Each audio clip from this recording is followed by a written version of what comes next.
health disparities? Where are you trying to move the needle? So, when you think about being dedicated to advancing health equity, that's sort of announcing that you're going to get on a ship in the middle of a really large ocean with a teaspoon for an oar, right? It's a tremendous undertaking, and we realize that. Historically, we have not designed systems across the country to care for people, particularly for those who are in historically underrepresented communities and marginalized communities. And so one of the things that we need to do is to be able to hear that voice, understand what the needs are, to be able to meet people where they are. We often talk about patients, but there are people who don't become patients because they can't make it to us. So one of the biggest things that we need to do is to be able to meet people where they are, understand what it is that they expect from us in healthcare, and to be that trusted partner. During the pandemic, that came up a lot about whether the healthcare community was even a trusted partner. And I think the future is important. In the future, it's important that we create those relationships, that we have trusted partners, that we have venues of care that are welcoming, so that should you need care, you're able to come into that space and feel like we understand you as an individual, and that we provide the best of care. And then for those people who can't make it to venues of care, that we find them and give them the care that they need. So we are 10 or 12 minutes into this panel, and you already mentioned the C word, COVID. So we're going to talk a little bit about COVID-19 and the impact that it has had on you as a physician leader. Obviously, this was a tremendous time of uncertainty and change. How did you personally navigate this pandemic? What kept you going? What did you draw on as a source of strength? And was there anything you learned? I'm sure there were many things that we all learned through this pandemic, but what was one lesson you took away? Yeah, interestingly enough, nothing tests a leader more than a pandemic. Right? Like, who knew? And it came in waves. So the first wave was just being unsure. And as a leader, you have to be vulnerable. You have to say when you don't know. So there were a lot of questions.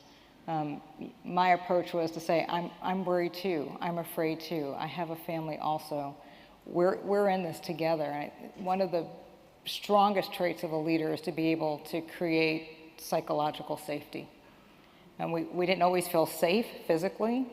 I come from a military family, so lots of people in my family, when they sign up to potentially lose their lives to care for the country.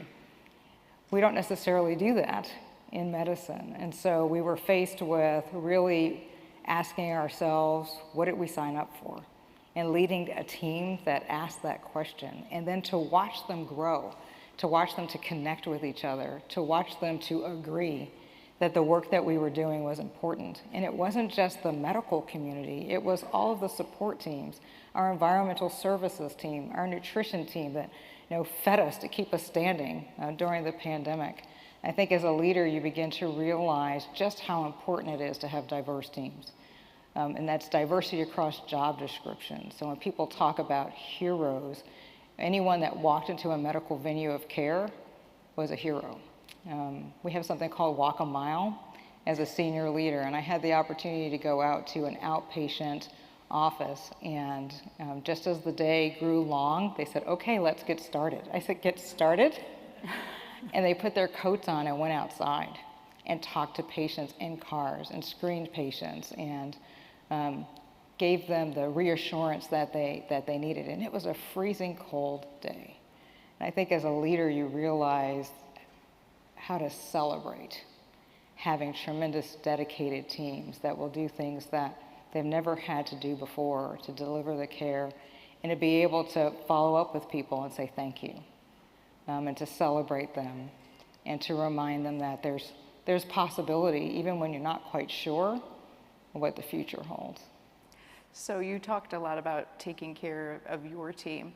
How did you take care of yourself? How did you keep your cup full when you knew you had so many people to take care of? Because that's such a leadership challenge, I think, for anyone who leads. It's easy to put everyone else's needs first. So what did you do? What's your strategy that our aspiring leaders maybe could draw on? I don't know, not so special. Family, faith, and fun. So I have 7-year-old twin boys, and they don't let me take myself too seriously. And just really being able to spend time with family, and being isolated together, we grew so much. I know you look at the silver lining, I think I spent more time with my family than I would have in the early years of their lives, just because of the situation. And that was my source of strength. They were my anchor, my husband, Nokomis, who also didn't sign up for a healthcare provider in a pandemic in 2011, and saying, it's okay, and we know that you love it, and just sort of, when you're low, fluff you back up and send you back out. So not fancy, but it got me through. No, I think that's so important, and I didn't know that you had twin boys. I think one of the other leadership challenges that women in particular had during the pandemic was juggling career, family, all of those things. And you've talked about the supports that you had. And I just think that's something that is incredibly important, that we all make sure that we fill up our own cup and that we have folks who can support us. Now, you described a bit of your leadership journey, how you came to be focused on both business and medicine, but no one's leadership journey is linear. So maybe you could share a time when there was a bump in the road or a change of course, and what you learned from that. There's certainly lots of examples. I think the one is, that maybe for your audience would be the best, is when I first started out, I made a lot of changes in the organization. It was at a time when neurosciences was very different, and the way to do it in the new world was different, and not everyone wanted to do that. And I remember just feeling like I needed to be rugged and independent, and I would do it all myself if no one else wanted to help me. And I think one of the things that you really have to realize early on is that you need a network. And even though I was young and healthy and physically able to admit every patient that comes in this year, it really required a team. And so that sort of rugged independence when you're first out and you can do anything, I've learned that identifying your stakeholders and your partners are incredibly important. And then I think the next thing is it can't be success without succession. I think you really need to identify people on your team that will grow into the space that you are in so that you can go on to do other things in the organization, because there is such a thing as being a victim of your own success sometimes. So I think those would be the things that I learned early on in my career. So I wanted to bring this conversation to a close by talking again about women, supporting women. And you and I have been on a number of calls together, and one of the things that I have been struck by is that those calls have been exclusively filled by women health leaders in our conversations. In your view, why is it important to have more women leaders in the health industry? And what changes when women have a seat at the table? So I think the way to think about it is organizations that have diversity and inclusion in the forefront of their minds, they tend to be much more likely to move, 70% more likely to move into different markets, and when they arrive in those markets, to be able to grow market share, to be able to build team and collaboration. You can't start with diversity and not end with inclusion. I mean, you have to have that as well. The more inclusive companies are much more likely to be profitable. And back in April 2021, the Harvard Business Review looked at women in their roles, and it was clear that when women are leading, the organizations are more change ready, potentially more profitable. Other research has shown, I think about health equity as being a shared driver for quality and safety and human experience. Turns out that's what's true for women as well, and when they come to organizations and add their voice. And it's around equity. I mean, just being able to have the number of voices in the room and the perspectives has to make things better. And the research shows that that's true. And I think in general, what we're finding is that women tend to be much more willing to ask questions and consider the possibilities and do the research and figure out what's the next market to go to, and be collaborative. And so we're great partners for our male colleagues in that way, because we find that we have similar ways of leading, and then there's some things that we do uniquely well. So having everyone around the table is what really brings that success to fruition. And for our last question, we have a lot of students here in the audience today. So I wanted to ask you if you could go back in time and talk to your 20-year-old self. I'll split the difference between our academy and college students here. What would be some advice that you would give to your younger self? Appreciate time. 3 months off for summer vacation is not something that I currently can enjoy. And I think if I had known then what I know now, and I took time off to go to graduate school, I would have taken time off to just grow myself professionally and to enjoy traveling the world. And you can't see Europe in 3 days.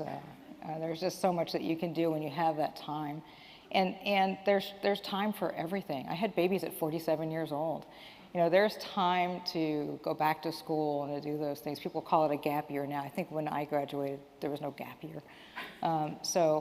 Take that time to really enjoy the world and get to know yourself. I think when you walk into your professional space in a more well-rounded and worldly mind, that your success early in your career is so much greater because you've taken that time to enjoy life and to learn about yourself and to become the better you, so that when you come into the corporate world, you can offer not just the woman's voice, but your own unique, individualized voice that you understand well. I think that would be incredibly important. Well, I couldn't agree more, and I would like to thank, and have all of us thank, Dr. Gregory for being here with us this morning.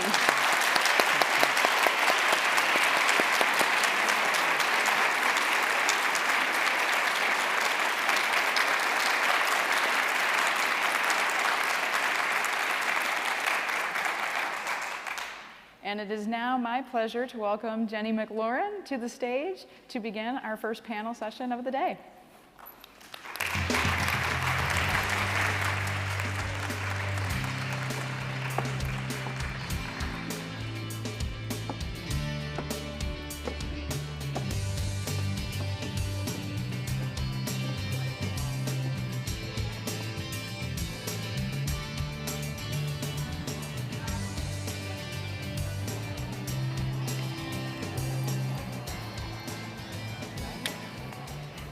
Good morning. It's great to be with you all, and I'm thrilled to be able to spend this time with you as we do our first panel, which is entitled The Persistent Pursuit of Excellence, Entrepreneurship and Research.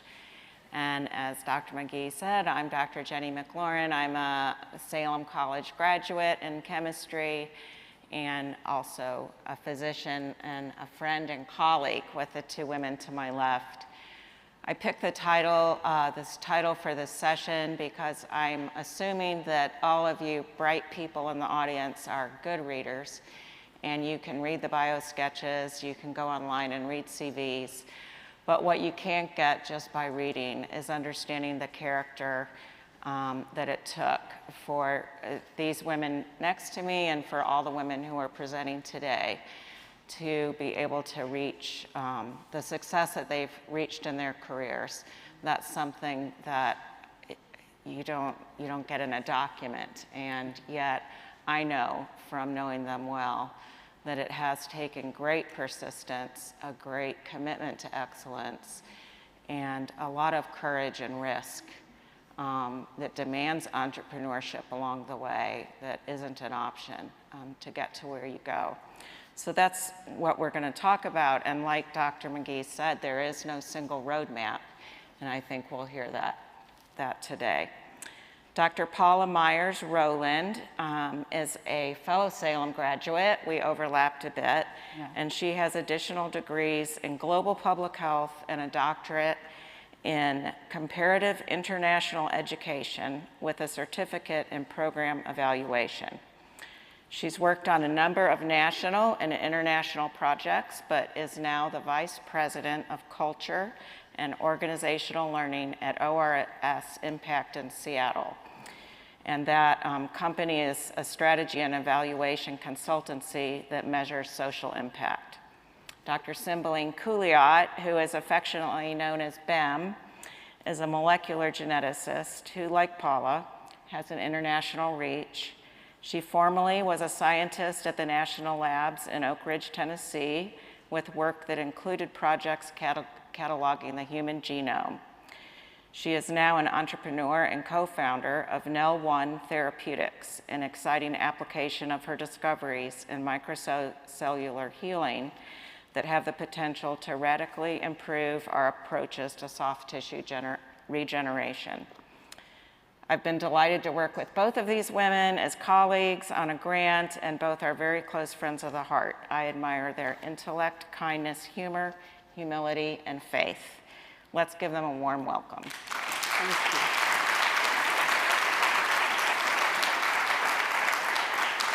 So to begin with, we're going to begin with a nonlinear question, so I thought it was interesting that Dr. McGee used that word as well. And yet it's profoundly related to thriving in our careers. So Paula and Bem, what has brought you the most joy in your work? And how has that been linked to the pursuit of excellence?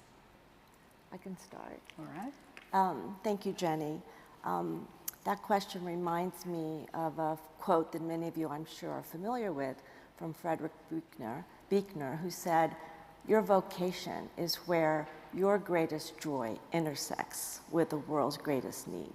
And so when I think about my greatest joy, it's always been connecting deeply with people and responding to what I am a part of, especially in my area, in my concerns, just the roots of poverty and the root causes of poverty. So what brings me joy in my work is working collaboratively with teams to address those issues. And the diversity, I appreciated what Dr. Gregory said, the diverse perspectives bring so much joy because it just opens our mind to understanding so much more. So I would say collaborating and meaningful work. Thanks, Paula. So for me, I have many roles today, but first and foremost, I'm a scientist. So the greatest pleasure, I think, of being a scientist is really the joy and the wonder of discovery. That would always be, primary in my life. And today, that joy has even deepened because a lot of the moments where I've made scientific discoveries are now inventions. So my company is based on 24 patents in 8 countries that really stem from a moment of discovery in my life. And so today, there is that joy too that I didn't just make a discovery, which is basic, that our company is actually translating those discoveries into products that someday are going to help people. And I think that really drives my work today. Thank you both. Wow. Like I said, it's not what you can read. So as women, we hear that we can do it all, even if not all at once. But many times what others consider as doing it all isn't necessarily what we might consider doing it all for ourselves. It's somebody else's construct. A number of years ago, after going through multiple job experiences in my life, I realized I had 3 non-negotiables in order to be happy in my career. And those non-negotiables were joy in the workplace, that the leadership had to be committed to joy in the workplace. Mm-hmm. It couldn't be dependent on others to produce that. And the second one was the organization had to be committed to the pursuit of excellence in its mission, because I was committed to excellence. And the third was I had to be compensated in a way that I had decided I wanted to be in order to care for my family, which is personal for everybody. And I realized that if one of those 3 legs of the stool was not on, there was no support. It was an unsustainable practice. So Paula and Bem, what are your non-negotiables as you've gone along in this journey? I can answer this question because before we formed NEL1 Therapeutics, this was one of the first questions that I and my co-founder, so NEL1 is founded by two women, a venture capitalist, Tracy Warren, and by me. And that was the first question that we answered is, where are our boundaries? What are things that we will not sacrifice in the growth of NEL1 Therapeutics? And we had two. One is that we will not harm our families and ourselves, that what we do and how we conduct ourselves should be in a manner that allows our families to thrive and not sacrifice them on the altar of success or money or things like that. So we knew that whatever we did, we have to really also take care of our families, and second is ourselves. You know, a lot of top executives are just exhausted, or and they're just not able to care for themselves.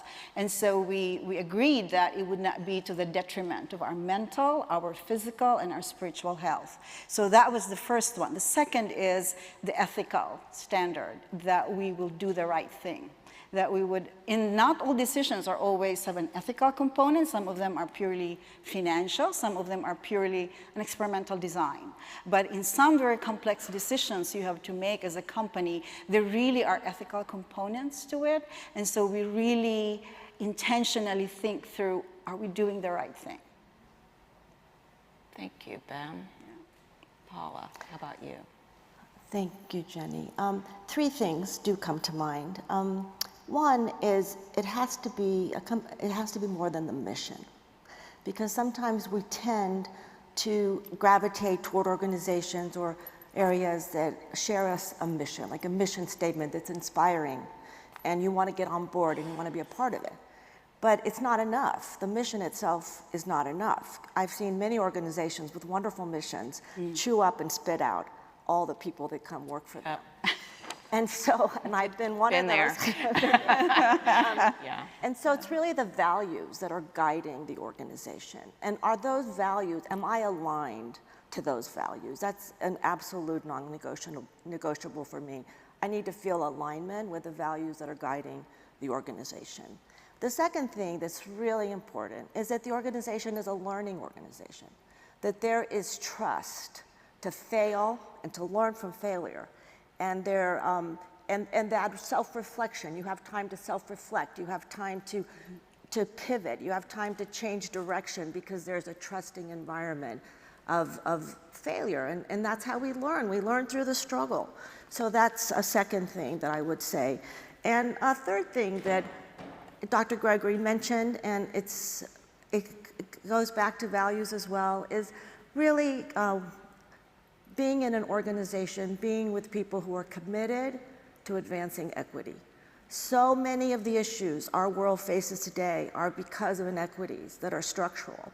And so I just feel that that is so important. It doesn't matter what you're doing and if you're in food service or if you're in scientific discovery, that commitment to opening pathways of opportunity to all kinds of people is really important.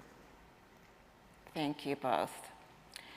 So our next question explores the whole idea of highlighting women in health leadership, because that's what this institution's about, right? And we're going to consider how issues related to gender and sex, and I'm going to add in at the last minute also culture, race, ethnicity have impacted you in your careers, either for good or for ill. Bam grew up in the Philippines, identifies as an Asian woman. Paula grew up in Mexico City and identifies in the heart very much with the culture of Mexico.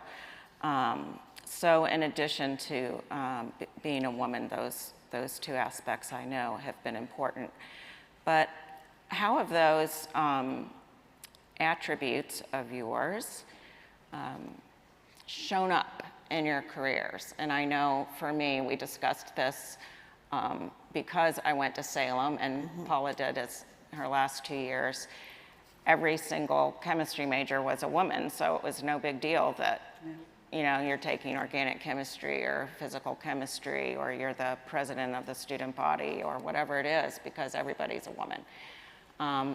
when I went to interview for a PhD in organic chemistry at Stanford, big school, right? Progressive on the left side of the country. The professor said, asked me whether I could fix transistor radios. And I said, why are you asking? And he said, well, you need to have really good fine muscle control and with instruments. And I said, well, I do detailed embroidery. Does that work? But I've also gotten it from women. So I've had a woman pediatric partner was asked to ask me if I was finished having children before I got hired, just so they could figure that part out. And that has continued to be, I've also been told by women that I'm too masculine in my communication. So I think it comes from both sides at us. And I wonder how that's shown up for you all. I'll start, Ben. I'll start with a funny little anecdote. I started at a different college, a small co-ed college in North Carolina. And as you are as a freshman, wide-eyed, bushy-tailed, and ready for the world, there was a boy that I liked as a freshman, and he liked me until I got the highest grade in the biology class. And then that was over. And I had grown up in a family where I was encouraged to be all that I could be, and I really wasn't exposed to that kind of thinking. So that was a real shock. And when I came, then I was so fortunate to come to Salem, where, as you say, everyone here was succeeding as women. And I was given that liberty, and so I really appreciate that. I will always appreciate that. But in my career, I've been very fortunate to have mentors, both women and male mentors in my life. Of course, there's been bumps along the road, as everybody has experienced, with particular individuals that are standing in the way. You have to find either a way around or through, whatever works for you. But I've been grateful for that. So I think I think two mentors that were really important for me were in my graduate school advisors, and they just gave me a real sense of, I think, so the idea of mentors through navigating through some of the issues that women face is a really important part of our success and our pathway forward. I'd like to address the cultural part of it. So I immigrated to the United States 32 years ago. And in the Philippines, I was born into a family. I'm half Chinese and I'm half Spanish. And so my dad was a prominent Chinese businessman. And during his time, he was ahead of his time. So if you were a woman in Asia during the time of my father, then you pretty much learned and were educated so you could marry into other powerful families, families of wealth, families of influence. But my dad was ahead of his time, and all of my sisters, 4 sisters, 2 brothers, were educated in the best schools in the Philippines because for some reason my dad just decided, no, my daughters are just as valuable as my sons, and they can choose their path in life. And so I'm really indebted to and so grateful I had a father who was ahead of his time and valued me as a woman as much as he did his eldest son and my youngest brother. And so that was really the kind of background I had, was to be trained as much as my brothers. And coming to America, I did not really have disadvantages as a woman because I was in biology and I was in academia. In Oak Ridge National Laboratory, there's like 5,000 international community, and in biology, we had more women than men, in our division and in executive leadership. What surprised me was when I went into entrepreneurship, and that's where my gender became an issue. And because I didn't realize that when you were trying to grow and get resources for a biotech company, that there was a great disparity, that professional investors did not invest as much in companies that were founded and led by women executives. And I was really surprised. I thought, in America, surely this is not true. And so that was my first shock, is that I had this picture of America where surely, this is not an issue, and it was. And so to address that, I had to just work harder probably than another founder in order to find the capital, and so it's better today. Half of our angel investors are women, but it wasn't always like that. So you have to work harder if there is a hurdle in front of you. The other thing too is what Paula said, is you have to open doors of opportunity. You cannot just say, I have a chip on my shoulder, I'm angry, the culture is not like this. You have to work to change that culture. So when I founded Nel1 and I realized how hard it is to raise capital for a woman-led biotech company, I worked with state economic development groups in order to have funds that are designated for minorities, for women. So you have to do both. You have to deal with the hurdles in front of you, but you also have to work what you can to change the ecosystem or the structure so that it will be easier for women after you to do that. So I did that with the state and also with federal agencies to just support and contribute to the programs that are clearly going to open doors and make it easier for the next women, after me. I would add something too. And sometimes I think the kinds of struggles we either face as a woman or feel like an outsider actually are strengths for us, because it gives us a new perspective. And one of the things that especially like even when I was at Salem and through, less so now when the world is so international, feeling like an outsider, because I was identified always as a global citizen, not so much as an American because of my upbringing. And that always gave me a different perspective in. And I've always appreciated that. And so I would just say that we have choice to take the things that could be obstacles and turn them around for our advantage and our contribution. Thank you. And for both of you, I know that you've been really committed to being mentors to women along the way. And Paula, I know you've had women live with you that you've mentored, and Bem, I know that you've helped people all across the world as mentors. And I think that again, is something that Salem really invests in, but that we can see the benefit of as we've lived our lives. So I just wanted to emphasize that both of you have been so deeply involved in mentorship. The last question, and we have a nice amount of time, so you can include whatever you wanted to say today, but I didn't ask you. But the last formal question is, what else would you like us to know about your journeys in entrepreneurship, research, and health leadership? So I don't know, which of you would like to begin this? I can start with that. I think it would be, and it was already mentioned in the earlier discussion, is that you really need a strong community that is supportive of you. And so even when you are, a lot of the people I work with today were high school and college classmates. And so Nel1 today has really strong long-term collaborations with 2 universities and 7 private organizations. And I really think that building partnerships is very important because it really multiplies your strength. We are a small company, but we were able to make a lot of progress because we have very strong partnerships. And also, it's just more fun. It's just more fun to share your joys and your victories, because this is hard work. And so I think having that community that you could celebrate with, who could help you when times are tough, that's really important. And you should start building those partnerships and those relationships in high school, in college, graduate school, as early as you can, and be deliberate about it. Yeah. Well, I was going to start with a negative statement, but it means it's supposed to be positive. There's no rules. Yeah. I would say to never, ever, ever waste a bad experience. There's a lot of bumps and difficulties, and we need to take time to self-reflect on those experiences and learn from them. Some bad experiences you really don't want to repeat.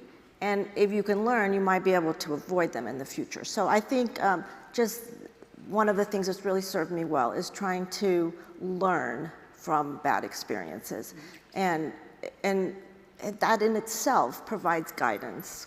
And also just to stay open, as Dr. Gregory said, and as you started, you know, when you're in your 20s, you have very little idea of how your life is going to evolve, and what you think may look really different, but as it comes to you. But for example, in my life, I thought I would be hands-on in global health, and I started out that way. I was in a refugee camp in a feeding program, and I loved that. I loved that hands-on work. I worked in villages with health education.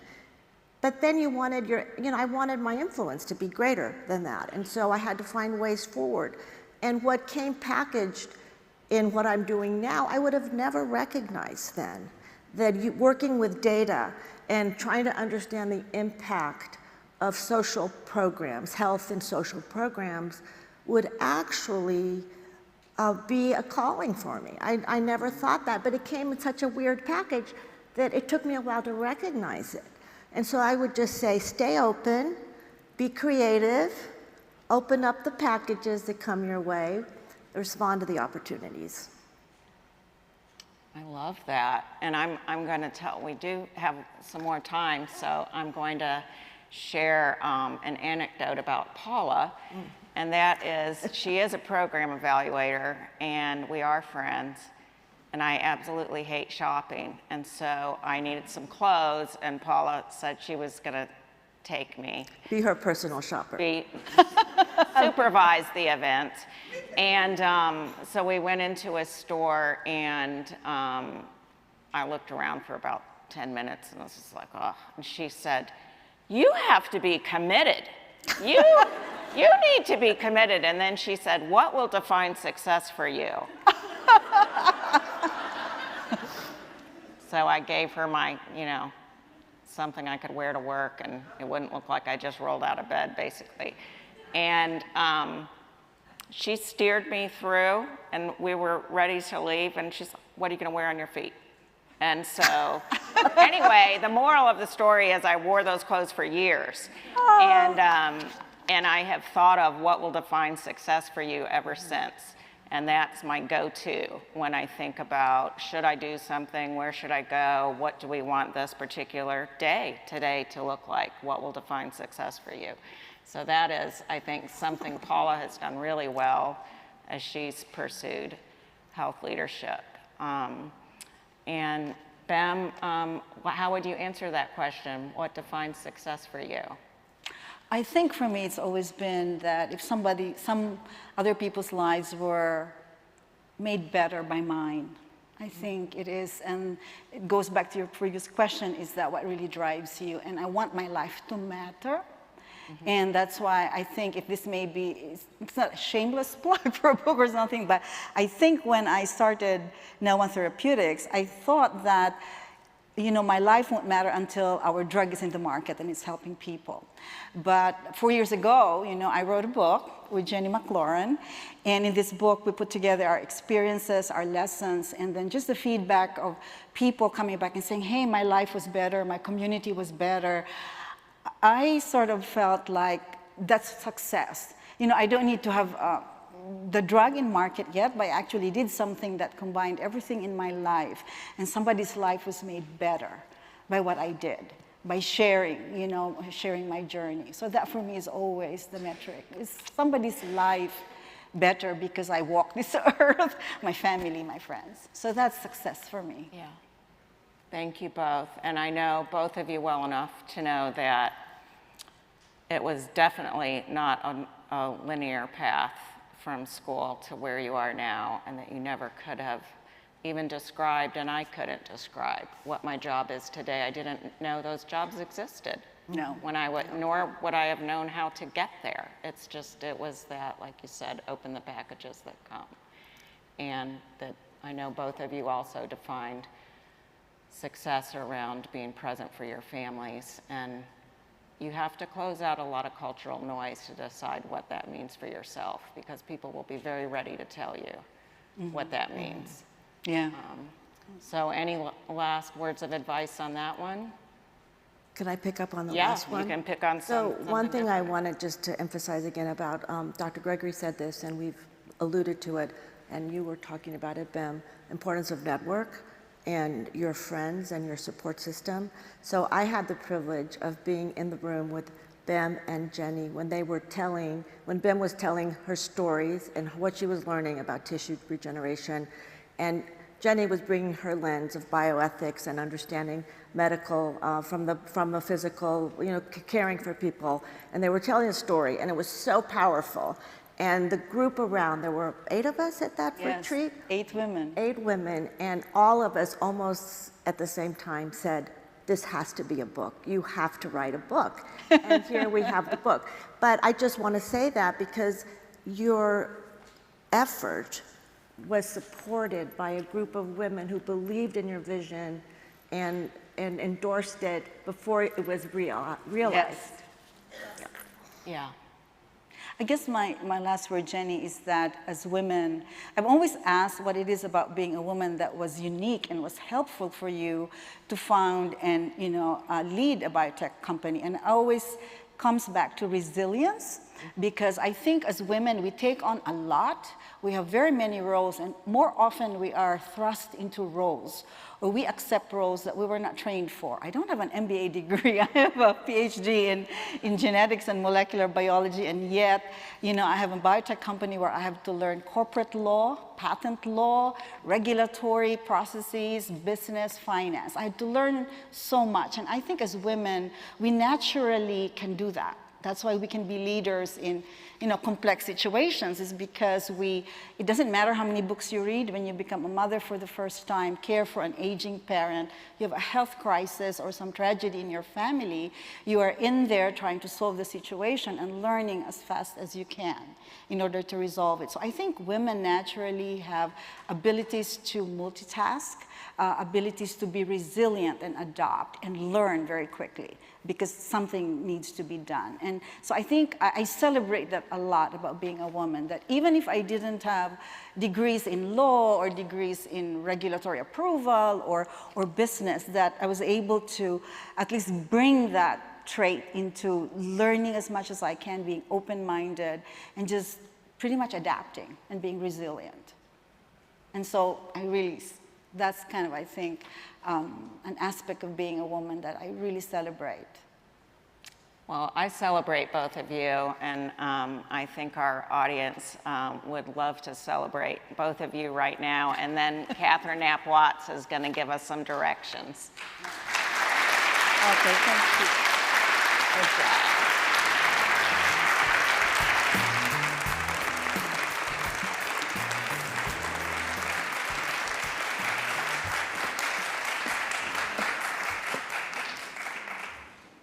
Thank you to Jenny and to Bim and Paula. It was great to hear your chemistry together as friends and colleagues, and we're so grateful for your time. We're going to take a break now in just a minute for lunch, and because there are a couple of things happening at the same time, I'm going to give you some instructions on how the lunch situation is going to run. So stay in your seats for a minute, and I will tell you how we're going to get this working. The lunch is going to start in a few minutes, and after we have a chance to be together for the luncheon, I urge everybody to make sure that you are on time coming back here to Haynes Auditorium and be in your seats by 1 o'clock, because we have an exciting afternoon planned, a full afternoon, and right at 1 o'clock we are so fortunate. We've gotten word that Governor Roy Cooper is going to be here at 1 o'clock to bring a greeting, and so I want to make sure everybody's here on time and seated so that we can welcome the governor at 1 o'clock. He's going to be wishing Salem Academy and College a happy 250th anniversary and sharing a few words about our work in health leadership at the college and in STEAM at the academy. So make sure, keep an eye on the time, enjoy your lunch, keep an eye on the time to make sure that you're back in your seats at 1 o'clock. We have 2 luncheon events, and I would ask those of you who know that you are going to the Salem faculty lunch to wait in your seats, because I'm going to have you leave the auditorium second. So if you know that you're part of that Salem faculty lunch, the panelists are there and a few other individuals, please just wait where you are. If you have a blue ticket for lunch, or if you're going to the networking lunch, which is in our dining hall that we fondly call the refectory on campus, the networking lunch is taking place there, and we have 12 Salem alumni who are subject matter experts in a wide variety of health fields. They are hosting tables for networking. Choose wherever you would like to sit and enjoy talking with those Salem alumni. They have fascinating and really different kinds of careers. Enjoy networking with them and with each other at that luncheon in the dining hall. And you should have a blue ticket. If you didn't get one, but you are a part of this Health Leadership Forum, you will be provided a ticket when you go in for the complimentary lunch. So I have a couple of people that will be here to guide you to the refectory if you're going to the networking lunch, and they are standing at the back of the auditorium. They're going to wave. It's Robin and Aaron. And if again, if you're participating in the networking lunch, I hope that you'll just get up now and go to the back of the auditorium, and they will take you to lunch.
Okay, if you're still here, I think you're going to our faculty luncheon. So if you're a Salem faculty member, if you are a trustee or a speaker or a moderator or a special guest, and are going to the faculty luncheon in the club dining room, I've got two of our esteemed faculty members and beloved people in the back of the room who will walk with you and guide you to the luncheon in the club dining room. So you're able to go to lunch now, and thank you. I'll see you there in just a minute.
and gentlemen, please enter the room and find your seats. Our program will begin in just a few moments, please.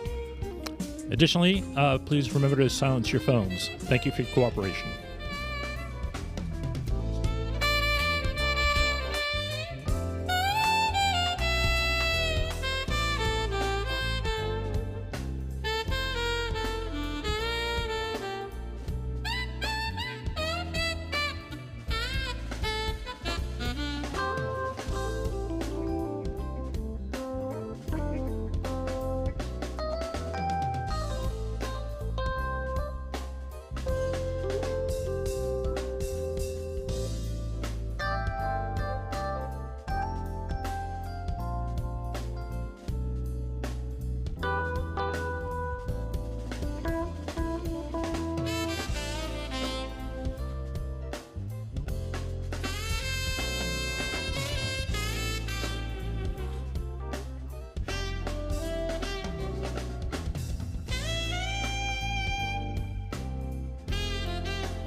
Everybody.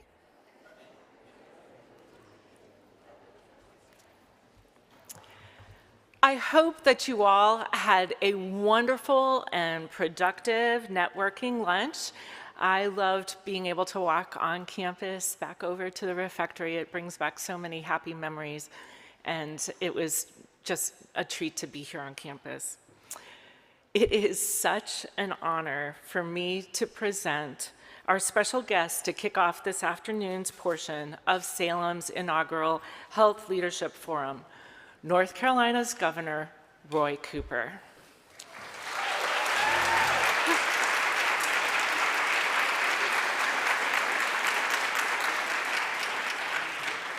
Governor Cooper has been a long-standing advocate for our state's education system and the student population that we serve. We especially thank Governor Cooper for the funding that he has ensured for our students to continue their educational progress during COVID, to support the mental health needs of our students, and to support grants to independent colleges such as Salem. As director of the North Carolina Aquarium at Pine Knoll Shores, I'm very lucky to have him as my boss. He is an incredible leader for our state. Thank you, Governor Cooper, for all that you do for North Carolina and for taking time out of your busy schedule to be with us today.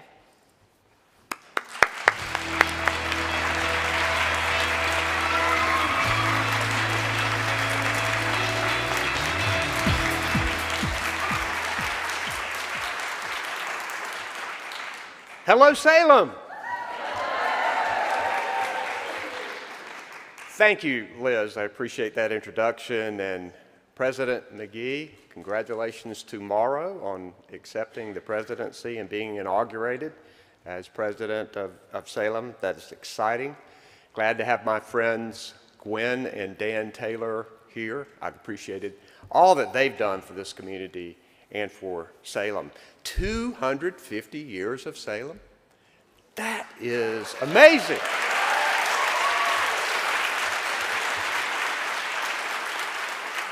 That deserves celebration.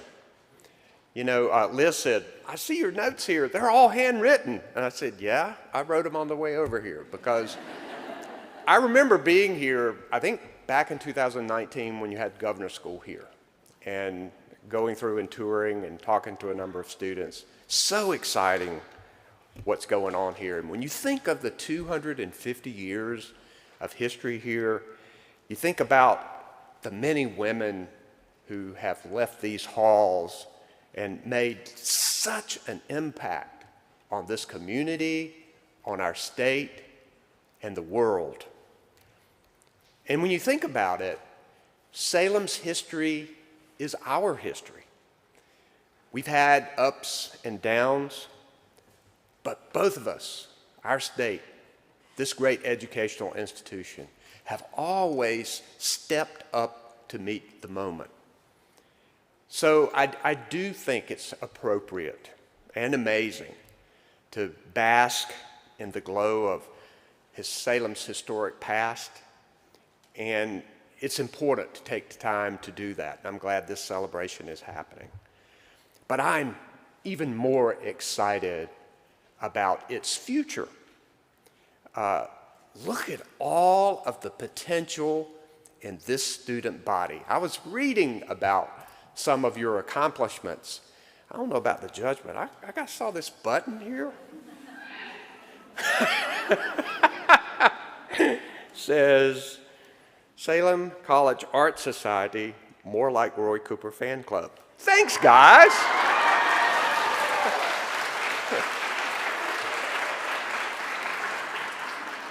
That's pretty innovative. Don't show me the rest of the buttons, but thanks. Really is so much potential in this student body. And one of the things this Salem Academy, Salem College, these institutions understand is diversity is our strength.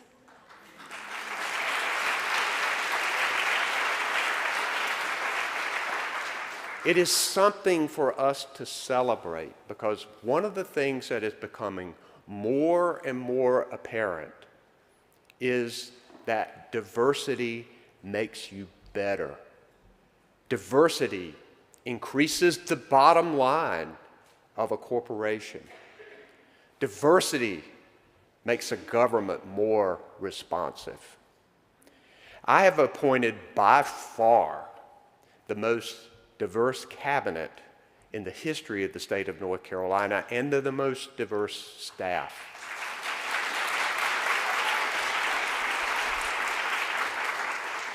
And it was easy to do because there is so much talent out there in North Carolina. Strong women, strong people of color, people who are ready to move into positions of authority, and people who are ready to make a real difference. I may not be the best governor this state has ever had, but I'll tell you what, we've got the best cabinet and staff that this state has ever had. And I'm very proud of the work that they have done. And one thing that I know is that state government should look like the people that it serves and protects. And we have worked to do that, and it has been, I think, one of our great accomplishments. Another thing these institutions seem to understand is the importance of whole person health. And I understand that's going to be the subject of your forum that's going on, and that really excites me. You know, my mission for North Carolina is to have a state where people are better educated, where they're healthier, where they have more money in their pockets, and they have opportunities to live lives of purpose and abundance. It's hard to do all those things without being in good health. So I look forward to Salem helping to mold careers for young women who are dedicated to making us healthier. And, you know, you have to start this conversation about what's happened over the last couple of years with this pandemic. I came into this office as governor with a lot of excitement.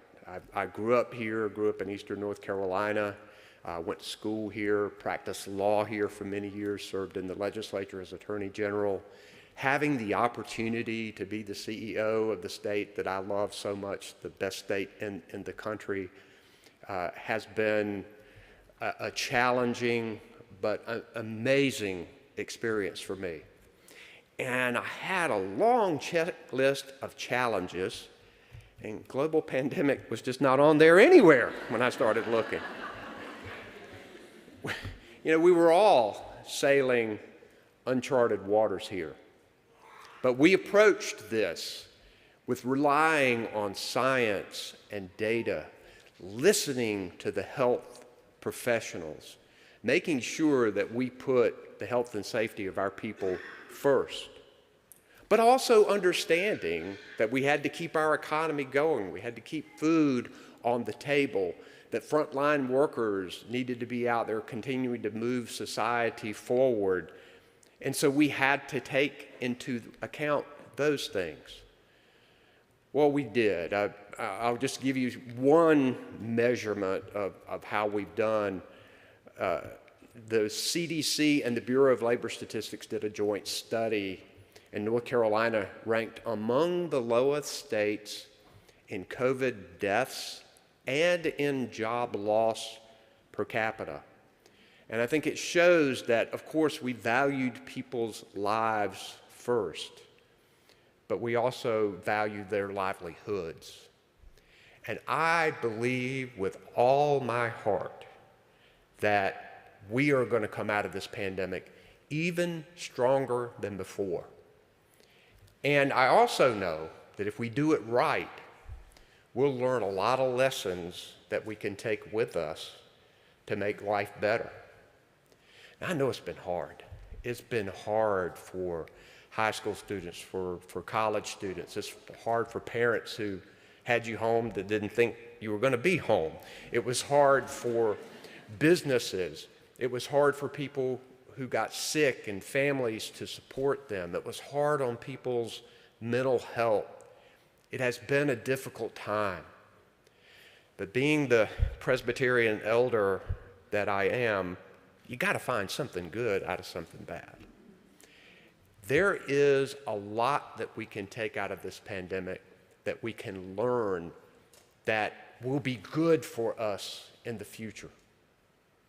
For example, it put a bright spotlight on challenges we know that already exist.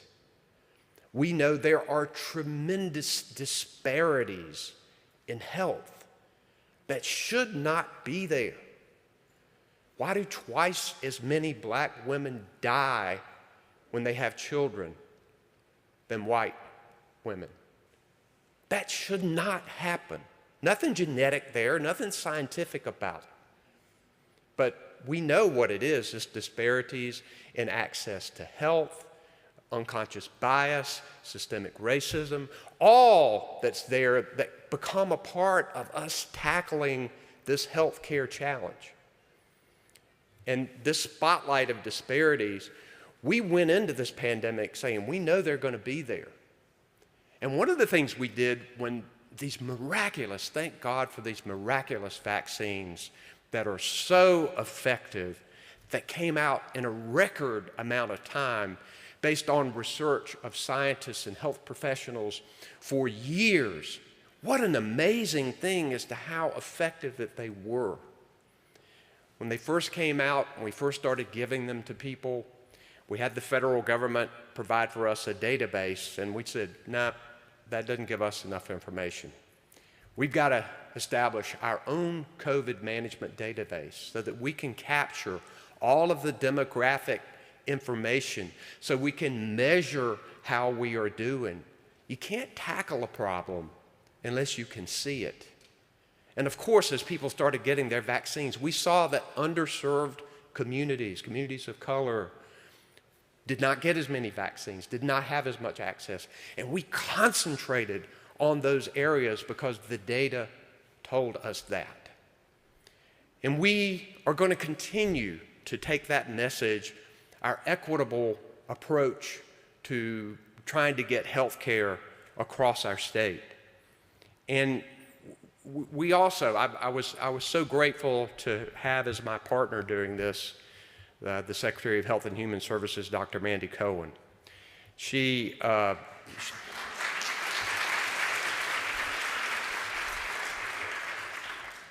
you know, something good out of something bad. We had a new president elected in 2016. I think she had planned to stay there under a new president. She decided to come to North Carolina. The first time she stepped in our state was when she interviewed with me for that job. And boy, did I make the right call in putting her there. She led us through that effort, and I'm grateful to have worked with her. But making sure that we pulled together community organizations, faith-based groups, private entities to fight this COVID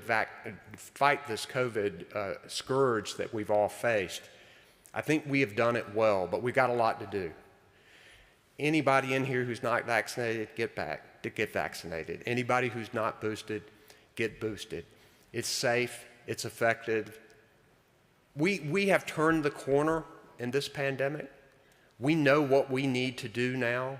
We need to take personal responsibility, assess our own risk, get vaccinated and boosted. But this virus is still going to be with us. We were talking about it back there. Do you know when you get a flu shot every year, you've got Spanish flu to help protect you from that happened 100 years ago in that pandemic. So this virus is going to be with us, but we will not let it disrupt us. And that's what I'm going to vow to do. It also showed us the issues we have in the mental health arena. And I'm going to be committed to tackling this. We were making such progress before this pandemic came, particularly in substance use disorder and in overdoses, and we were beginning to drive that down. When the pandemic came, those issues started rearing their head even more, and so we've got a lot of work to do. But I mentioned whole health approach. One of the things that I'm really excited about is we understand that health is not just physical health, it's also mental health. But there are also what we call social determinants that determine how healthy people are going to be. We got approval, the very first waiver in the country, for Medicaid to be able to dedicate about $650 million to social determinants. And here's what I mean. If we've got a person in an underserved area, we can get them a doctor's appointment, but they can't get there, we need to get them transportation. If you have someone with chronic asthma continues to have to be treated, instead of continuing to pay for that treatment and medications, let's remove the moldy carpet in that person's apartment so that they can be well in their surroundings. Those are the things that we are going to do to invest in to make sure that we are looking at a whole health situation. Affordable housing is going to be so important. Our efforts on turning our economy into a clean energy economy. I'm so excited what we've done in that arena where we've passed a law saying we're going to reduce our carbon power plant emissions 70% by 2030 and to get to carbon neutrality by 2050. Not only to fight climate change, but to put us on the leading edge of the economic prosperity that is going to come from the clean energy economy. Now we're turning to clean transportation. We're going to get more EVs on the road, establish a charging structure. It's going to be fantastic. But as we go into these healthy opportunities, we know that, for example, we've been thrown ahead at least a decade in technology. Telemedicine now is something that we were trying to do before the pandemic. We were forced to do during the pandemic, particularly for mental health treatment. That's exciting. What's also exciting is that we now have from the American Rescue Plan funds and from the infrastructure, the funding to be able to connect all of North Carolina with high-speed internet access. So people can get telemedicine, so they can engage in remote education, so a small business can connect with global markets. It's going to be exciting.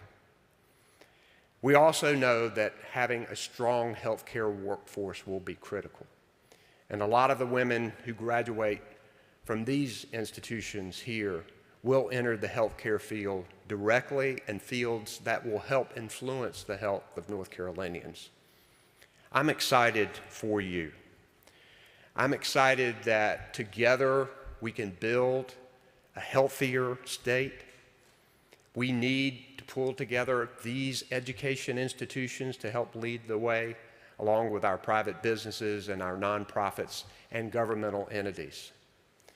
Folks, please have a wonderful celebration. Thank you for letting me play a small part of it. I'm glad I'm here. Go get them. Thank you.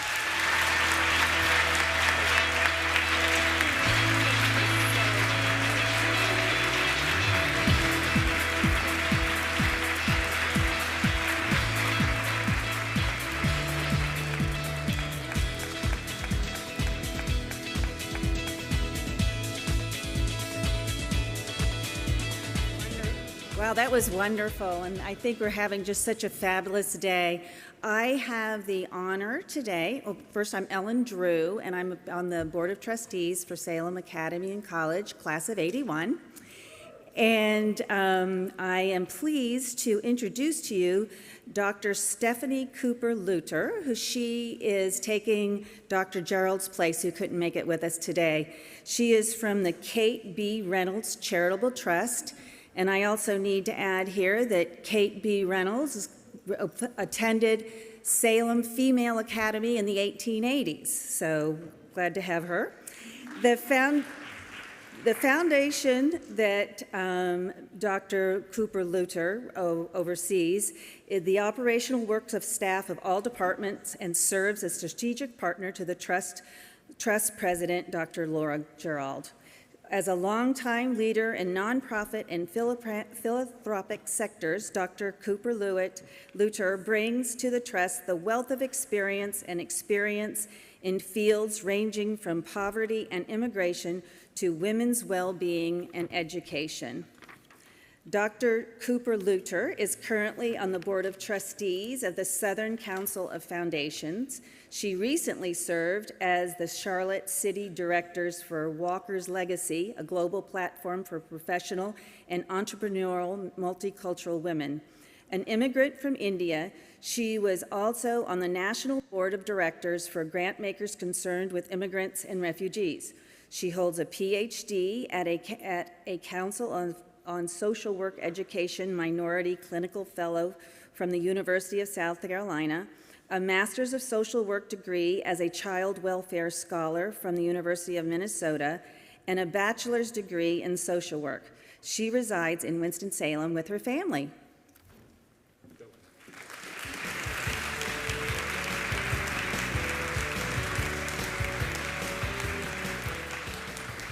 Good afternoon. I am delighted to be here. Let me just say, as Ellen mentioned, I am not Dr. Laura Gerald. She is a phenomenal woman here in Winston-Salem and across North Carolina. Her leadership is amazing. She's a medical doctor, a pediatrician by trade. She asked me this morning, would I come and present? And I said, of course, but as long as I can explain, I'm not you. So I am Stephanie Cooper-Luter, and I'm delighted to share just a little bit today about the work of the Kate B. Reynolds Charitable Trust. We are so honored to be here to celebrate the 250 years and your inaugural Health Leadership Forum. President McGee and I participate in Leadership Winston-Salem together, so I've had an incredible opportunity to talk and get to know her a little bit as well. So we're delighted to be here today. As you heard in my bio, I have a background in social work. I have worked in healthcare as a hospital social worker, and I've now spent 13 years in philanthropy. So I'm delighted to tell you a little bit more about the Kate B. Reynolds Charitable Trust and the work that we do with a healthcare lens across North Carolina. So this is Kate Bidding Reynolds. She was a phenomenal woman of her time and led with incredible vision. She left an indelible mark in Winston-Salem in North Carolina. She is the reason the trust is in place. She established philanthropy through the will that she left behind, and it focused on access to health care regardless of one's class or race. She supported in her lifetime childcare and housing for the R.J. Reynolds female employees. She constructed the Louisa Wilson Bidding Dormitory here at Salem College. She supported individuals in need on a case-by-case basis, and she volunteered at schools and orphanages. She was phenomenal, and she is the reason why the trust exists today. We are also having a celebration this year. I know you are celebrating 250 years. We are celebrating 75 years of the trust. Our trust was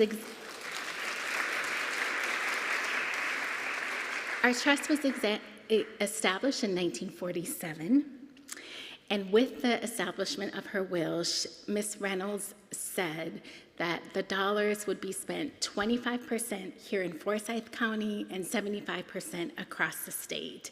We invest about $20 million statewide, including Forsyth County, annually. Since 1947, we have been working to improve the health and quality of life for people with low incomes in Forsyth County and across North Carolina. Our mission was to improve health for all people, and Ms. Reynolds' work and vision specified a particular focus on financially vulnerable individuals and families. So what if everyone in North Carolina had all that they needed to be healthy and to achieve their dreams? What if? Our mission focuses on several key areas: a thriving community, thriving residents, equitable access to health care, and equitable health outcomes. Our vision is established as part of our mission. And we have a unique approach to grant making. I don't know how many of you know much about philanthropy, but every foundation is one foundation. They say if you've met one foundation, you've met one foundation. Every foundation has a different approach to our grant making.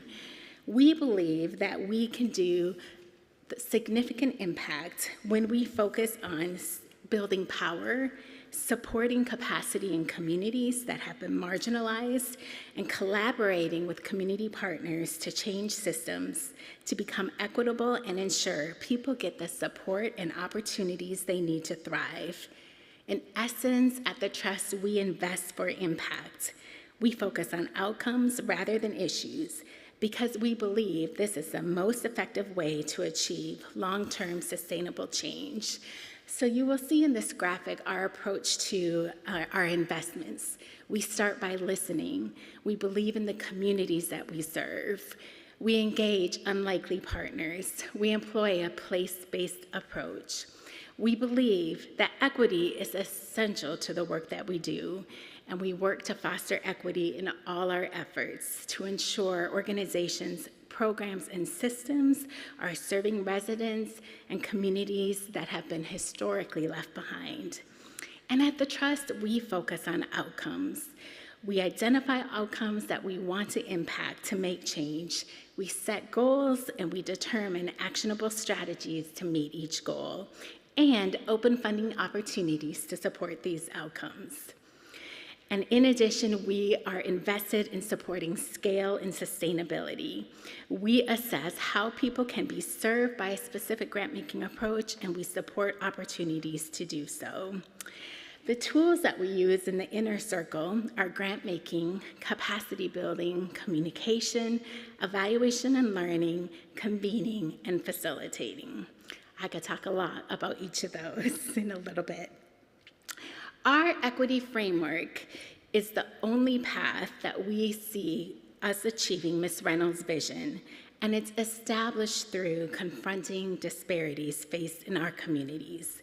We believe that racial equity is central to accomplishing this task. It's central to our strategy, it's rooted in our mission and our vision, and is one of our core values. So within our equity framework, we believe there's no credible route to systems change that does not go through the lens of racial equity. We know that racism and lack of access to healthcare, educational opportunities, and economic mobility are inextricably linked. The Trust thus focuses on racial equity to advance Ms. Reynolds' vision, grounding it in community input, data, history, state, and local systems. And we work to address equity internally and externally. We work for specific goals and outcomes rooted in systems change to address disparities and improve the lives of people of color. We know historically that some communities were left out and marginalized, and we have to acknowledge and change those systems if we're going to have an impact on the people who have been intentionally held back for so long. So we've been working really hard on formalizing our equity framework. Our grant-making strategy, thus, is rooted in racial equity. It is the through line that leads through into long-term systems change, with an emphasis in our work on health disparities. Working for racial equity means that our grant-making is focused on the following key elements to lead to systems change: capacity building. Capacity building is done through our investments through leadership development, network building, communications and outreach, so local organizations can identify the changes they want and work toward them.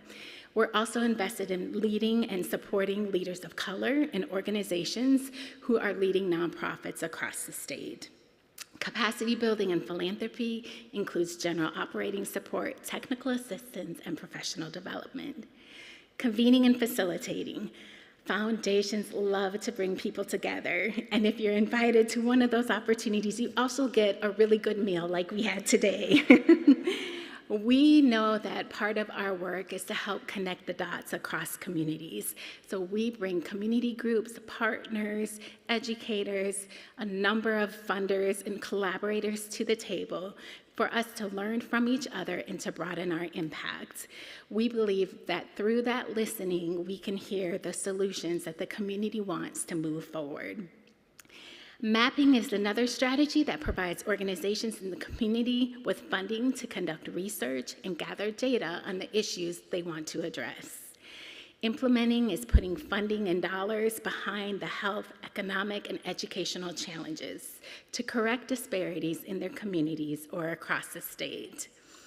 And then we work to connect this work at the community and state level. So many policies and systems need to be shifted at the state and federal levels. But the work on the ground, the local leaders, our local community, is critical to informing the approach that we take for systems change in order to improve people's day-to-day lives. This is why we make grants at both the community and state level to help connect and convene leaders and residents working in both spaces. And finally, systems change. We have specific goals and outcomes to improve the health and quality of life for people with low incomes and people of color, because we know racism and lack of access to quality health care, educational opportunities, and economic mobility are linked. So quickly, an overview of our bodies of work. We support promising programs, systems change work, and innovative ideas to help residents and community thrive. We invest at a program, community, town, county, and state level to foster long-term change. And we do this in several ways. Our local impact and health improvement programs are structured around our strategic goals. Our most intensive efforts are focused on 2 long-term programs and place-based special initiatives: Healthy Places, North Carolina, and Great Expectations, as well as 3 bodies of work: equitable access to care, equitable health outcomes, and an inclusive economy. In our Healthy Places work, we work with communities in rural North Carolina to improve the health and overall quality of life in 10 rural North Carolina counties. And in our equitable access to care work, we work to ensure that equitable access to care actually leads to healthier communities. And finally, in our equitable health outcomes work, we look at health outcomes disaggregated by race, by class, and geography, and work to eliminate them. We know that providing access to medical care doesn't change historic health inequities on its own, and so we must measure progress to change the social determinants of health and the conditions that people face. And finally, we're sitting here in Winston-Salem, and we have a huge body of work that's focused here locally. And we work with the community to ensure and foster an inclusive economy that listens to, that empowers and support residents locally, especially those who've been historically denied opportunities. So, Healthy Places North Carolina is our focus on rural communities where we work to improve the health of residents in some of our state's most rural yet vibrant under-resourced counties. Rural communities are home to deeply committed residents experiencing inadequate health outcomes. Many rural areas have rich soil, deep manufacturing roots, and committed local residents. Yet many residents in this community are less likely to have access to health services and have a lower life expectancy than their urban neighbors.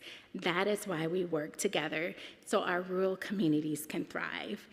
In this area, we address a number of issues, including one of our key goals to reduce the rates of substance misuse and overdose deaths.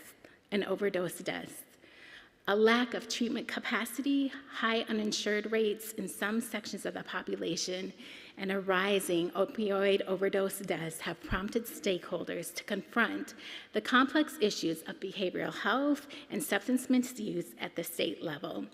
Like many parts of the state, Healthy Places North Carolina communities are struggling to reduce these rates of addiction to harmful substances and to decrease or eliminate overdose deaths. So we are investing in organizations that are working to tackle substance misuse and addiction at the county and state level. We are supporting residents working within counties to address substance misuse and overdose deaths by investing in evidence-informed, community-based research and education efforts, system change approaches, and advocacy efforts. Our equitable access to care addresses our commitment to increase insurance coverage. Healthy Places North Carolina works hard to improve the health of residents in our rural communities. And so our commitment to increasing insurance coverage enables us to focus specifically on ways that we can address the Medicaid eligibility gaps that we see across our state. And I have 3 minutes remaining, so on our final slides, Great Expectation is our work here in our efforts to increase access to quality learning. Great Expectations here in Forsyth County ensures that children are ready to enter kindergarten, ready to learn, and to leave set for success in school and in life, regardless of their race, location, or economic status. We know when children thrive, we all thrive. And research shows that every dollar spent on early childhood development initiatives provides over $8 in benefits back to society. However, nearly half of the children in Forsyth County entering school are at risk for falling behind their peers in reading. Fewer Latino students are reading at grade level than other parts of North Carolina. And that is why we work together so all children can thrive, supporting access to universal pre-K and quality, bias-free childcare at licensed centers and in the homes. So you see on the slide some examples of that work. And finally, you've heard me say throughout today, systems change. We believe that activating systems change is the only way to address health disparities, not only at the individual level, but at the systems level. And there are many ways that we can approach this. There's an organizational level in our commitment to equity to review internal practices, to diversify our team, to disaggregate data, to look at changes in quality improvement, and examine institutional practices. There is a community level where we commit to working at the local, state, and federal levels, engage in advocacy and policy reform, research and public education, and community engagement. We work to improve the built environment and to shift policies to improve outcomes. And finally, there's what we call the groundwater. This, in our commitment to equity, requires that we are intentional about naming and discussing racism, racial equity, and its intersection with health disparities. Systemic racism and equitable treatment runs underneath this work. We are committed to build power in communities of color and to build the capacity of groups on the ground. And so again, I thank you for allowing us to share a little bit of our work. We are delighted to be a part of the Winston-Salem community, to have served here for 75 years. We look forward to inviting you all to celebrate with us our 75th, and we thank you for your deep commitment to address health and health disparities so that we can ensure an equitable future for all. Thank you.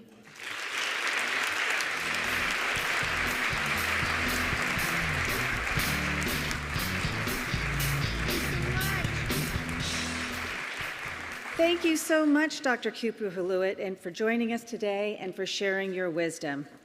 Now, we turn to our second panel of the day, which will be moderated by Ann Wilson Kramer, a 1966 graduate of Salem College. Ann, will you and your panelists please come to the stage?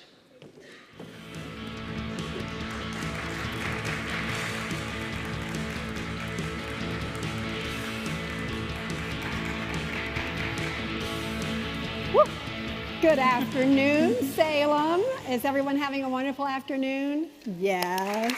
Woo. Ellen, thanks so much. I don't know where Ellen is, but thank you, Ellen. And I love serendipity because Stephanie set this panel up perfectly. Because what we're going to be talking about is not just the future of health, but what about the children? Where does child health fit into this arc we've called health leadership? Now, I'm going to tell you, this is the afternoon panel, right? Now, fortunately, we had the governor. Woohoo! That was pretty fabulous. That kept you awake. And Stephanie was fabulous, talking about 75 years of Kate B. Reynolds, having lived in Bidding, my favorite dorm, as a senior. And, of course, now is this most important topic. But I want to give you a secret before we start. When we were preparing for this, I said, okay, we're the ones at 1:30, theoretically. We've got to be enthusiastic speakers. No talking heads, but enthusiastic, amazing people. So when you're listening to these two women, you're going to hear energy, passion, information, and a charge and a challenge for what you can do related to children's health. So I would like for you to meet my new best friends. These are so precious. First, Dr. Terry McFadden, who is I have to read this, a professor of pediatrics at Emory University School of Medicine. She's a Partners for Equity in Child and Adolescent Health and a medical director for Reach Out and Read, Georgia. Also very involved with the Association of Pediatrics. And then our alum, I love it, Linda Brooks Talley. We kidded her because she's with Children's. And if you're in any community, you have a children's hospital, but she's at the Children's. She is the senior vice president and the chief nursing officer at Children's National Hospital in Washington, D.C. And she's our fabulous alumni on this panel, a 1982 graduate of Salem. Now I'm going to tell you, these two are sisters. She, Dr. McFadden, is a graduate of Spelman, and she, Ms. Talley, is a graduate of Salem. So they are sisters. Now, okay, you've heard me be enthusiastic, positive, however, here we go. If you look at child health, and I have, in preparation for this particular panel, read a lot of material and reports, pre-pandemic, and they're beginning to come now post-pandemic. But the state of child health is devastatingly disastrous. And what we're going to see in this afternoon is especially where we as women leaders across the spectrum of however we describe health leadership, can be a moving, catalytic, and challenging charge to change the trajectory. So listen to where you might fit in that challenge, man or woman, parent, guardian, friend of child, to protect that child in a positive health outcome.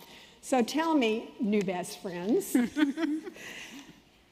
as we would say, one of the things we talk a lot about is child health outcomes, and we always say, well, how are the children? So I want to ask you two women, as we look at child health, who cares about the children? Terry, let's start with you. Thank you, Ann. It's a pleasure to be with you this afternoon. I would say that we should all care about the children, because children are the foundation of our society.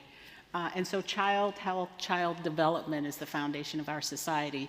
We are creating our next generation of citizens, taxpayers, folks who defend us in our armed forces, our teachers, you name it, our next leaders. So everyone should care about the children. It is each of our problem, each of our opportunity to create the sort of just society that we're hoping to have.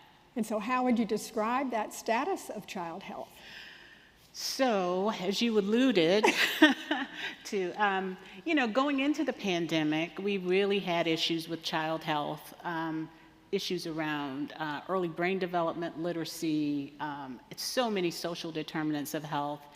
And unfortunately, I'd like to say post-pandemic, but I guess we're not really post-pandemic, but the pandemic has only worsened the issues that we see in our children, the mental health issues, the child health issues, access to care. So there is an urgent call to action to stand up for our children. So what are you seeing at Children's, Ms. Talley, and who cares about the children? Yeah, Ann, thank you. You know, I think in this crazy world, it's a pretty important question. In your darkest moments, you have to wonder who does care about the children. You watch the news as it's playing out, whether it's the impact of the pandemic, or world and global issues that consume all of our attention right now. And I think it's a question that bears a lot of discussion, so I thank you for carving out time for us today to talk about the kids. Kids aren't little adults. Kids are uniquely different in so many, many different ways. And, you know, in their immaturity, there's great resilience and great hope and great opportunity to heal. There's great resilience in kids. I think, adults get older, they seek care, they consume a lot of our attention in terms of healthcare dollars, research, and resources. And we make the false assumption that kids, because they're basically healthy, don't need as much attention, and that's not true. I would suggest that the investment that we make in our kids now impacts the trajectory of their life forevermore, right? You know, we like to say kids are 20% of our population in the whole, but they're 100% of our future. Absolutely. And so that's, I think that's the answer. Why kids? Because they represent the future. And we know if we treat, proactively childhood diseases, whether it's obesity or asthma, childhood cancer, what have you, that we can impact the adult onset of heart attack and stroke and cancer in later lives. So the investment that we make in kids now informs who we are and what we look like in the future. Well, if we think about it then, what is the threat? Why isn't that commitment and the care more evident and invested in? And then what's that relationship to women's health? So talk a little bit about that. Terry, you want to go? Sure. I think, children unfortunately don't have the voice to speak for themselves, and so they are dependent upon us. If you think about the children's lobby, there's not a huge children's lobby, but folks like all of us are trying to make sure that children do have a voice. But there's some huge threats to children going forward. I like to talk about, by now people have been hearing about the ACEs study and childhood adversity, and how that, as Linda has mentioned, sets the stage for the entire health trajectory. So if children are exposed to adversity early in those formative years, we not only set the stage for their health trajectory, we talk about epigenetics, where we are actually changing their genome and the way their genes are expressed and what will happen in the next generation. So investing in children's health really is about investing in not only their long-term health, not only the cost reductions, but it's about the next generation and the generation after that and the generation after that. And so, as I think about those big things that are important to children, and I think about adversity, as I have evolved, I'm starting to think about things like environmental justice and environmental racism, and how environmental issues, given the way we're seeing our planet change, are also going to be a huge threat to children. So there's a lot for us to get done. A lot for us to worry about and/or to get involved with. Get involved with. Exactly. Absolutely. We'll be the voice for children. Yes. Linda, what about, where do you see those threats in relationship with women? I think they're in the environment, frankly, and I think, we talk about food insecurity. In the District of Columbia, we have neighborhoods that have no grocery store within miles. So, looking at where some of those social determinants of health are that drive kids into the need for health care, whether it's gun violence, whether it's mental health challenges that, for goodness sake, became so magnified and top of mind for us over the course of the past 2 years. I think that's where the focus really needs to be. They come into the hospital setting where I practice when in the worst case scenario. But the rest of their lives are lived outside within the community. So we have to immerse ourselves in what that community experience is and where are the barriers.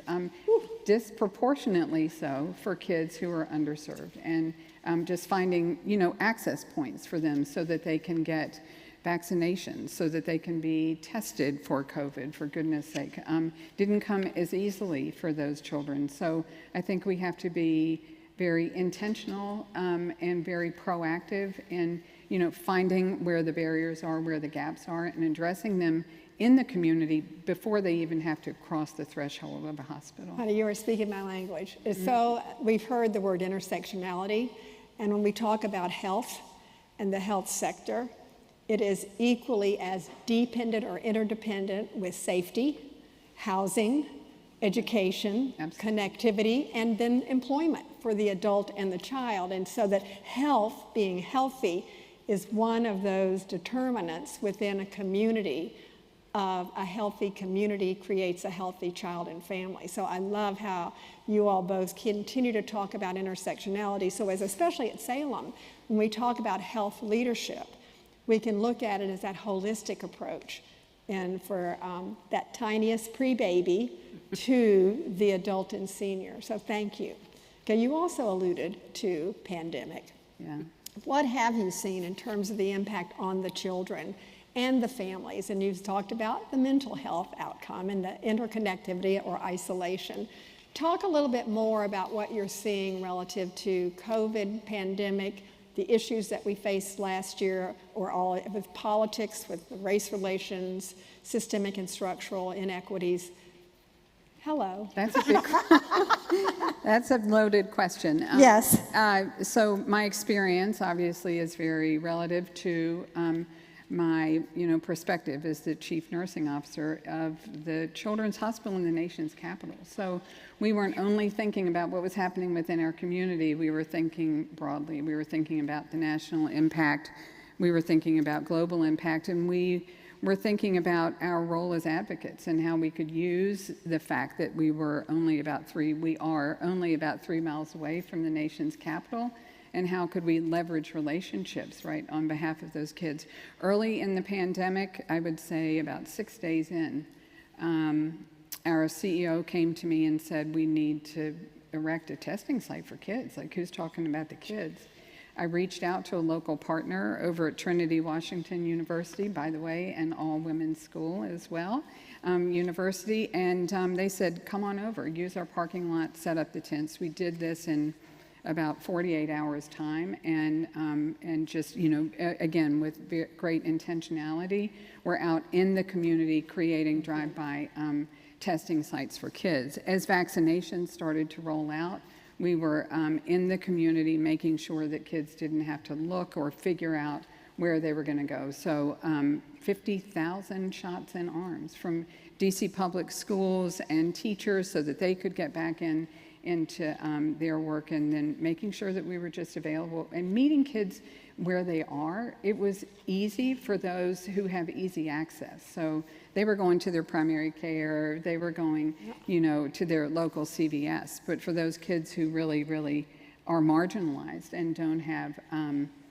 don't have easy access, that's where we poured all of our effort. And I think really defined the COVID experience for us. And as scary and anxiety-provoking as the past 2 years have been for us, being able to, you know, use your position and the resources that you have by virtue of your work to make a difference made an otherwise difficult situation, you know, it helped us to find our purpose as well. So I think it was mutually rewarding experience. Thank you. Exhausting, but mutually rewarding. Exhausting with an underline. Yeah. So talk a little about, Terry, what you've experienced, and then what are the lessons learned from it? Sure.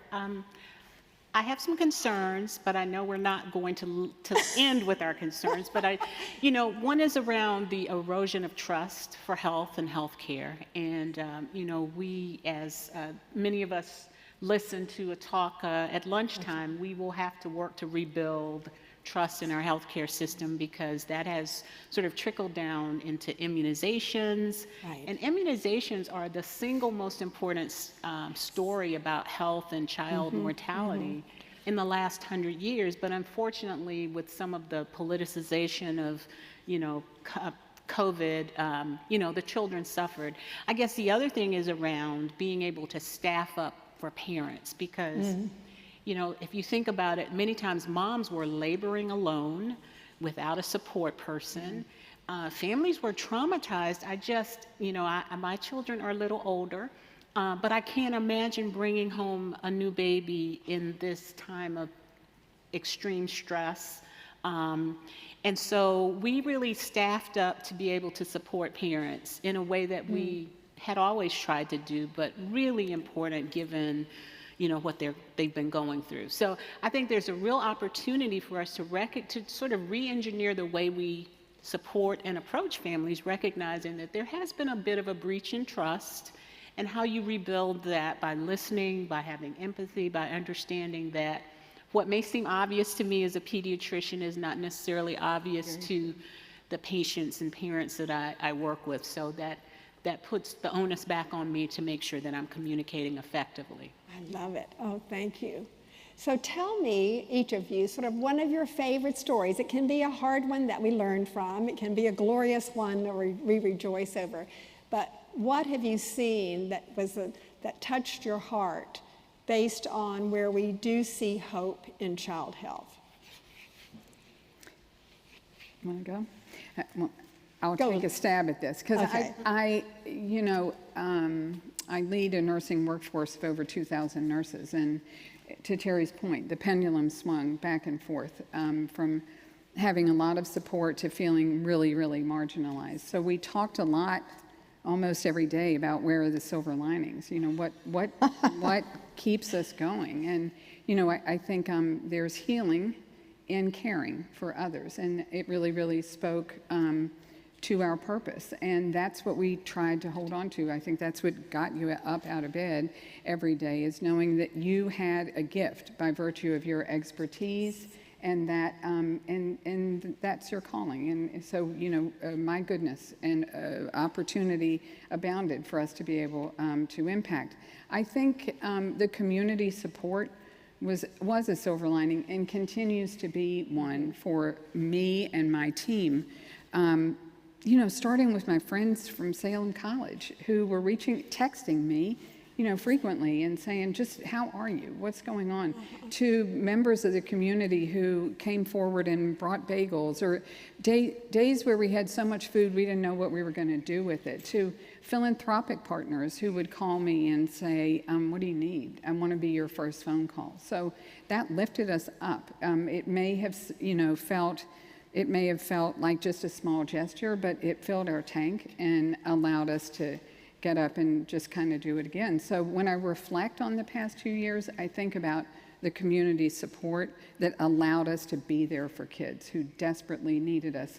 The impact on kids in terms of morbidity and mortality didn't get quite the attention that the adult population did, for good reason, knock on wood. The impact wasn't as significant. However, we had 65 kids at the peak in our ICUs and in acute care, and it did have an impact, though it wasn't as, the mortality numbers were not as high as they were in adults, for sure. I worry, if you want to talk about part of the dark side, I worry about the mental health impact that we haven't fully realized yet, and it's really playing out, frankly, across the continuum, adults and kids alike. And I think we haven't quite wrapped our head around that and understand, I don't think we understand completely what the toll of that is going to be on us as a society. But I go back to the community support. I know we will rise to that challenge too. As I said earlier, these kids are our future. We will pour every resource that we have into their healing, but I think the impact is real and as yet not fully appreciated. Thank you. Terry? So I think I reflect on the resilience of our team and the way that we recognized during the pandemic in a way that perhaps we didn't at other times, that it is definitely, healthcare is a team sport, and every member of the team, from the housekeeping folks, the environmental services folks, to the nurses, the physicians, the respiratory therapists, we all work together. But one of my favorite stories is in the beginning when there was so much fear, and because we're resilient folks, we have put that away in a compartment. But that first 6 months where we just didn't know if that encounter, the next encounter that you had with a patient, would be the one that gave you COVID that you then took home to your family, it was a time of terror, I would say. And yet I remember seeing one of our medical assistants climb down onto the floor with a child who was having a meltdown and sit there with them and talk to them and just, have that interaction that reminds us about why those of us who went into pediatrics did, because at the end of the day, when you're able to have that connection with a child and calm them and model that for stressed out parents, it's just a wonderful thing, and you feel like you've actually accomplished something, even in the middle of the plague. So that's a special memory for me. So is there anything that y'all would do differently based on learnings from the pandemic that you think transcends into the future? I would have written a book on how to deal with a pandemic. I didn't. You mean it wasn't written? Yeah. We kept saying, "Where's the chapter in the book on how to deal with this?" Flipping through the protocols, there was, we were writing the story as we went along. So I think the lesson is there will be another pandemic, there will be another natural or man-made disaster, and will we be prepared? Will we take this opportunity, if you will, that's been provided to us to write down the lessons learned and to educate those who will come and follow in our footsteps. God willing, I will move on at some point, and you feel a great, responsibility to make sure that this story has been chronicled, that we're publishing. We talked about that throughout the pandemic. We had, resources and committees that were set up to make sure that we were documenting this story, and that we were. And that there would be lessons for the future healthcare providers to come. Good work. Terry, that's so good. Thank you. I think the big takeaway from me is reminding everyone on the team about self-care, because you can't go 2.5 years in the midst of a pandemic when we as healthcare providers are trained to run to the problem. And, it really is, it's an occupational hazard, and it's one that we accept. But just remembering to have grace for the folks in your midst, that self-care is really an investment, an important investment in the future and lives of the children, because you can't give good care if you're completely depleted. So I think I would have started that earlier for my team and myself. Well, and both of you are talking about that degree of difficulty and yet the degree of compassion and running into fix it. Yes. So how do we inspire this next generation to pursue, especially child health, and what that would take? Yeah, it's something that is top of mind for me right now, because the workforce has been wounded and marginalized at times, and that's obviously very concerning. And it's manifested in turnover like I've never seen in my 35 years of practicing nursing. On the other hand, 75% of us stayed. 100% of my leadership team, that's about 58-fold, stayed. So that's what we're talking about right now, is how to, let's study that. Let's talk about what worked and why we keep doing this. Nurses Week will be celebrated in about 2 weeks coming up here. And we are designing a program that just talks about, why nursing and why do you do this? I'm often asked why 35 years in one hospital. It's kind of a dinosaur. It's unheard of. Yeah, people don't do that anymore. They move around, and for me, it comes back to the mission and the purpose. I continue to find purpose in that, and I believe that there are many here in the audience today, and our future healthcare providers have that same, when you feel it in your gut, when you have that calling, you can't kind of ignore it, you can't deny it. So we want to make sure that the environment is one that's inviting, that is supportive. We will transform as a result of this experience, and I think we'll transform in a good and informed way. And so I think there's all good things to come in spite of some difficult lessons. Some better to look forward to. Absolutely. Thank you. Terry, what about you? Well, the inspiration. Okay, well, so I'll try, Ann, but every year I have a theme word. This year it was 2 theme words, grace and awe. And I would say that I am so inspired by the children and families that I serve, that it's hard not to have awe when you work with a child. And you recognize the possibilities, and you see, the blank slate and the potential for greatness in every child that you have an encounter with. And so if you want to go in a profession where you really are paving the way for our future, it really is about working with children, because, again, these are going to be the folks who are our doctors, lawyers, judges, teachers, professors. And so if we invest in them now, if we make them healthy, keep them healthy, then there's some self-care involved in that as well. But it really is about paving the way for the future. So you hear that out there? Anyone wanting to go into child health at any part of the spectrum? Yes. This is a great place to be. So we've talked about mental health and physical health. I'd love, Terry, for you to talk a little bit about that brain development, which I know that you have really, both of you, have been working on, and encouraging parents, again, to be aware of not just the body and the heart and soul, but that brain. Absolutely. I think, early brain science has really come a long way over the last couple of decades, and but I always call it grandma wisdom, right? It's the things your grandma always told you, that, if you talk to children, if you read to them, if you create a safe, stable, nurturing environment for them, you are creating those neuronal connections that will make it possible for them to be successful, to be smart, but to also be good and compassionate people. And so that is why the program that you have helped us so much with, Ann, the Reach Out and Read program, which emphasizes the importance of reading and early literacy as a developmental milestone for children, but also emphasizes the importance of that connection between a parent and child that happens when you sit there with a book.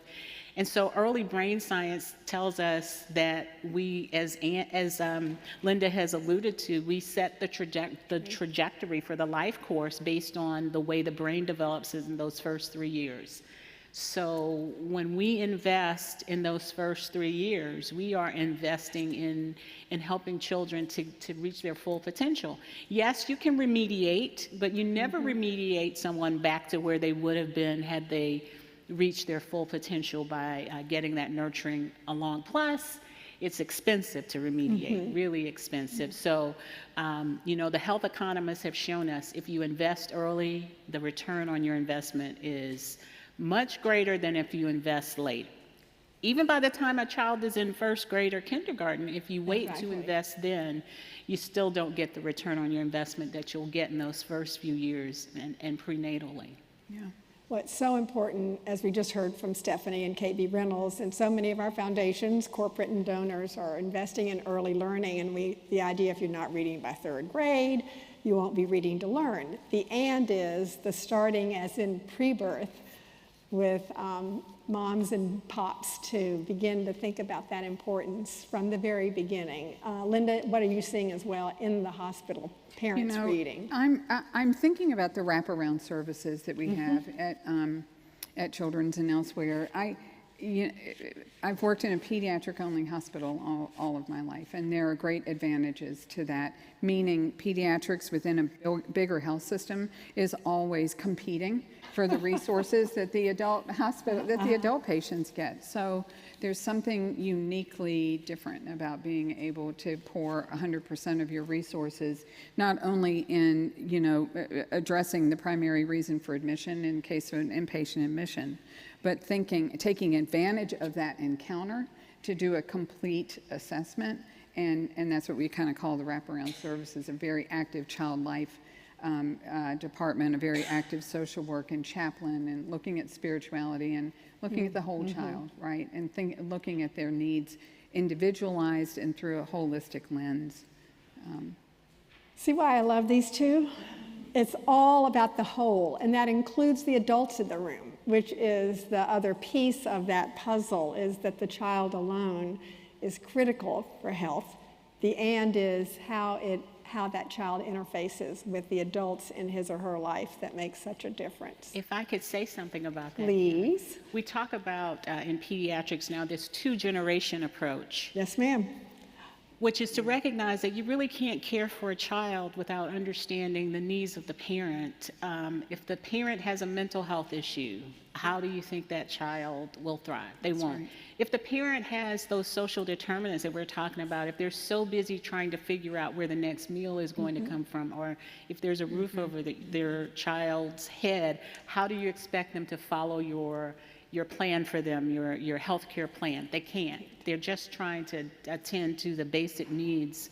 And so if you're going to care for children, you have to have this 2-generation approach where you think about the needs of the parents, because children live within the context of families. They don't live on their own. Yeah. It's so fun. A lot of the work now involved with education, where you're reimagining not just America's schools, but it's all about community and neighborhoods, where that school may be the heart of the neighborhood, but it would be the encompassing of all of those wraparound services for the family. So I think you've seen the future of health, not just for children, but for communities with these two. Yeah. So tell me one that's sort of the final word. Now I can't see where we are. Can you read? What does it say up there, Linda? 2:13. 2:13? Oh, honey, we have 2 minutes. That's perfect. We're so good at time. Okay, ladybugs. That final word in challenging this extraordinary audit for the inaugural Health Leadership Forum at Salem College, tell us sort of what that final word is about women's health and innovation and courage and being bold, especially relating to child health. The charge and challenge. You go. Thank you.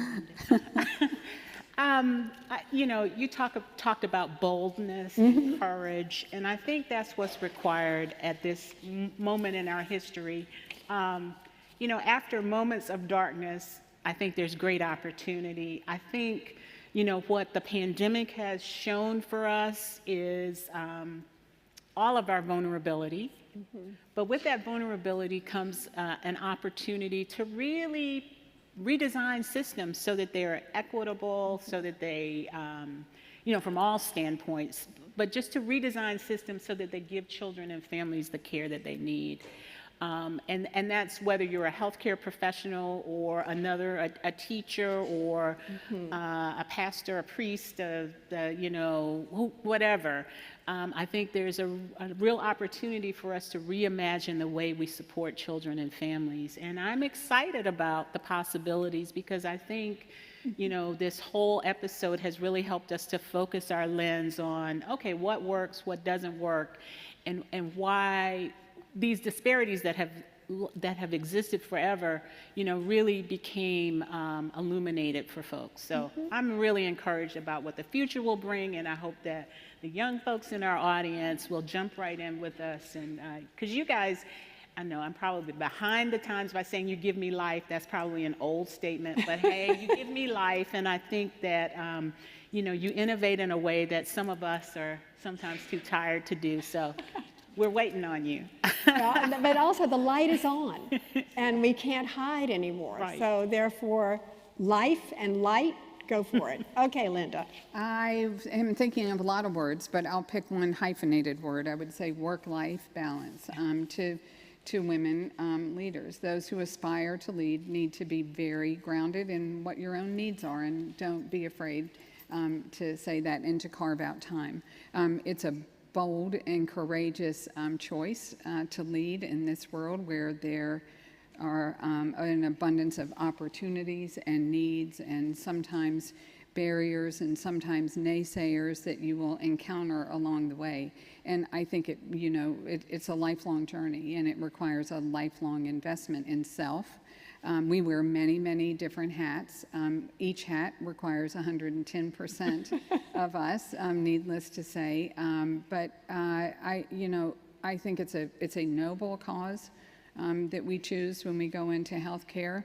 I go back to something I said earlier, that the healing lies within this work. It's a crazy world with so many things to worry about and keep us up at night. And so we have to put ourselves to work and figure out, like, how can I make a difference? Because Lord knows I can't solve all of the things that are happening around me, but this I can do. I can get up, I can have purpose, I can have focus, and I have to restore myself in whatever way that is, whether it's physically or spiritually, mentally, so that I can get up again and do it over and over and over. Yep. Face forward in faith and just keep going. Do we not love these two? So also, I hope it has inspired at least one of you to consider that end of the spectrum, which is the littlest, that has the highest return on the investment for all of us. So thank you, Salem, for letting us talk about childhood. And let's give Dr. Terry McFadden and Linda Brooks Talley, our champions of child health. Thank you both so much. Thank you, now, we're not finished yet. We have one fabulous panel yet left, which Sally Craig Huber is going to bring forward. But I do want to ask each of you to please think of questions that have been coming up in your mind and write them on the cards, or if you didn't have a card, just on a piece of paper, so that we can collect those, because at the end, the concluding panel will be all 6 of the panel members coming together to respond to what they've heard from each other and to you. So please put those questions on cards or paper. We'll collect them and ask them to all 6 of these amazing panel members at the end of the day. Thank you, Terry. Thank you, Linda. It was a joy. Thank you. Sally Craig is coming up.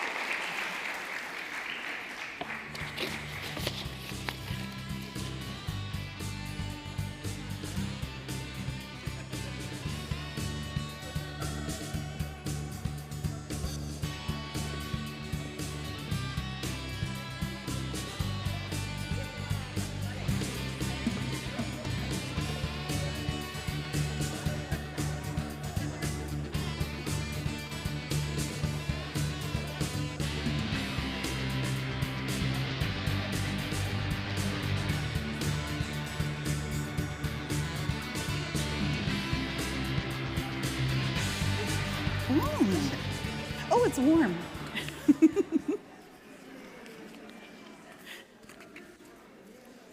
It's hard to see in these lights, isn't it? Okay, everybody, welcome back to panel number 3.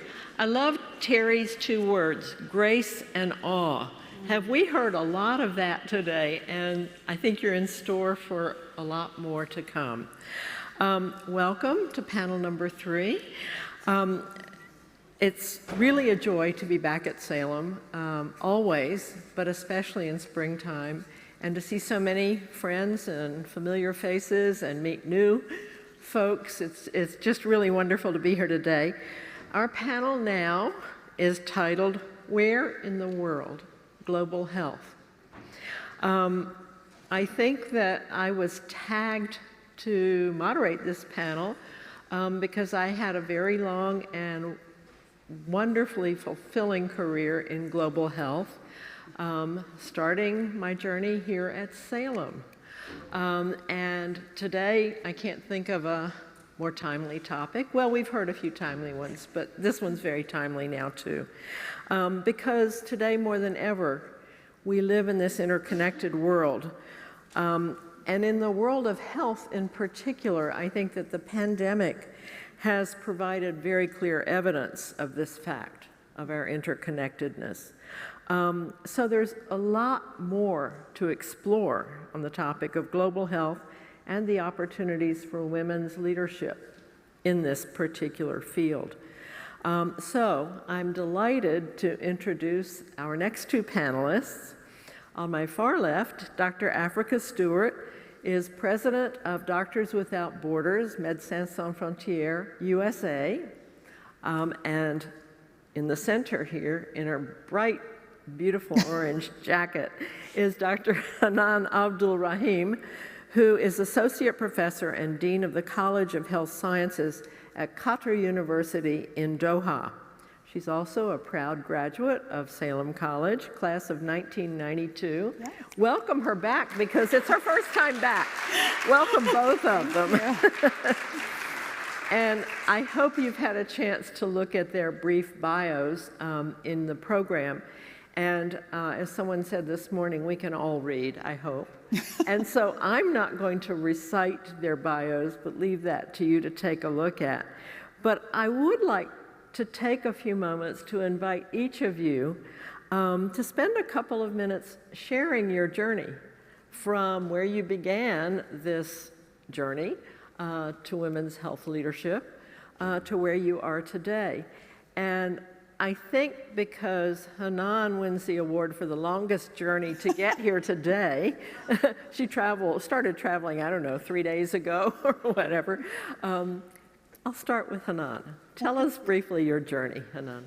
Sure. So let me just tell you that it is beyond surreal to be back here. I remember 30 years ago when I was at Salem and, alumni weekends would happen. I'd see people just walking around. They would look so emotional and I'd be like, oh, that's cute. That's sweet, Really. And today I am this person and it's beyond emotional. So it's amazing to be back. But yeah, I started here at Salem 30 years ago, and I don't think I could have gotten a better start anywhere.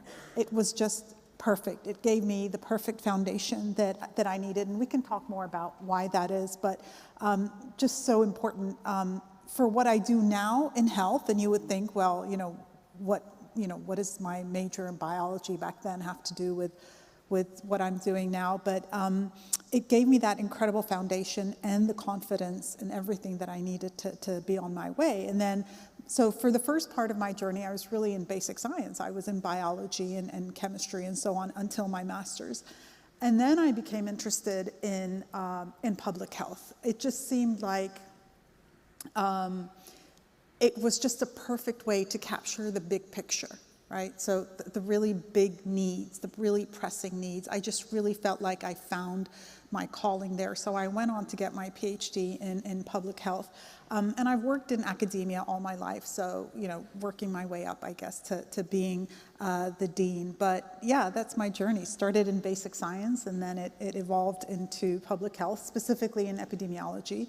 And I love what I do now because it's a combination of, doing research, which I really love, but also working with students, and that's something that gives you renewed energy all the time. Can I follow up before we get to your journey, Africa? I think probably at the time you were here, Hanan, there were very few international students. Absolutely. Do you want to speak about that just a little bit? Because I don't know how that's changed today or whether it has, but I think you might have some words of wisdom to our student body and our faculty. It does seem like the student body now is more diverse than when I came here, and I know that just because I follow Salem on social media, and so, I can see that, and I believe that this was an intentional effort on Salem's part, to have the student body become more diverse. But yes, back then, I don't think there were many international students, but I'll tell you what was amazing is I never really felt like an outsider, and I think that's one of the really beautiful things about Salem. I promise you, in the history of Salem, there was never anyone else called Hanan except me. I promise you. But I never felt like an outsider, and I think that's great. Wonderful. Africa, tell us about your journey. Everybody said all the good answers. Right? Okay, so I will start. My undergrad is in Baltimore at Hopkins. I heard some Blue Jays were here. Wait, where's Dr. Summer? She was a Blue Jay as well. I started in Baltimore. I trained in Philly. And the relevant piece of my journey is I took a year off from med school in the mid-90s when it wasn't a thing to do an MBA.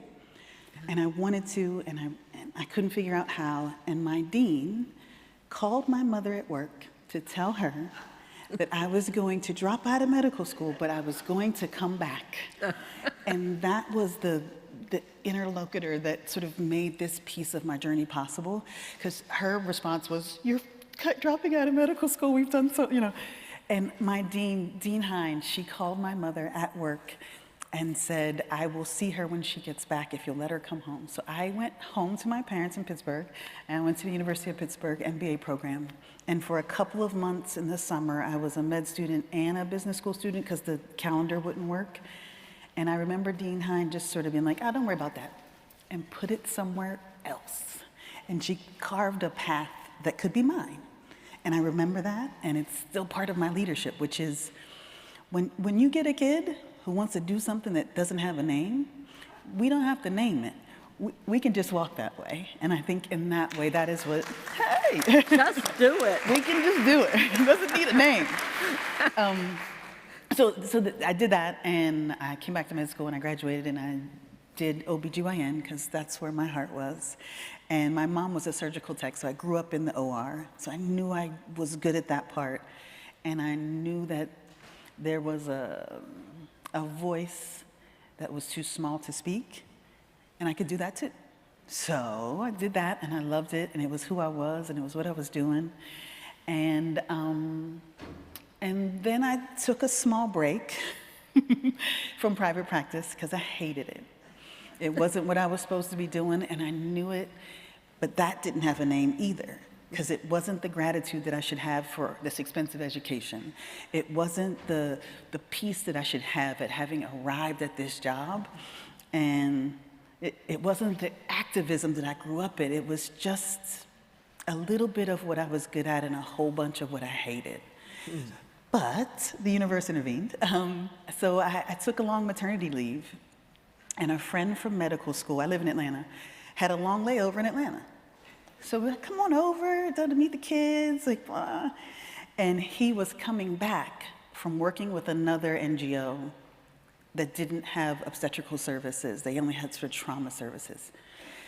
And like the passion of someone telling you, "I'm not gonna do that again until they are able to meet the needs of women in this community adequately."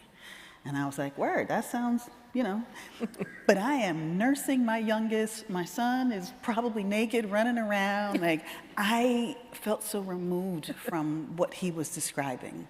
And he said sort of like, oh, you should think about Doctors Without Borders, they need OBs. And I was like, I am literally her food. I'm not going anywhere, But it stuck with me. It stuck with me that he could delineate. As a trauma surgeon, he's our friend. Like, if there's gunshots, he'll be like, where? Like, he's that kind of person. And hearing him delineate good care for women's services in that way, just, it's the sort of thing I was like, Anywho, so when that nursing baby was a year and a half, I went to Sudan. At the time, it was still Sudan where I went. That place is now in South Sudan.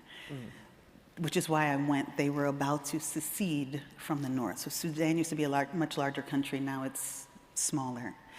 And what the moms figured out is that the hospital was on the south side of the border.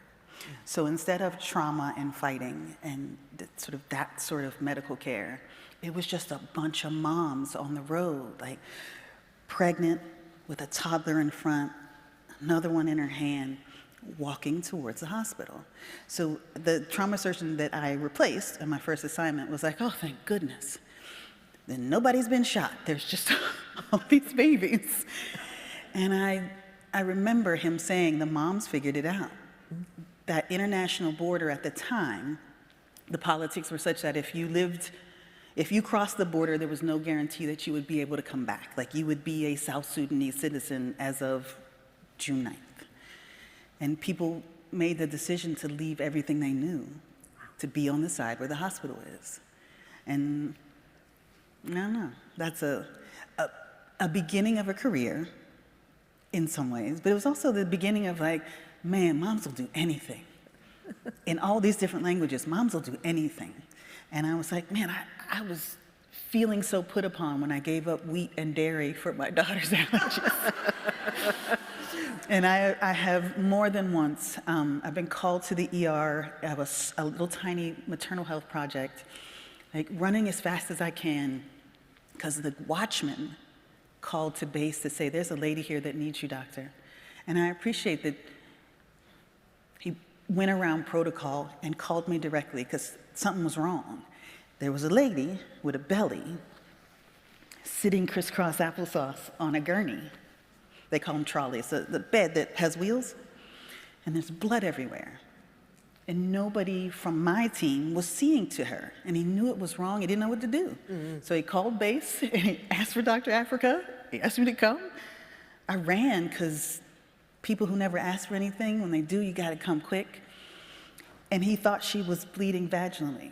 It was her feet. She had walked so far that her feet were just pouring blood, but from his perspective, there was a lady with blood around her, and nobody was helping her, and he knew he should do something.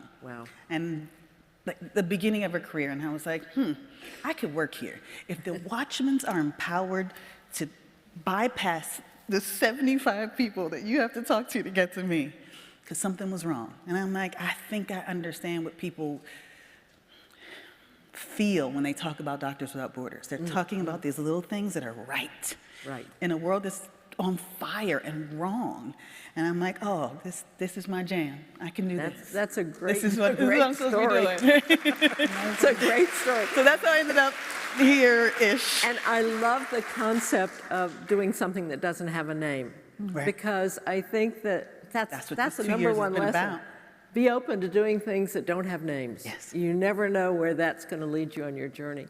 Do you have any of those experiences, things that don't have a name in your career path? Next to what Africa just said, being a dean does not sound very exciting. I don't have to. Being a dean is a snap. Is the dean still here? Does he agree? Is Dean Reimer here? Is she? What's that? I try to be mindful when I take something I want to give back. Dean Reimer said something today that she starts her emails with, there are a bunch of different perspectives. Yes. I'm going to write 15 emails today with that at the beginning. That's right. That's and so our true. interpreters, I learned that this is responsibility and this is strength. I'm mindful when I take. I'm going to get something. I think we're all taking something Yeah. from today, right? So, moving on, from your vantage point, how do today's global challenges affect and impact the health challenges at the local level and vice versa? I mean, we've talked a lot about the pandemic, but there are probably lots of other ways too. Hanan, do you want to Yeah, comment I on mean, that? I'm just reflecting on everything that I've been hearing today.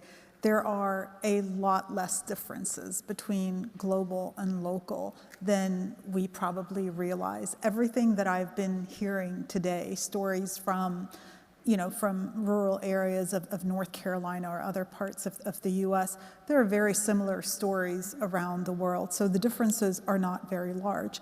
Part of it is because there are threats that are so big that they affect us wherever we are, globally, locally, things like climate change, for example. Part of it is, the structural racism, for example, that we were talking about, the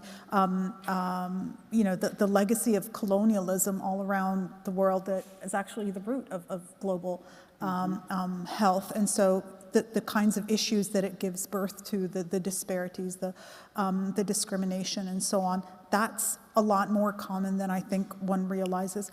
And part of it also is because there is so much movement in the world now. So if you just go back to the COVID-19 example, the healthcare workforce moves all around the world, diseases move all around the world. So to me, the bottom line is there is not as much delineation between global and local as we'd like to think. So, if you're a student here and you're thinking, oh, I'm just working in my local community, I don't know if global health is for me, or if I think you know a lot more about the issues than you probably think, and you have a lot more experiences that are relevant than you probably realize.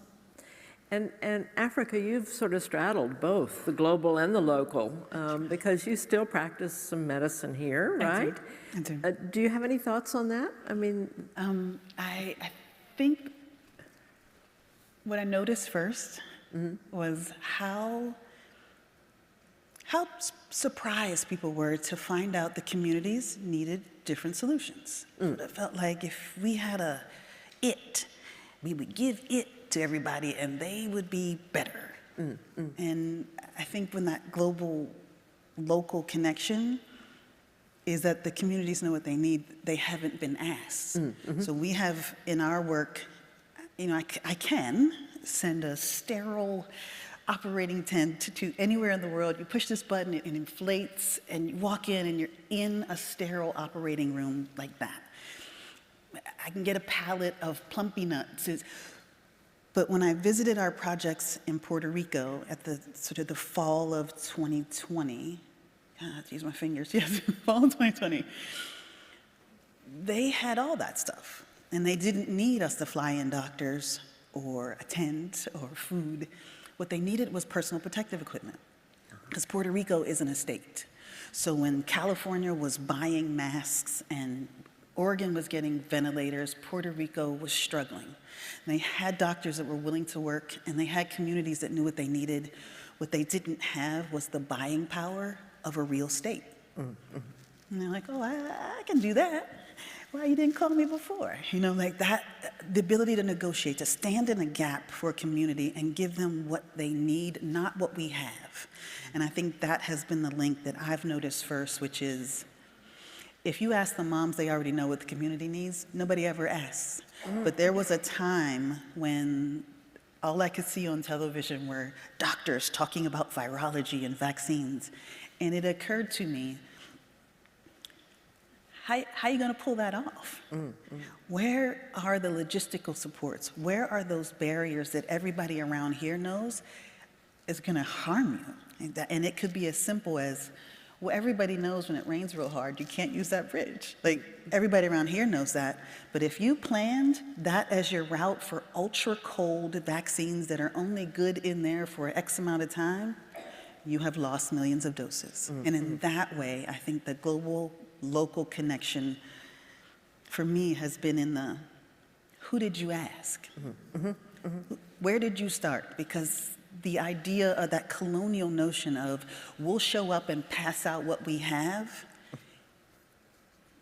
is a model that won't work anymore. What you can do is show up and say, what's going on around here? What do y'all need? Because sometimes it's a surgeon. Sometimes it is a phone call. And in that way, I think we have leaps and bounds found the connection of healthy communities. Ask. I had a very wise boss who taught me quite late in my career that we're all born with 2 ears and 1 mouth. Use what you have 2 of more than what you have 1 of. Right. And that's particularly true in this feeling like we know what everybody needs and we just go in and give it.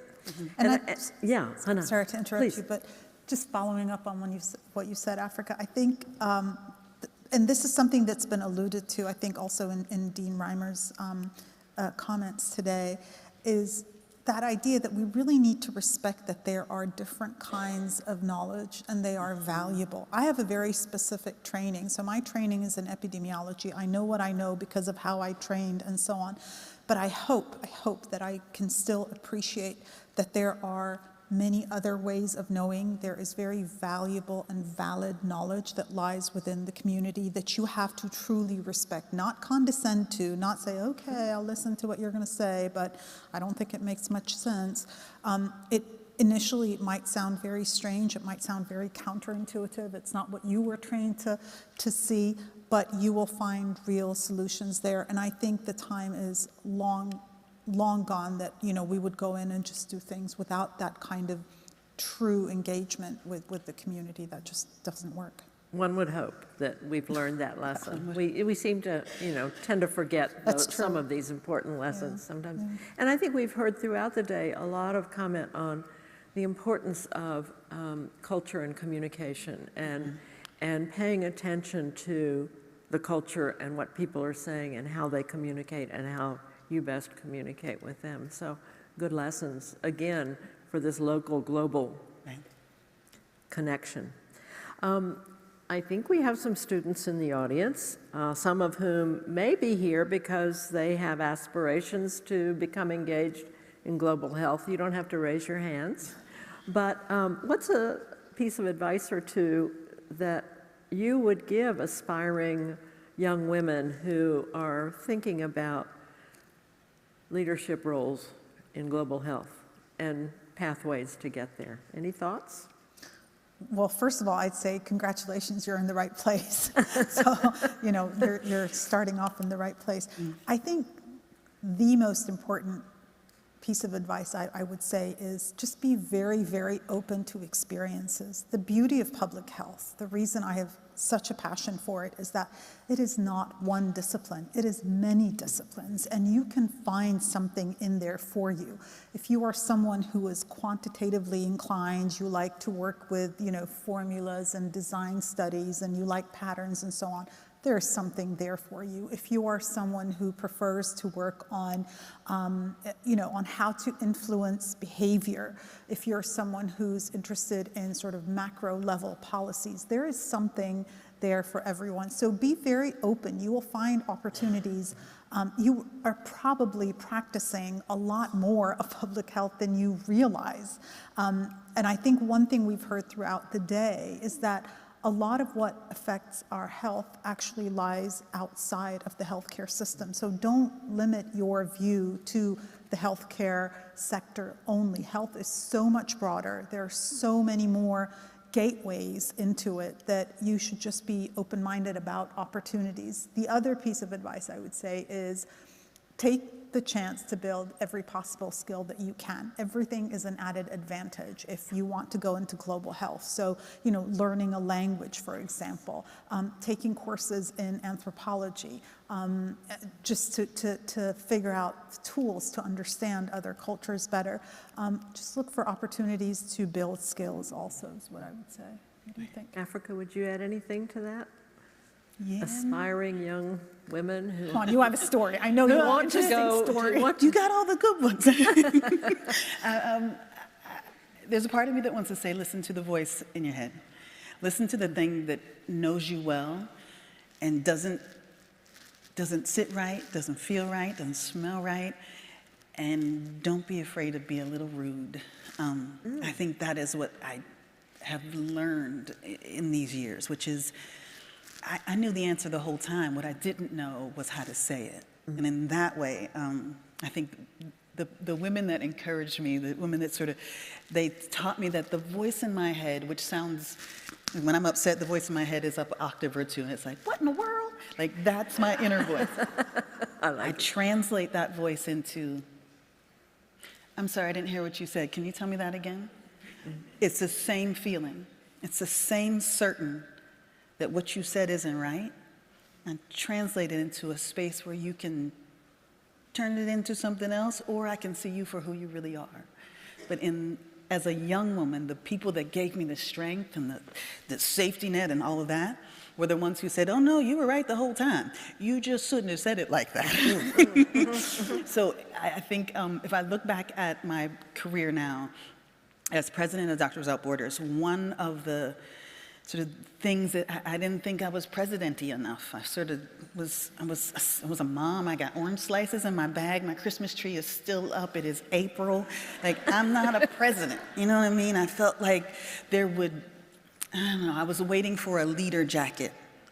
And I figured out that if I walk in principle and transparency, the back of my jacket says leader. And I kept thinking somebody would hand it to me. And in that way, that is what I would tell young leaders.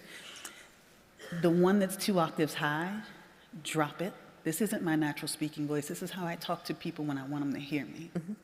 My real voice is panicked.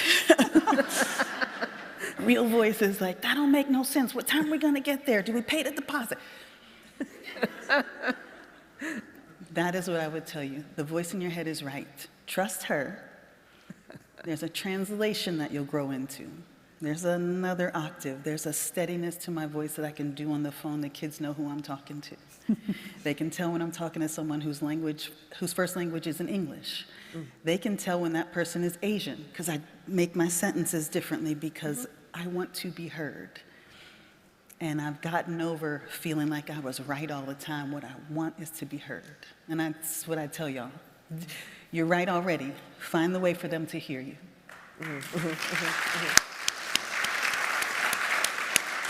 Feels like I'm gonna cry. I love that, the president's jacket. Yeah, it never came. It never came. I like your jacket. I kept checking Amazon, nothing. You don't need a jacket. You don't need a jacket. But I think we're hearing a lot about being open to opportunities. I mean, we've heard it throughout the day. And certainly just to back up a little bit to when the Fine Arts Center was built when I was a student here. So when I was sitting out there, I had never heard of public health. I was here at a liberal arts college. I majored in sociology and psychology. I didn't know what I was going to do when I finished Salem. But doors kept opening, and I just kept walking through them. And I hear a little bit of that. I think, Hanan, you've been much more focused, but certainly what Africa said to us. So I'm thinking about today's career opportunities. I mean, my trajectory was finding a job that I just fell in love with, and it was exactly what I should do the rest of my life. And I had mentors who were wonderful, who recognized that and said, you should study public health. And I said, say what?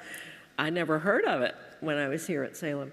So keep looking for those doors and keep your ears open. I think that's what I'm hearing you guys say, and walk through the doors. But what are some of today's career opportunities that lead to engagement in public health? I mean, you both touched on them a little bit, and just from the last position I had before I retired was with an organization that did a lot of logistics management, for example. Not something that you would necessarily think, although we've heard a lot during the pandemic about the importance of logistics. But that was something totally new to me, and we built systems all over the world. And a proud achievement was helping the country of Afghanistan build its national health data management system, which is still working, even today, as far as I know. So that's an interesting career opportunity that I never thought sitting out there that I didn't even know about it. So what are some of the other career opportunities that some of the audience might be thinking about? Especially, well, your undergraduate was social science. Yes. Yeah. So I'm trying to think of if there's anything pithy, but I truly, from my perspective, if you can get good at the thing that makes you happy and then turn it into something that helps people, that's plenty. And we have architects and electricians at every project. You would be surprised how often I need a plumber instead of an anesthesiologist. In some ways, there are a list, lessons. I learned this one today, lessons. See?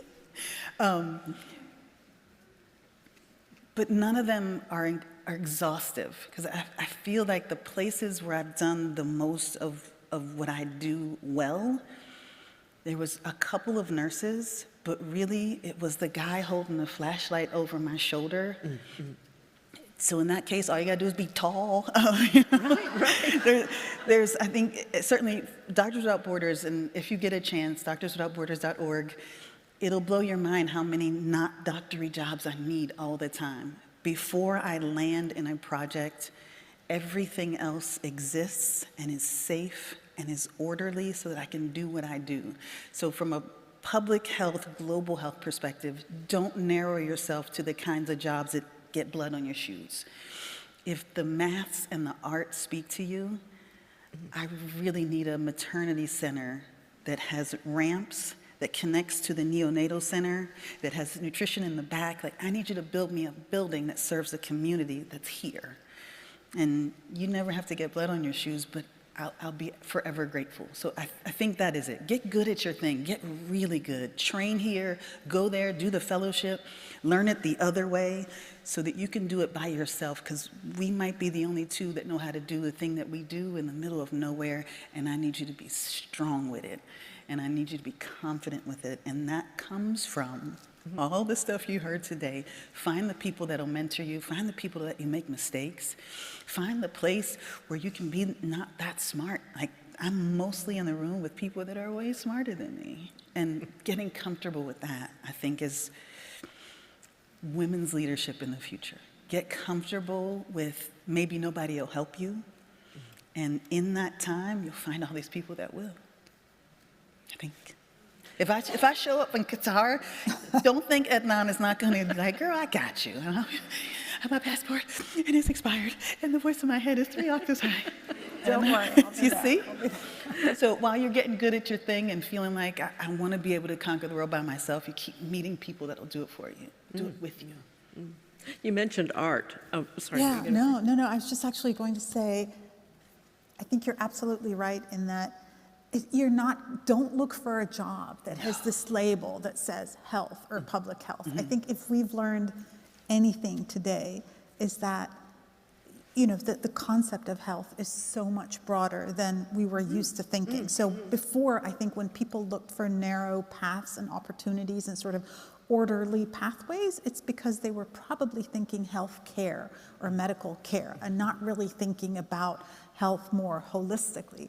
But basically, if you are passionate about making this world fairer and more just, then I think, public health is the thing for you, because that's what this is about. It's about helping people in very different ways realize their potential and actually fairly access the opportunities that you need. So there does not have to be a label of health. You can be working well outside the healthcare system and be serving that if you are working on sort of social or political determinants of health. And believe me, they are much, much harder to work on, but they are so much more impactful than sometimes the micro projects, the easier ones that we pick, but those are much more impactful. I just wanted to follow up. You mentioned art. You can be an artist and make a huge contribution in global health. 100%. Working in low literate sites, how do you teach mothers how to take contraception? You draw pictures. I have art exhibits that start with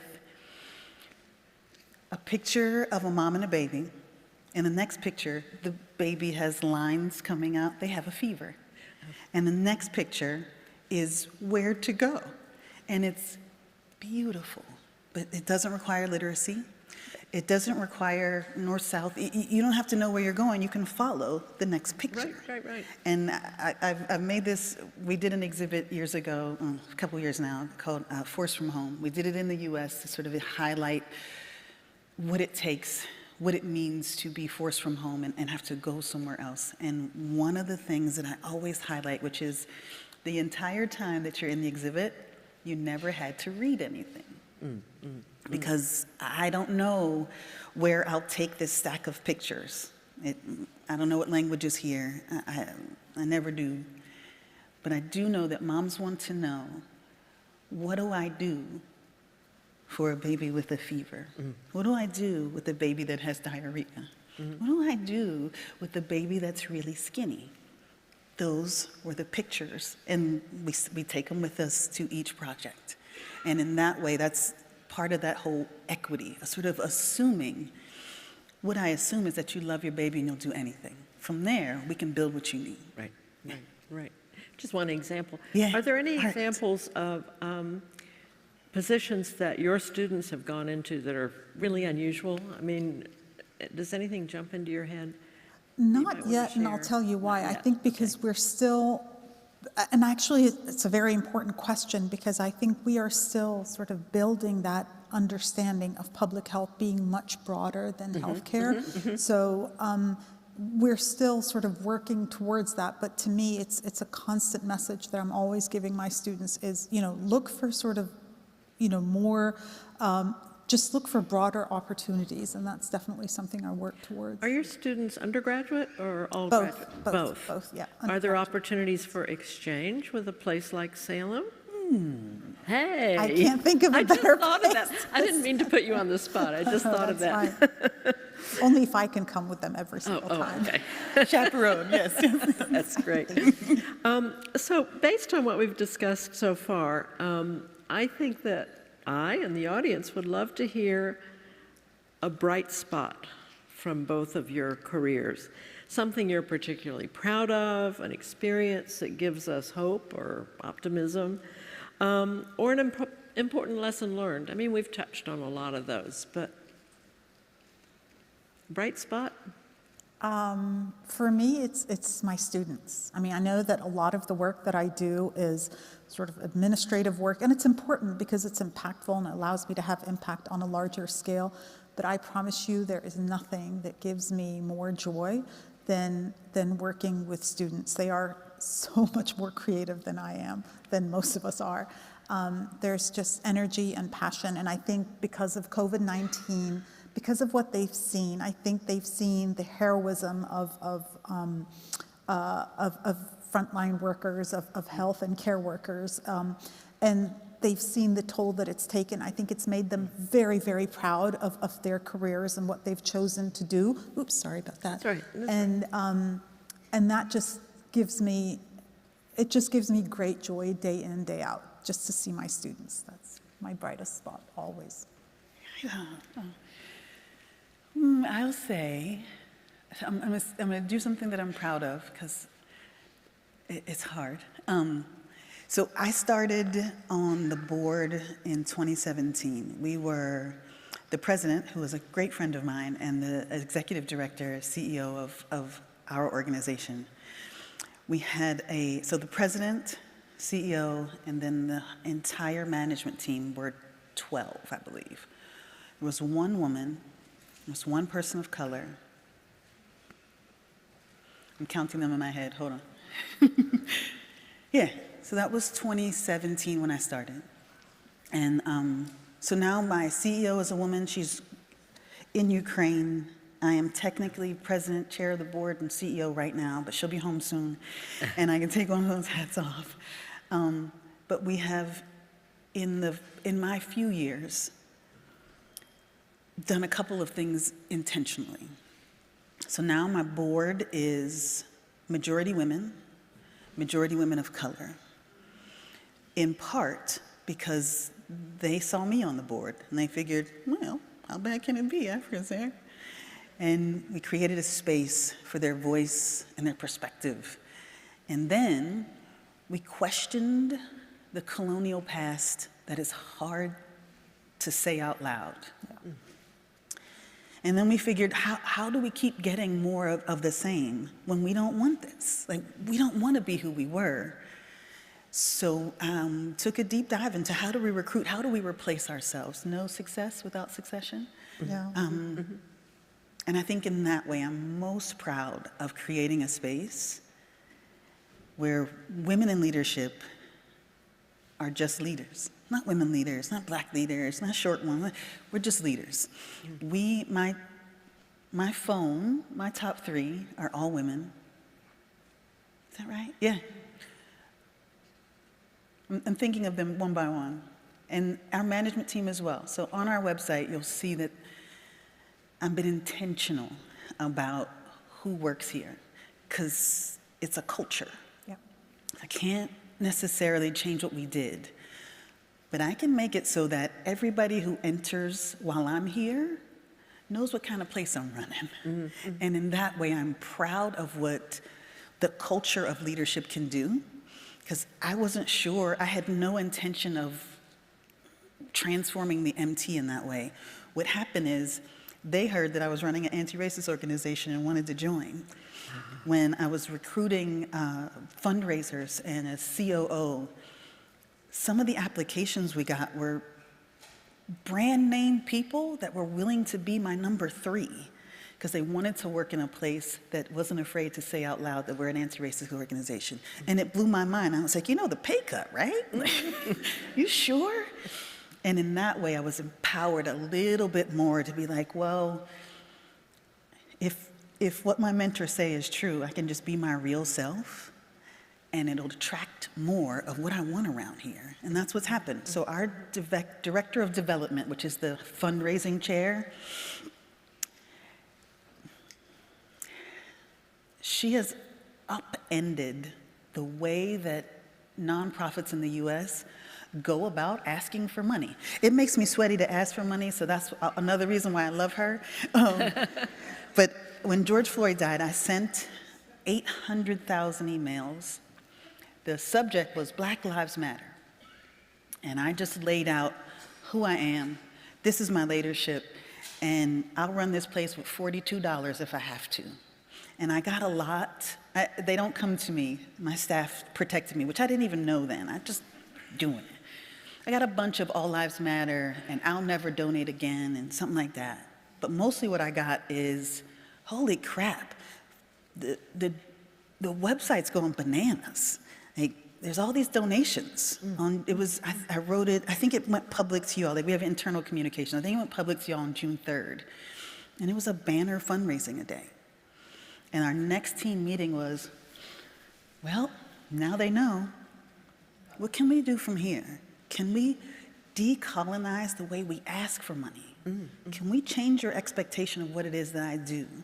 Because most of my job is with the local people. Like, I learn from the locals and I'm good at what I do, but most of my learning comes in that way. So instead of making people think you're donating to them over there, you're donating to the people that I trust, the people who can ring my phone in the middle of the night, and they are from wherever here is, and I trust them with our lives. And I think that is the thing I'm proud of. I changed the culture. I changed the systemic racism into the thing that we all hate as opposed to the thing that we're afraid of. And it was hard because I'm a black lady named Africa, for goodness sake, In some ways, somebody had to see this coming. But I think that's the thing that I'm most proud of, because I wasn't sure if it would work. Yeah. And going forward, I tell our team all the time, give it a go. I got you. If it fails miserably, we'll clean it up and learn. We don't take losses around here. We win or we learn every time. And in that way, I'm proud of a thing that's woven into our culture, that if I don't go to work tomorrow, it can't be undone. And I appreciate that. That's wonderful. And Hanan, you're a woman named Hanan, working in the Middle East, yes. in a leadership position. Have there been challenges for you? I mean, are you the first female dean, for example, in your school, or? I am not. 3 of our vice presidents are women, actually. Oh, wow. Yeah, That's yeah. wonderful. And actually, Say some more about that. That's one thing I think I would like people to know is that I think when you say Arab woman or woman from the Middle East, there are stereotypes that come up right away. And I think, again, part of being interested in global health and in public health is really getting to know the other, really getting to know who you're talking about and what are they really like. And so, you know, I'm not saying that there are no, you know, gender issues. There are all around the world. All around the world, women are paid less than men for the same kind of work, and that really upsets me. And there are many other issues, but I really, really do invite people to just get to know others and dispel stereotypes. It is so much easier to judge. So I understand why people do it, because it's easier and it's faster and it's less taxing on the brain, but it's also less rewarding because then you miss a lot of really, you know, rich and nuanced experiences. So I am not the first female dean. 3 of the vice presidents at my university are women. Almost 70% of the student body are actually women. So I work with women all the time, and that makes me incredibly proud because, you know, they're not just students, they're also future leaders, the way that Salem is trying to you know, to nurture and educate future leaders as well. So I think what I face in terms of gender is probably no less, no more, no different than what a lot of women around the world face as well. And it just makes me sort of particularly passionate about supporting other women. That's the most important takeaway for me. Thank you both. Those were wonderful. Bright spots.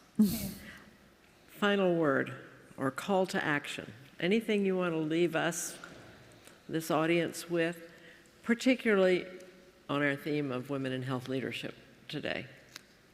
Any parting shots? Or have you said it all? Your mouth is moving, so I know it's coming. No, it's not that simple. You'll find your path, and you'll find people that'll help you along it. That'll be that. There'll be bumps. I had no idea that I would end up here. I never saw myself this way. I thought I would be in the OR or a community doc. I'd just be anonymous doing my thing, and I'd go home at night and play Who's Got a Fat Belly. You know, I don't know. But in the same way, I would say that imagine yourself the way people see you. And if that helps, be that person. But I don't know if I have any real gems. Do you? I mean, it's every day. Every day is slightly different in this work. It's the sense of purpose. It's the sense of living a life that's for, and I know it sounds incredibly corny. I can't believe I'm going to say it. I have a teenage daughter. I think she would shoot herself if she heard me say that. But really, but just make sure that your life is not just about you. I think that's what excites me, and that's what makes, you know, a lot of the hardships really bearable, is just keep in mind the bigger picture. In so many ways, we are so privileged, so fortunate, so blessed, you know, to have things that probably many of us take for granted, the education, the support of women around us, and so on. So don't make it about yourself. You know, it has to be about something bigger than you for it to really matter. Where? Yeah. Great. Please join me in thanking these 2 amazing women leaders. Thank you. Oh, wow. It's really nice. Thank you. That's for you. No, I don't think so. You're an alum. Thank you so much. Wow. Thank you. Thank you. So, don't go away quite yet. Another reminder, we have another session with all 6 panelists.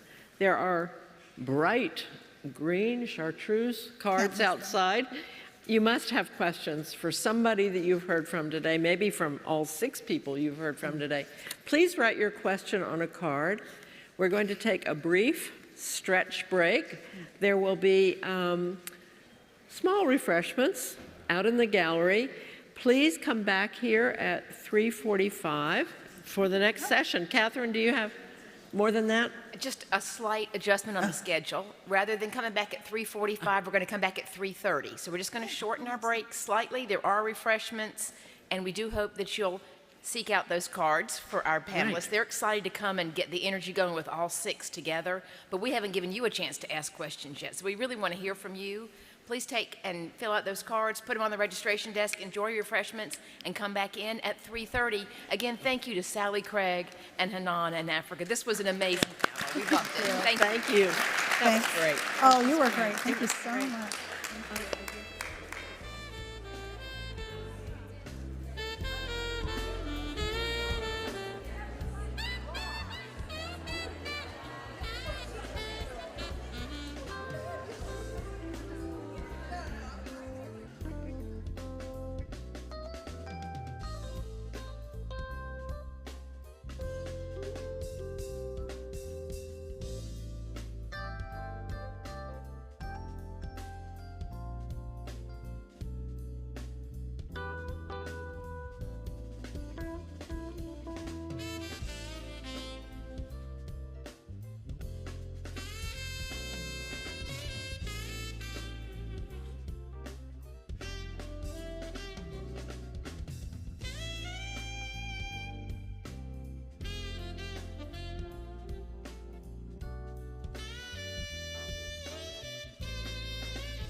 world of social media. That's a great So I think that's very did cool. one in a university, and it shocked me because I How was can giving a social media lecture be best for the harnessed to first help? time since the pandemic, and I looked at a sea of 500 faces with masks, Lights and I wanted to cry.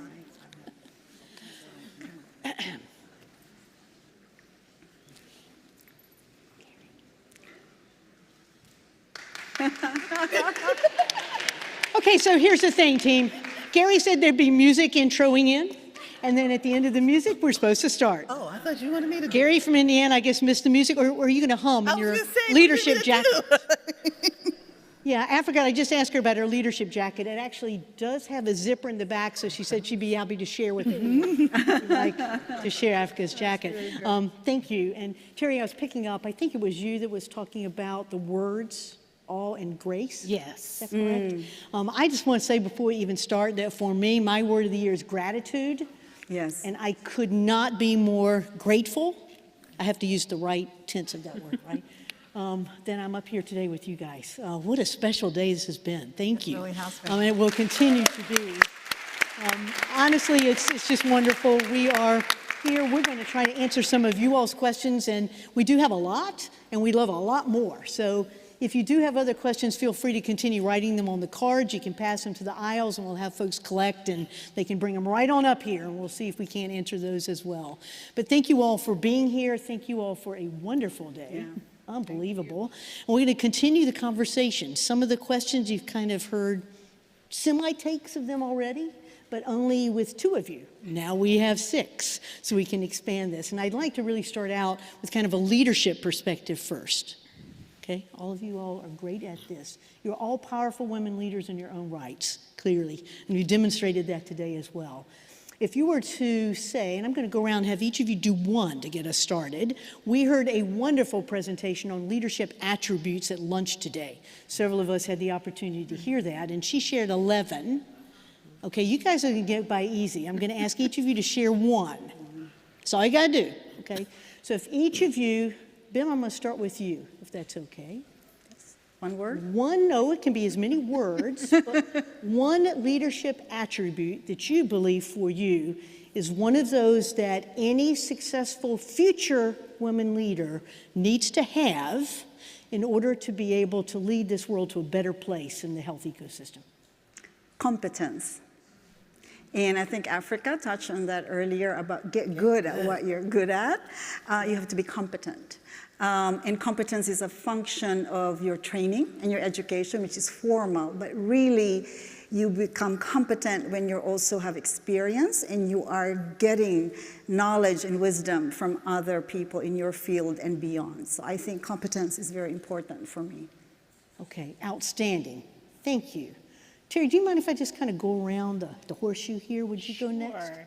Boy, this is hard when you talk about one, but I know that you guys will cover all the important We can come back and do a second round if we need to. So I'll say, after competence, the ability to listen and to really hear others. I think, so often we are walking around practicing what we're going to say next, right? Thinking about the answer to whatever somebody's question was, or preparing to say something instead of listening and really being present. So being present, listening, learning how to really hear somebody else's point of view, concerns, and not just press on to whatever your next place and your next statement that you've already rehearsed is. You know, I love that. I think that's about listening to learn, isn't it? As opposed to listen just so you can figure out how to respond. Exactly. Exactly. Thank you. Perfect. Okay, Miss Linda, what do you think? So the word that comes to mind is authenticity. I think authenticity, meaning be grounded, be relevant. I think when you come from that space, you are, you've got the foundation to build trust. And as a leader, you need that trust in order to help to move a group from here to there. So authenticity, you just have to be real. Nobody likes a fake, do they? Let me just be really clear too. I think when we talked about future leaders, no one can smell a fake any better than the current students that are here with me. Yeah, that's right. No, guys, and the folks that are moving around behind us, they know. Yes. So authenticity it's being real, isn't it? You mentioned one other thing, and I'm going to just kick this to the whole group right now, so you're off the hook for the moment, okay? But you mentioned in yours too, because you also mentioned trust. So I just want to throw that out there to everybody. What do you think about trust? How important is that to build as a leader, and how can we best go about doing that? I recently heard a lecture by a professor at Oxford speaking about trust. She does research in trust, and she called it the new currency. The new currency. And yes, that without trust, we won't get anywhere. And I think a lot of the themes that have been spoken today, and something that you said earlier, Africa, about our post-colonial world and having to move into a different kind of way of thinking and rebuilding the trust that has been broken for so many generations. So guys, on a real basis, how do we practically go about building that? What does that look like?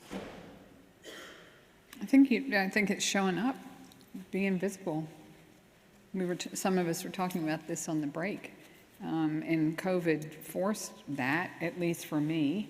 It would have been easy, I guess, to stay in my office behind a mask and not come out, but I think, out of a need to feel relevant and to feel as if I was helping, I came to work in my scrubs, and I was out with the folks so that I could understand what was happening, and rolling up your sleeves and not knowing what else to do, but just using the talent that you were given by virtue of your vocation.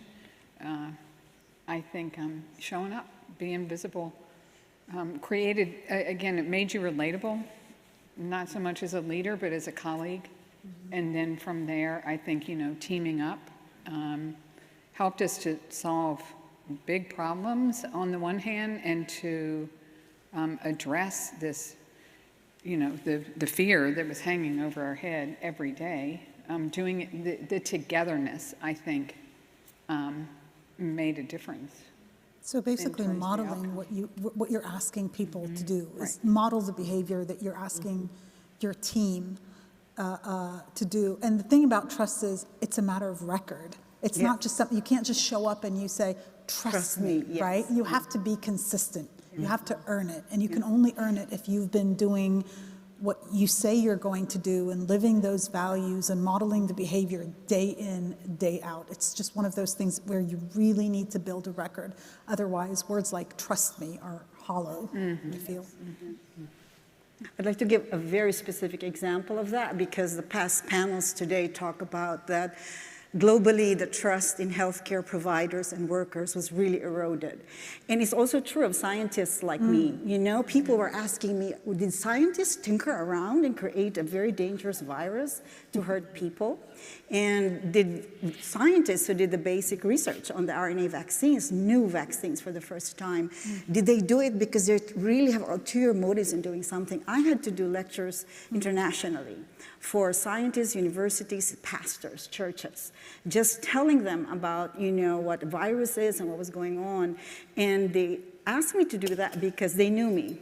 Over 10 years, they knew my work, and they said, I believe we can trust you. Tell us about this virus. Tell us about how these new RNA vaccines were made. Why do you think it is safe? And so I think that your record in your profession, and that you have relationship with people who trust you, not just in your field of expertise, but because you are doing other work with them, and they know you're trustworthy. So and if you break it, it takes a very long, I mean, the effect of breaking it is much more damaging than we realize. So why is it that people were willing to believe that, the vaccines were just, a big pharma ploy or something? Well, it's because big pharma hasn't given us a lot of reasons to trust them in the past, and that the legacy of mistakes of the past live on so much longer than we realize. And that's why we have to be really careful about that.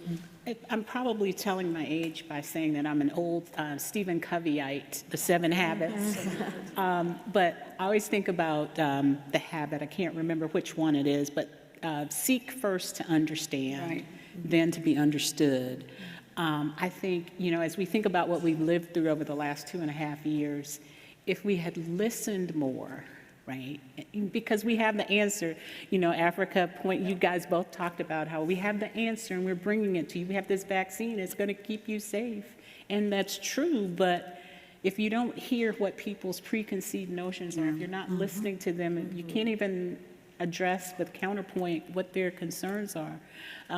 If you assume that it's silly or, it's uninformed, and it may be all of those, but until you listen and really hear, you can't really address what their concerns are. It's interesting to listen to everybody speak because, of course, when you were giving your example about trust, you went back to competence. Yes. Well, yes. Right back to where you were, and you went right back to listening again. Yeah. So you can't really tease all these apart, can we, guys? And the nanosecond to destroy trust is truly a nanosecond, isn't it? And a lifetime, if ever, to build it back once you lose that. So.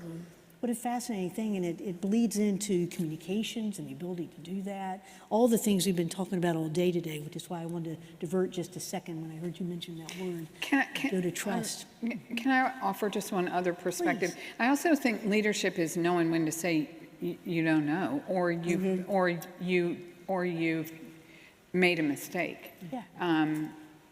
During the pandemic, we had a grand rounds offering from Ashish Jha, who is the new czar for the Biden administration on COVID. He comes from Brown University, I think, in public health, right? And his whole message was, we got it wrong. Nobody wants to hear us. Why? Are we going to stop and ask ourselves why?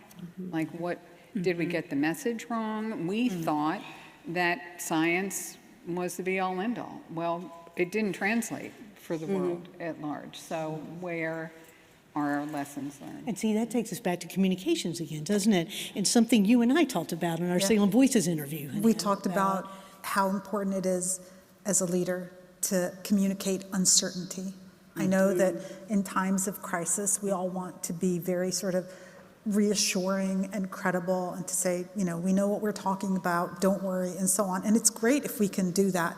But the fact is, especially at the beginning of the pandemic, the facts were evolving. We were just finding them out, and the science was changing, whether it was around masks or how the virus is transmitted, can you be reinfected, et cetera. And I think it takes so much courage to say, this is the best that we know at this time, and it can change. And somehow that never got to the public. So when we turned around and said, oh no, you know what, turns out that we really do need masks. Well, the public at this point, they had no willingness to believe us. So I think that was the biggest problem is, in a crisis, how can you be authoritative, reassuring, but also very transparent about what you don't know, and to say, that's fine, the science is evolving, we're figuring it out. That means that some of what we say now might change, to get people to sort of be with you on that journey so that when you tell them something different, it's not coming out of nowhere.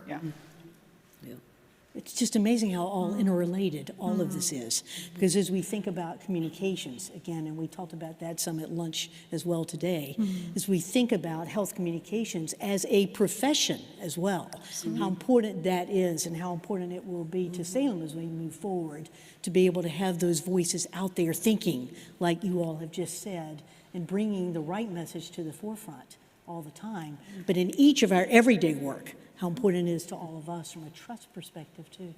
Wow. I think one other thing I'll just pick up on that you just said, admitting when we don't know. I don't know if anybody was going there yet because I hadn't gotten to you yet, but I haven't forgotten. Go around in that one word. Thought I had made it. Go on. But this concept of saying I'm wrong, or I just got that wrong, and learning from it, which some of you said, I think, earlier today. What do you think about that as a leader? Vulnerability, Brene Brown, any of those kinds of thoughts. How do you feel about that? Okay to say I'm wrong or I missed it? I think it frees your team to say, when they're wrong, to say that. Because if you, as the leader, are not afraid to say, I'm wrong or I don't know, then you're creating a culture of openness and transparency where it makes it okay for other people to come forward, which is, 1,000 times more productive than people trying to sort of work around, in a non-transparent way so as not to have to say we don't know or, we messed up. So I think it's actually one of the most important things that a leader, again, can model. It's all about modeling. So you made a mistake, say I'm sorry. And it is important to apologize. Say, I'm sorry and I got this wrong, and make it okay for other people to say the same. Yeah, and you're out in the field at times. You're out there working in crisis situations, and everybody's moving parts and decisions having to be made. Is it okay even in a crisis to say, I goofed that up, let's get this right? How do you address that? These guys will tell you that we have our acute, and then we have our learning. And when I was thinking the answer to your question, I was thinking about just shameless accountability. I thought it was going to be awesome, and it wasn't. I'm sorry, we're going to do something else. And that is a board meeting for me. I thought it was going to work. It didn't. What are we going to do now? That, for me, has been the space that opened up the rest of my leadership. Because nobody's embarrassed to have given it a go. My return to work plan in the office in New York, that didn't work. All of these things that we didn't count on it. And certainly, I learned from my number 2, who I hired during the pandemic, never met her. She was supposed to move from the Bay Area to New York because she's dedicated, you got this great job. And then I noticed what she didn't want us to see, which is that her mom is at that beginning part of dementia that's so hard because they want to be independent and you want them to be safe. And her son is at the point where he's figured out no, and she is stuck in her dream job taking care of her mom and the boy and figuring out how to move to New York. And I was like, oh, no, you ain't welcome in New York. Disrupting your mom now changes everything. And good luck with the 3-year-old. But I would say that shameless flexibility or shameless accountability, and we can just say, I thought it was very bossy, presidency to recruit you and move you to New York. And I'm over that. You can stay where your mama needs you to be. Log in, and if that doesn't work, I can fly out a couple times a year to get the signatures done, and we'll just be all right. But in that way, I never would have imagined an organization as big as ours, as much money as we do, as much people as we have, and responsibility of like, why don't you work in headquarters? Because my mom gets disoriented when we go to new places. That's why. That's good enough for me. That shameless accountability or something like that. I was so embarrassed that I told this woman to move. And then I realized what she was trying to hide from me. I got you. Yeah, and instead taking the time to listen and get to know someone and what their real issues are, which, as I think about problem solving as well and put that lens on that, often we jump to what we think the problem is and start solving it before we really define the problem clearly, don't we? True. And then what happens, guys? What happens when we do that? Well, I guess you learned, right? Crash and burn. Right. Speak the truth. How often do we do that? Because to me, the most important thing about problem solving is defining the problem clearly before we ever start to solve it. I had a manager once tell me, he said, I interview hard and manage soft. And I thought, okay, so that makes sense. Because if you have built a team of folks that are smart, which we all want, why wouldn't you listen to them first? So you bring the right people on as a leader, but then you have to listen to them because you said it, you're not necessarily the smartest person in the room. Sometimes those are people who are supervising you, and sometimes there are people you're supervising. Because in the end, you can win the battle and lose the war. Yes, you're the boss, you make the decision, do it. Yeah. But you lose the long-term war when it comes to that sense of the trust that we're talking about, that sense that we're part of a team working together, that my voice matters. So I know I've sort of jumbled all those concepts together, but I think They do jumble, don't they do. They really do. Real time. But actually, we have to correct the record. It made me think about, when you were asking the question, what is the most important attribute of a leader? And to me, I think the most important one is bringing out the best in your team. I think it's intuitive. It's counterintuitive to think about it, but leadership really is a team sport, isn't it? I mean, you think it's about the individual, the person, that the spotlight is on.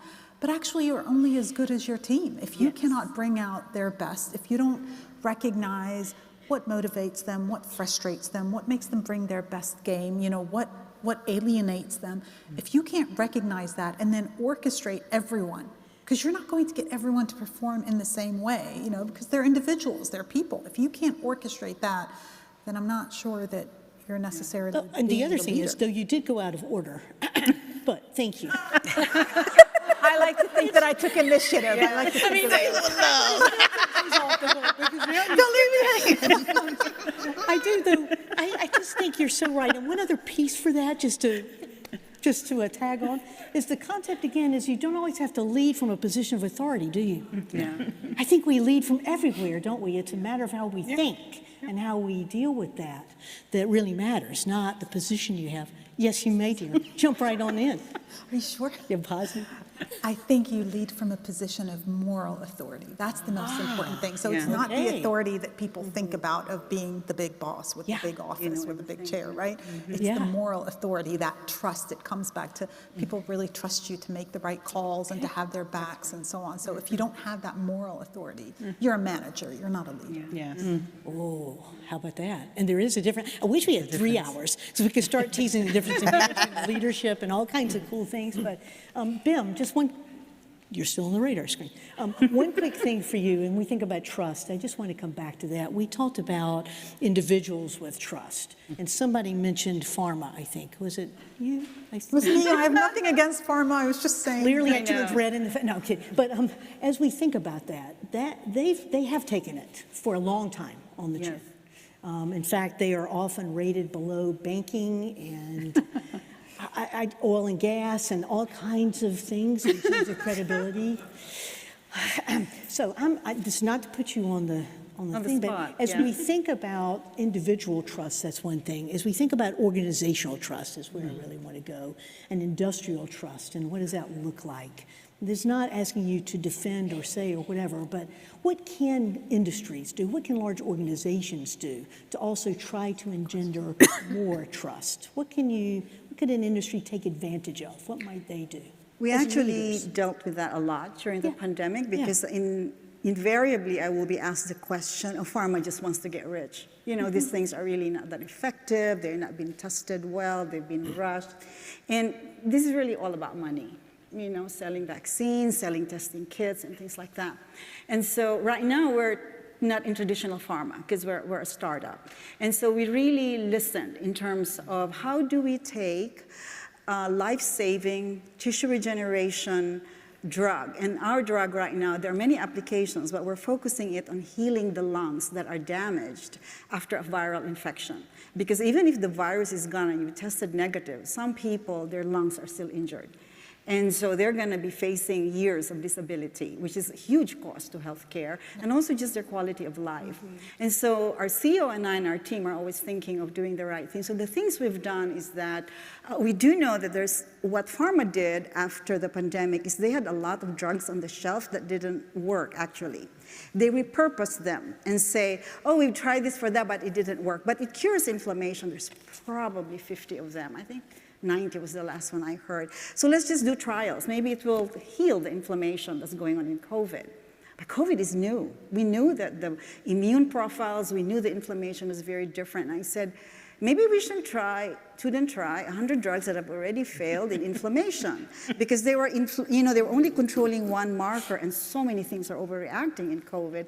Maybe we should try something new. I know it's easy to take something from the shelf that's failed, and so that's what we offered. It's like, we have recombinant protein that actually controls the immune system. Instead of flipping one switch, which is what a lot of pharma was doing, we have multiple dimmer switches, and basically the protein is balancing the immune system. It's a new approach, so we're first in class. So one thing we did is we challenged what pharma was doing. We're a small company, it's like David and Goliath, to change what pharma is doing. But we said, but people instinctively knew it because, it's like, yeah, that makes sense. Let's balance the whole reaction as opposed to flipping one switch. One pharma is flipping one switch, another pharma. So we did that. The other thing that became real to me, and this is really a tribute to an alumna of Salem College, is that when I'm a scientist, I'm thinking about, they tell me focus only on two things, safety and efficacy. Get your drug to market. The FDA will only look at safety and efficacy. But in my life, I became friends with Salem College alumna, Jenny McLaurin. And we wrote a book. And so when I met Jenny, I heard about her patients. I don't deal with patients in the clinic. I do research and try to bring tools to doctors, whether it's medical device or a drug. And then Jenny told me about all these patient stories and everything, access to, to healthcare and everything. And then I started thinking, I'm a scientist. Maybe I shouldn't just think about safety and efficacy and rush my drug, to market. I need to be thinking about adaptability. There are places where there are technologies, but people don't do it because they don't adapt it, because there are things that they distrust. Distrust in a technique, distrust in doctors, or distrust in something. The other one is accessibility and also pricing. So we really thought about, we decided we're not going to be the kind of drug where you need $75,000, $100,000 in order for your life to be saved. We have to balance between what this thing actually costs and price it so that it's accessible to many. That is new for startups. So actually thinking somewhat in a little bit beyond, way, get my drug approved, safety, efficacy. Yeah. Think about adaptability. And I think that is what we're seeing pharma try to do right now as well. But it just shows again how you can lead at any level. Even a brand new startup company. Even a new, show the Goliath to you. So we're challenging the old ways. Yeah. And saying, hey, we want to do it differently because we've seen patients and this is a burden for them. Pricing, accessibility, even storing our protein so you don't need a negative 80 freezer. Well, that's a technical solution. And that gets again to so many of the issues we've been talking about today in terms of, how everyone gets access to healthcare and what that looks like, and the fairness to health and all, and it's wonderful. Thank you for doing that. And I think that's a real story for all of us, again, about where we can lead from at any place. So thank you. And now Africa. Back to you. What's your thinking? And then we can skip. Oh, I'm sorry. You can skip me. I'll never skip you. You get a second chance as well. Africa, what do you think?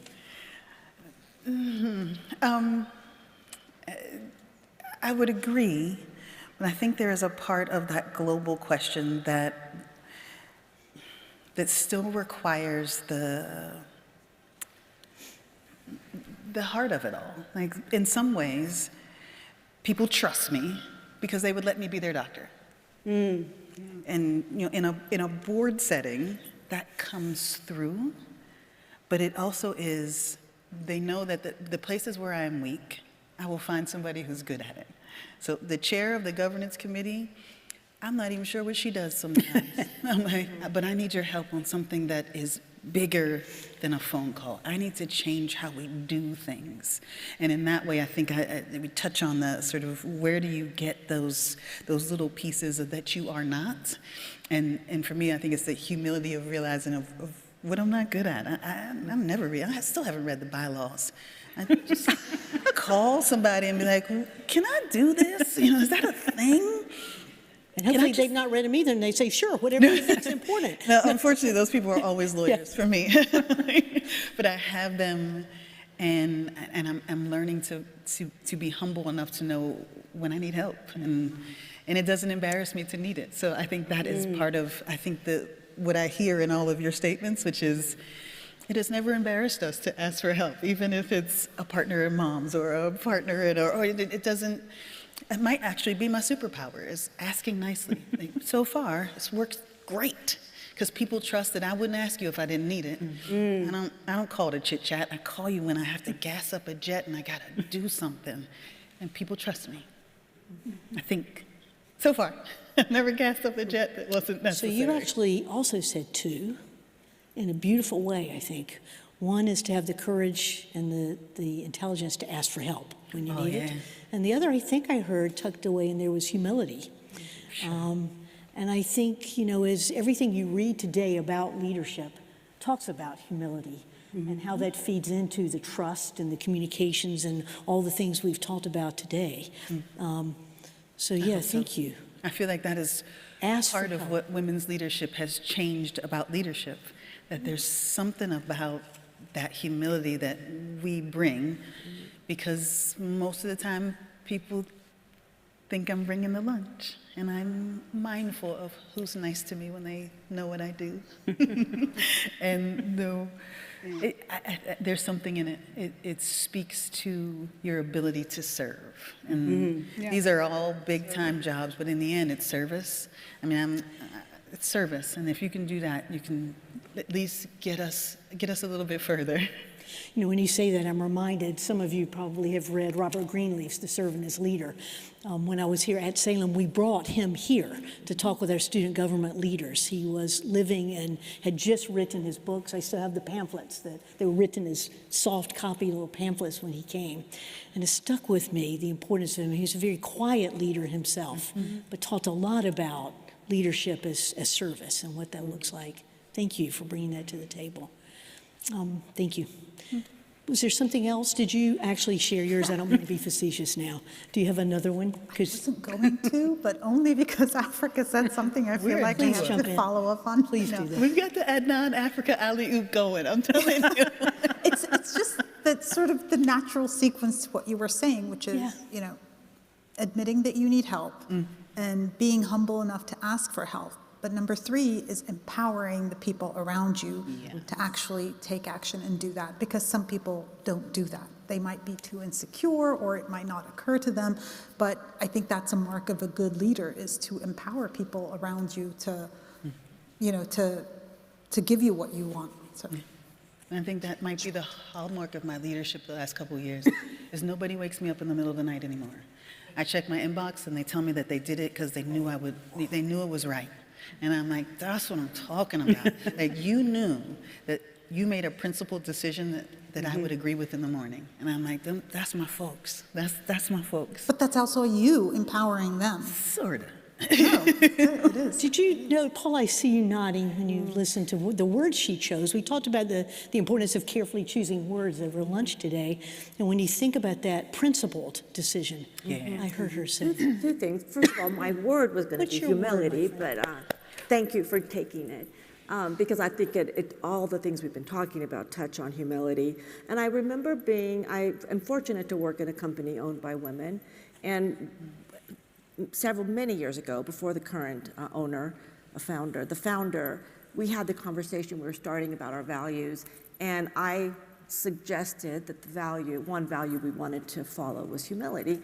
And there was a reaction against that, because the competence was more important than humility, and seemed at that point in her mind there was a bit of a rub. But that was before. Now there is this marriage, right? Knowing that we can be both, very competent and lead with humility.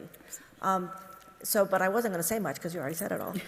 But the other thing, I think, in terms of allowing people and empowering people and allowing them to make decisions, even if you're not micromanaged, I'm not even aware of the decisions being made, is really having a set of guiding principles that are underlying the work we do.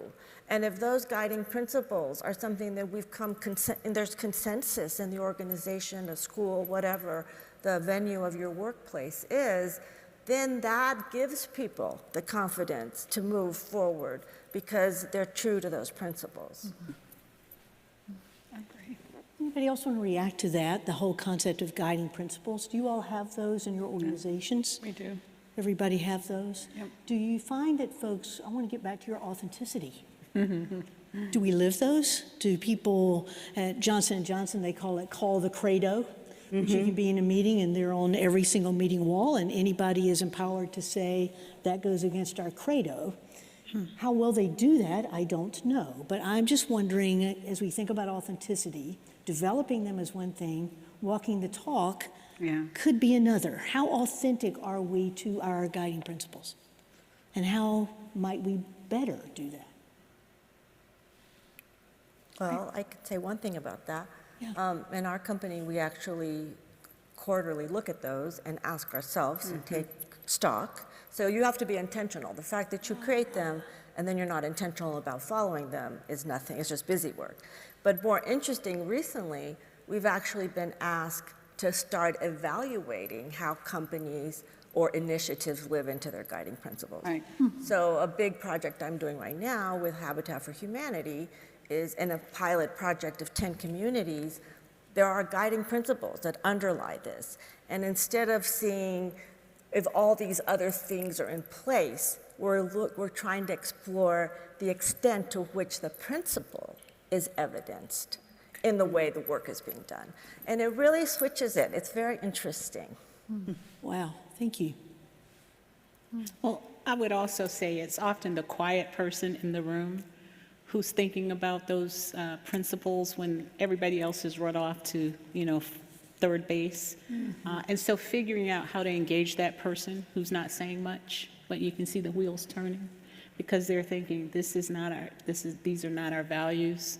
I'm listening to the rest of you talk. Everybody thinks this is a great idea, but these are not really our values. It's not really what we're doing. And so how you engage that person back to the leadership qualities, how you hear from that person without necessarily putting them on the spot or making them feel called out, but how do you hear the voices of the others in the room that may have a lot to say, have a lot of wisdom, but are not necessarily forthcoming with it?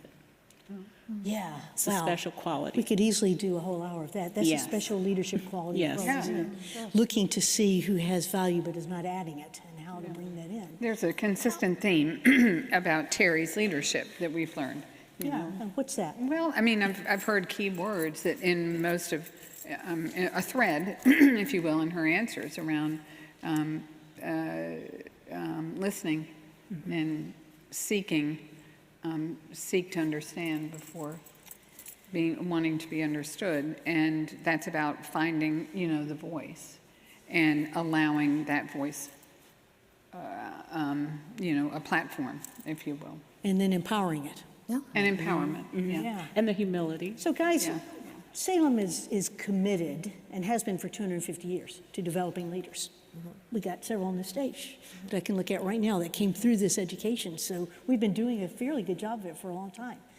And as we transition to health leadership, it will become even more of an intentional focus, even more, not that we not already are, clearly as evidence here, but even more intentional. If you were speaking to some of our students out there right now, or our folks who are designing the world's most creative, immersive, amazingly successful leadership program, what would you say both to, and I'm going to start with the individual student. So let's say you're I think some of you chose 20-year-olds, so I'll go with the same.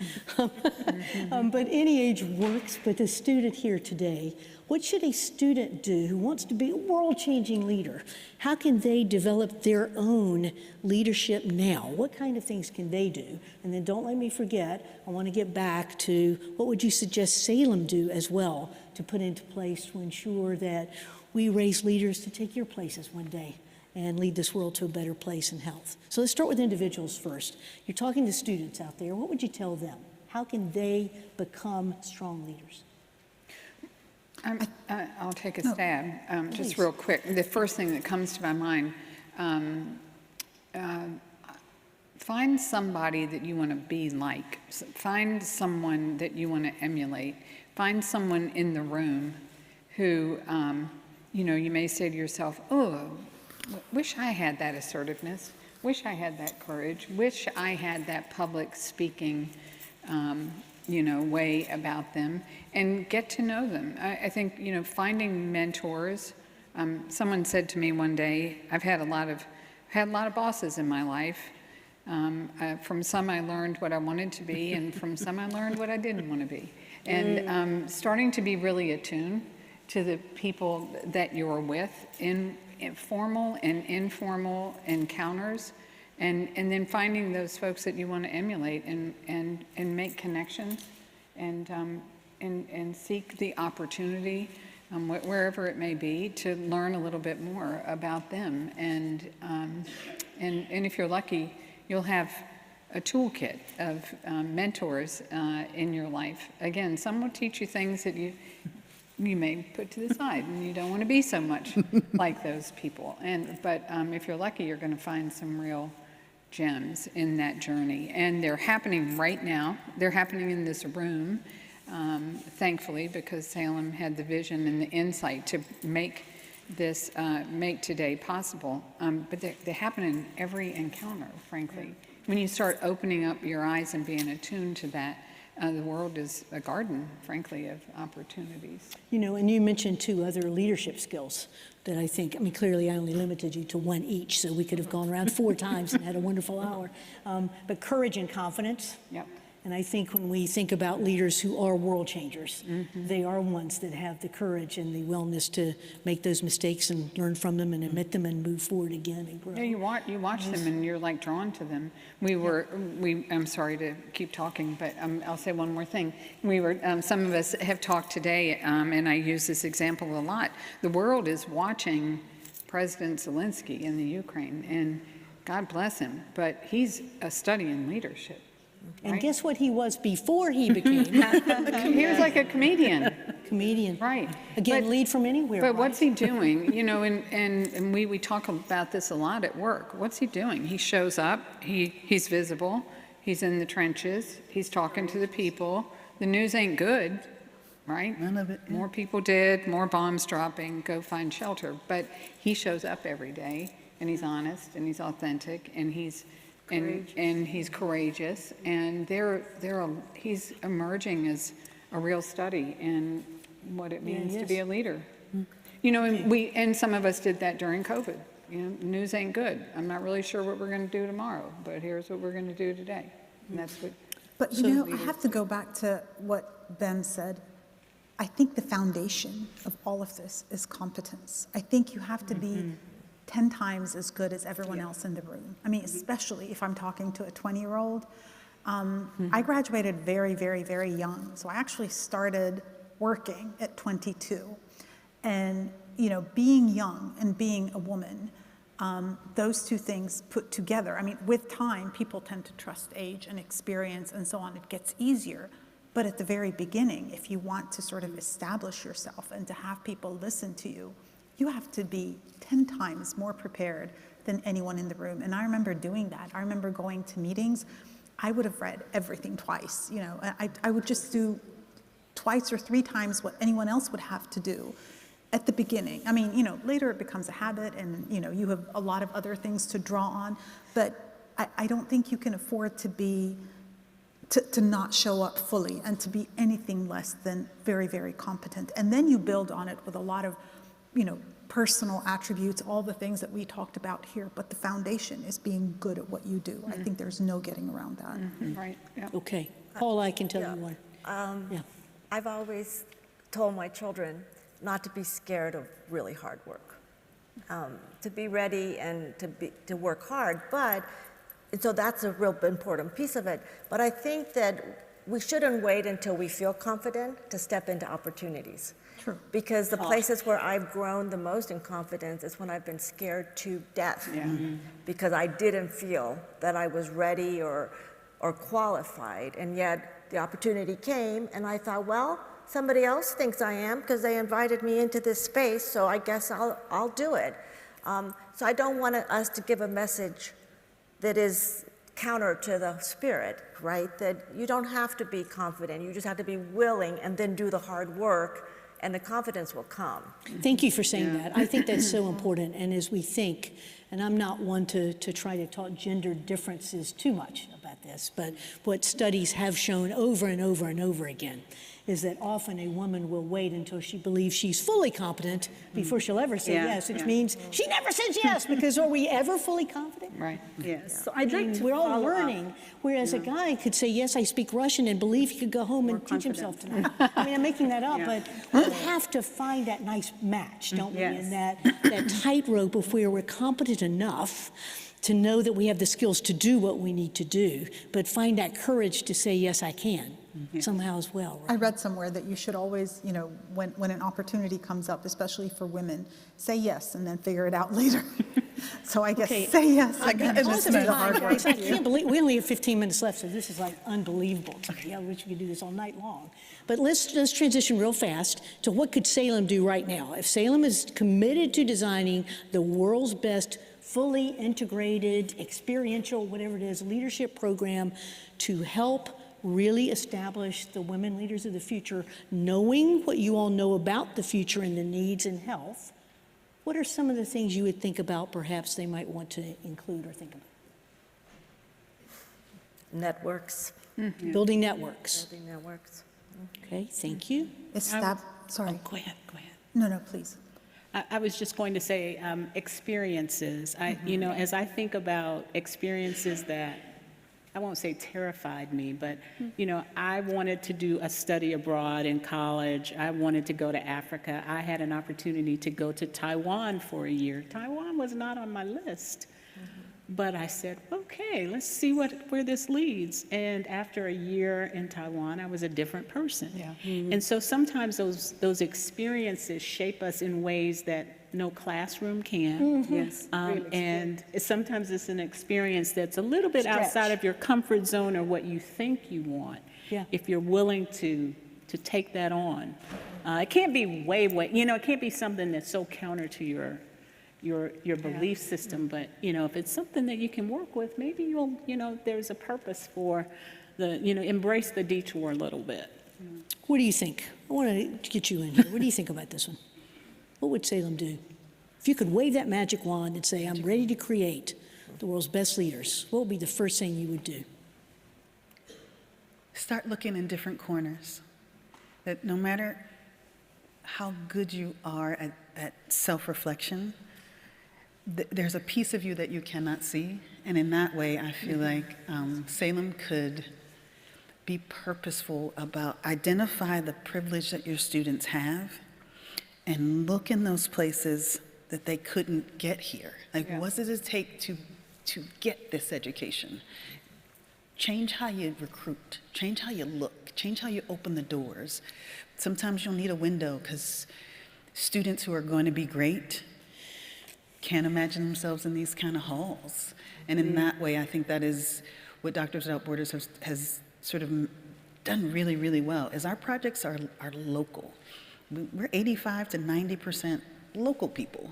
And then you get this sprinkling of expats who got flown in. And I think that would be, for us, that was the beginning of decolonizing ourselves, is realizing that the way we used to do it that worked really well could also be the way we used to do it.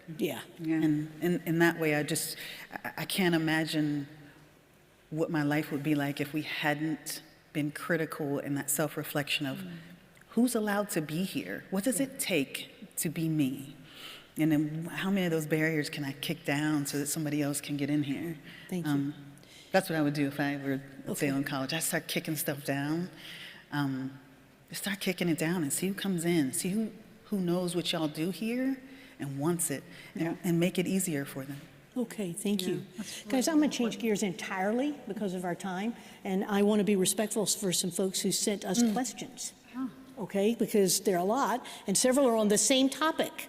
We've kind of broached it to some degree already, but folks want to know how you take care of yourselves. They really do, because the expectation is now we're everything to everybody.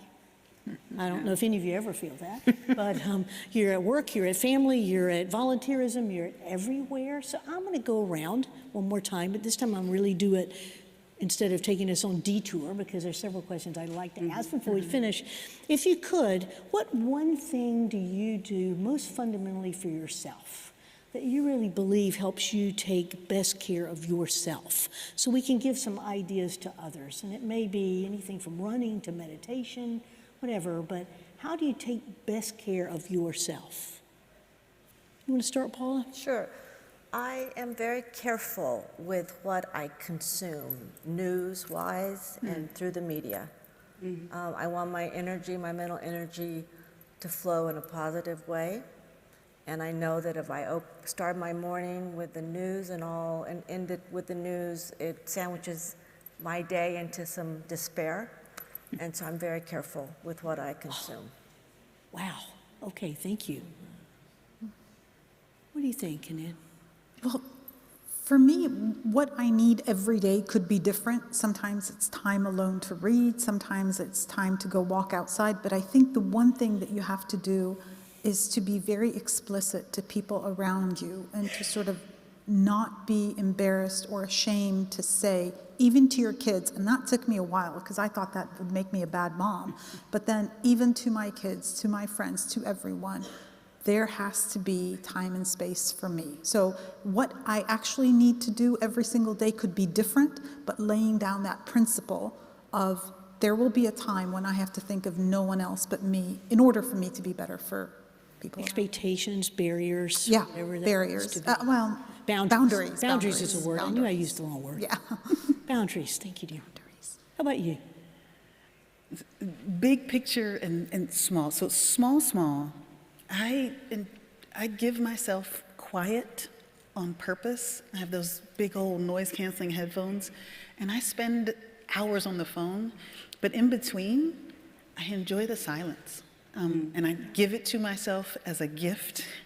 And I think that is sort of my personal way, but bigger picture, I am mindful of, I feel better when I can hear my own thoughts.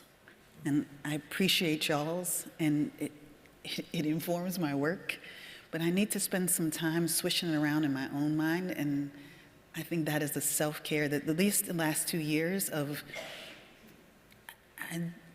they appreciate, certainly the people who live with me appreciate sometimes what I need is quiet, and then I find my peace in there, and it also speaks to that whole listening to your own voice. I have the best advisors in the world. When the governor was talking, I was like, maybe, mine's pretty good.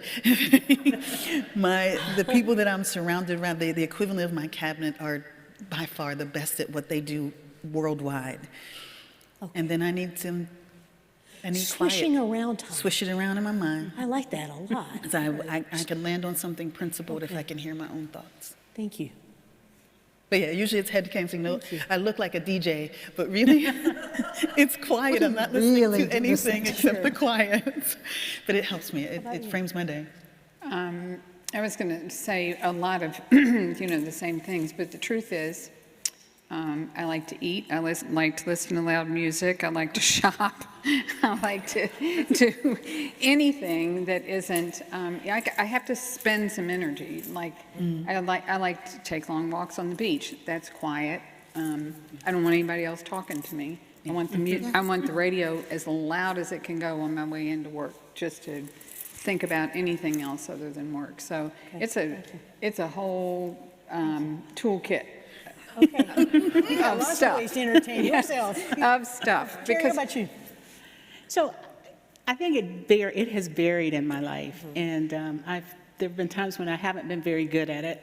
But I had a person tell me once, it's important to know what season you're in, because things that work in one season do not work in another. And so embrace your season, know where you are, know what you can and can't do.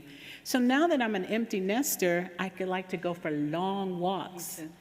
Because by myself, husband's not invited, because it's my time to just clear my head. I haven't always done that. I haven't always taken care of myself, and sometimes all you get is 2 minutes to sit in the bathroom and pull yourself together before you go out to deal with your kids. But it just depends on what season I'm in. Now I love my walks. Nice. Funny, I've just had the ability to take a fairly long walk recently. And coming back from that, the folks know that it's a 500-mile walk. It was a pretty long walk. Wow. But coming back from that, I have to say, has been quite the interesting reentry. Because we found time to make good friends and to talk about meaningful things, and to also have silence and walk alone. And how really important it was for somebody just to walk next to you in silence as well and just be there. So it's interesting. I kind of have the same way to deal with it, I think, than you do. Bim, lastly, and then a couple more quick questions. So I take long walks too, but most of all, the place that I really relax in is my garden. I'm a very serious gardener. And my husband can usually tell if I've had a really bad day or a really good one. When the garage door opens and I'm up there in 15 minutes, it means I had a good day. And I'm trying to tell him something good happened.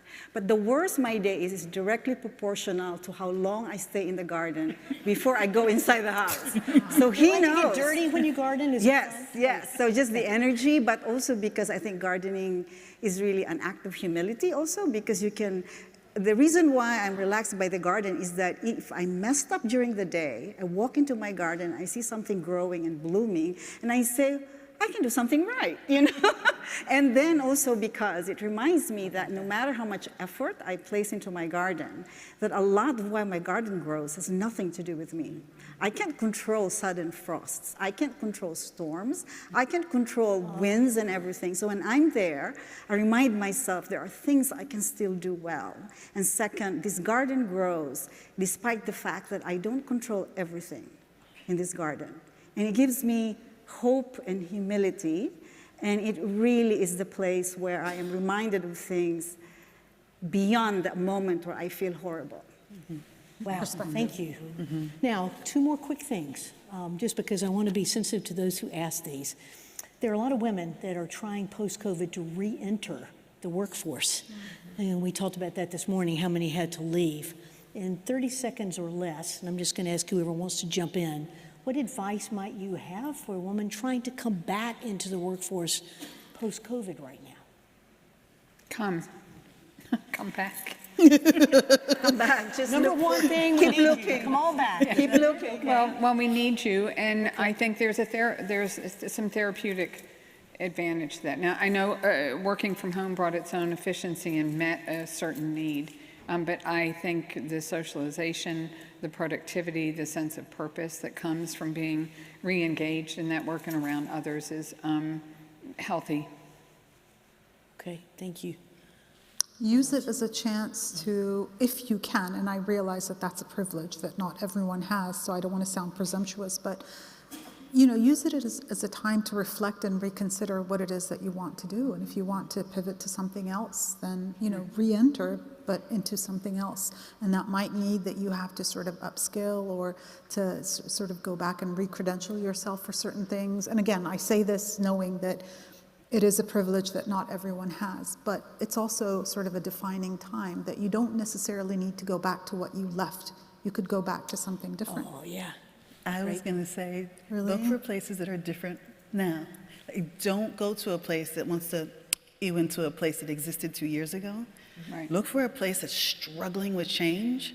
Look for a place that's different than it was, because those are the places that know how to adapt. And those are the places that listen to the people that are there. And in that space, you'll find a bunch of people like you. I have had a couple of conversations that were tough over the years. I said, why would you change? Why would you do all this during a pandemic? And I'm like, would you believe me if I did nothing different during this pandemic? Like, I'm not dropping you back into what we used to do. I'm dropping you into what the world needs us to do now. And I think that is, as you look for reentry, look for places that look different to you, to themselves. And don't be afraid to pick a place that's struggling with their new self. That's okay too. But that is certainly, I'm this close to putting a daycare in my office just because I don't want y'all struggling with it. I just don't. That would be a good thing. But what are we going to do with a bunch of toddlers? I don't know. You'll figure it out. We'll figure it out. And if I have to, I'll do elder care too. And we'll struggle with that, and some of y'all moms will be wandering around the office. My guess is you may have inspired a number of people to come want to work with you. Come on, then. Talking like this. So, Come on. You have I a can't card get and you a folks can job. find you online because I have already. Yes. Thank you. Let's end with this. We are down to our last couple of minutes here.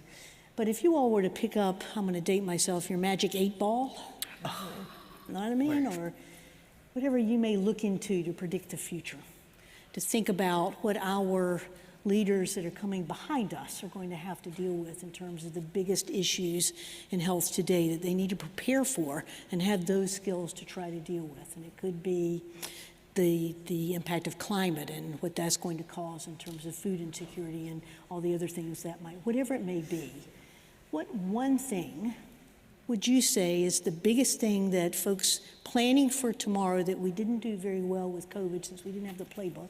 If we're to make the playbook now for the future, what should we include? What is it? Each of you, if you have one thought, and there's not one answer clearly. Yeah. So you want to start? I can take a crack at it. In my world, as a nurse, the single priority and biggest issue that we'll be dealing with for the next decade is the impact of the national nursing workforce shortage. And yes. It will take us, took us only about 2.5 years to get here, but we're in a crisis. It'll take us a decade or more to get out of it. to build out of it. Okay, thank you. Who wants to go next, Anand? I think the mental health of health and care workers has taken a huge. Can you say that a little louder? I just. Oh, want to sorry. make sure. So I was talking about the mental health of health and care workers because of COVID, but actually not just COVID. I think they were tired before COVID was just sort of the last straw. And I think the impact is bigger than we realize in terms of retention, in terms of recruitment, what the incoming students might think about going into healthcare. So I think the big challenge for health leaders is going to be making sure that their organizations are places that safeguard mental health so that we're not in this kind of crisis anymore. Whatever we do has to be done at an organizational, systemic level. It's not about individual small fixes, which is what we tried to do. I want to take that even up a notch and just broaden that to mental health, period. Yeah. Because as we look at the residual from COVID, as we have all seen, the suicide rates have gone up, addiction has gone up, the way we treat our families has not been as positive as perhaps we might like. All kinds of things are going to be even worse today than they were before, in addition to the impact on the health workers themselves. Yeah. So, yeah, okay. I note our time, but I still want to make sure everybody gets a chance. So, Paula, how about you?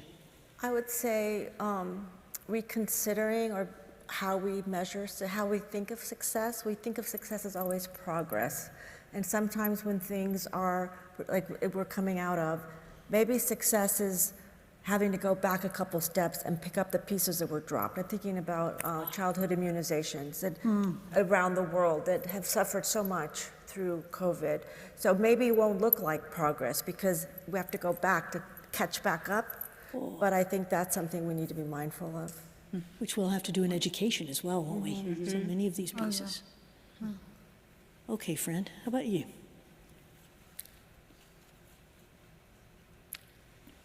I'll pass. You want to pass? Well, okay then. We'll miss you. Take this one. Terry. Yes. I think I remember the question. Question was the biggest thing we need to be prepared for in health for the future. Okay. So what is the biggest impactful kind of thing that we need to be looking for as leaders of the future? So let me twist that a little and say that I think, in medicine, we talk about trauma-informed care, which is you don't know what a person has been through. What I do, the way I act is not necessarily about who I am, it's what I've experienced. And that's true in every sector, not just healthcare. I think using that trauma-informed lens, especially coming out of this pandemic, to recognize that people have experienced incredible trauma. People have experienced loss.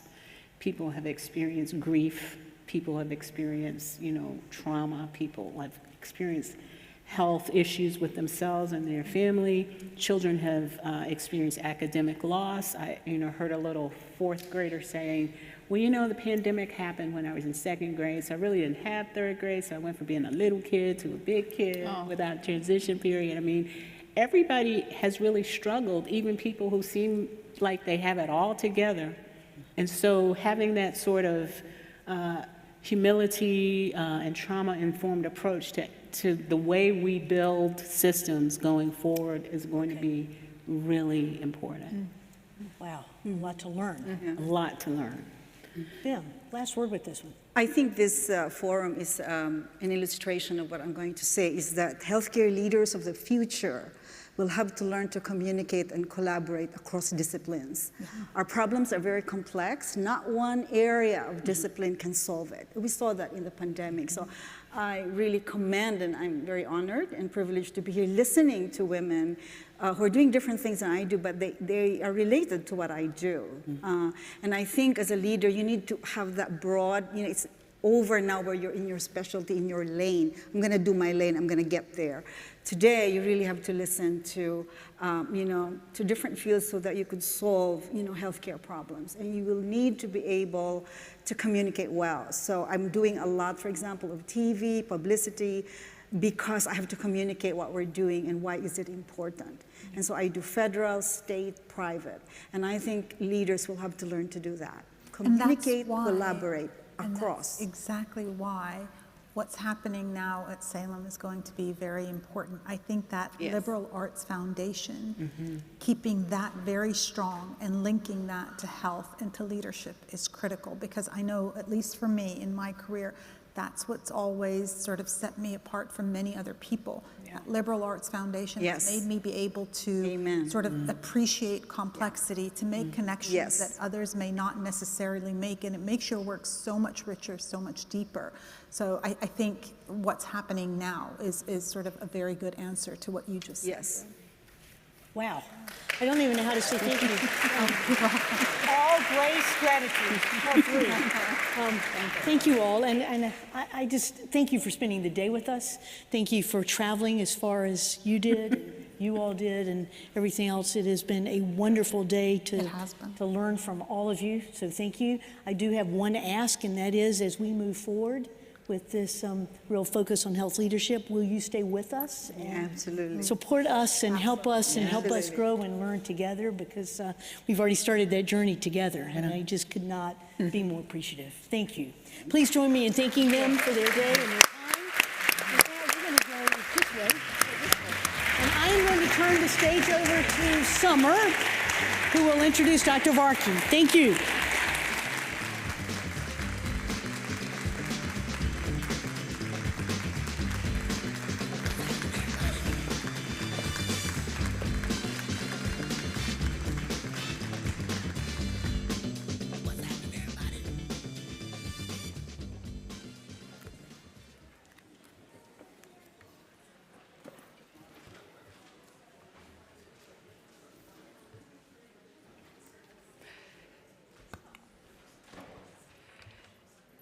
Thank you, Lucy, and to all our panelists for that wonderful discussion. I know you all just gave a standing ovation, but we're not done yet. We still have one more remarkable session to take place today. And so it is my pleasure to introduce to you our inaugural Health Leadership Forum's keynote speaker, Dr. Prathibha Varkey, who is president of Mayo Clinic Health System in Rochester, Minnesota. For a few seconds, I will introduce Dr. Varkey to all of you, and then she will join us here at our other podium. We will also be taking questions from the audience. Many of you filled out index cards, and if time permits, we will also allow time for live question and answers. So we look forward to you bringing forward all of your questions to Dr. Varkey. Dr. Varkey will speak today about her own health leadership journey and her current perspectives on what it means to be a health leader in a post-pandemic world. And we are very excited and privileged to hear those perspectives from her today. As the president of Mayo Clinic Health System, Prathibha Varkey leads 15,000 employees serving 16 community hospitals and 53 multi-specialty clinics across 3 states, Minnesota, Wisconsin, and Iowa. She is also a professor of medicine and preventative medicine at Mayo Clinic College of Medicine and Science. Prior to her current role, she served as the Chief Executive Officer and President of Yale New Haven Health's Northeast Medical Group and the President and Chief Executive Officer of the Seton Clinical Enterprise. Dr. Varkey is past president of the American College of Medical Quality, has authored over 80 publications, and is the editor of 2 books. Dr. Varkey earned her MBBS from the Christian Medical College in India, a master's in public health from the Harvard School of Public Health, and I won't ask you to say where Harvard ranks between Johns Hopkins and UNC. We already had quite a debate about that today. A Master of Health Professions Education from the University of Illinois School of Public Health, a Master of Business Administration from the Carlson School of Management at the University of Minnesota. She also holds an honorary Master of Arts degree from Yale University. I think there's probably time for her to earn 1 or 2 more degrees along the way. Maybe we could give her some suggestions. Perhaps a degree from Salem could be in her future.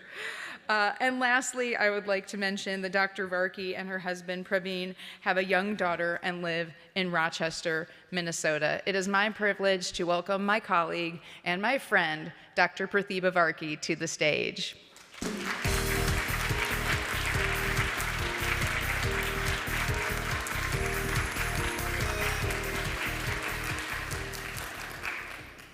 Thank you, President McGee, and good evening, Salem. 250 years of empowering young women to effect change and lead the way for a better world. Wow. This is personally inspiring to so many of us and to me, and I'm delighted to be here to celebrate with all of you. President McGee, I was energized to watch you lead in Connecticut, where we had a chance to work together, and I'm so excited for you in Salem as you transform the academy and college and ensure that the remarkable students here have the tools, leadership, and vision to reach their dreams while making a bold, innovative, and much-needed impact on healthcare in the nation as you do the same. Today, I hope to spend as much time answering your questions and thinking together as I will in my remarks, which I'll keep short. In my remarks with you today, there are 3 themes I will emphasize. Several of those themes have already been addressed in the panel discussions that I personally learned from as I heard some amazing women leaders speak today at Salem. The first theme that I'd like to emphasize why the work at Salem is so important and why women in leadership roles across the healthcare ecosystem is so critical. The second, in preparing the next generation of leaders in healthcare, the key things I hope you will learn in your journey, and as faculty, you will teach the students. And finally, some key lessons that I have personally learned and continue to learn in my leadership journey.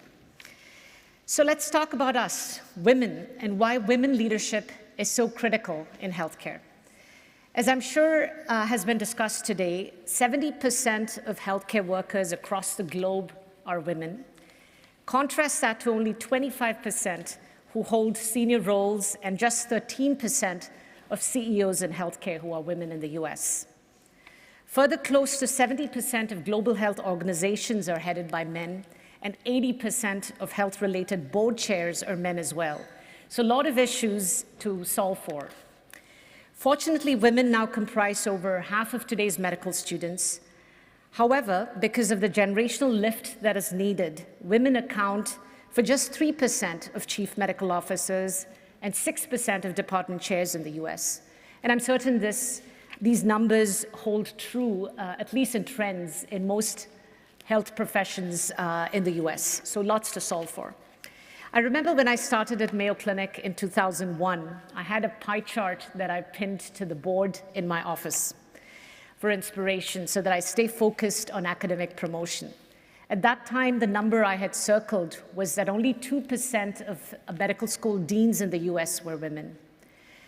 In 2022, we have made progress, but still we have a ways to go.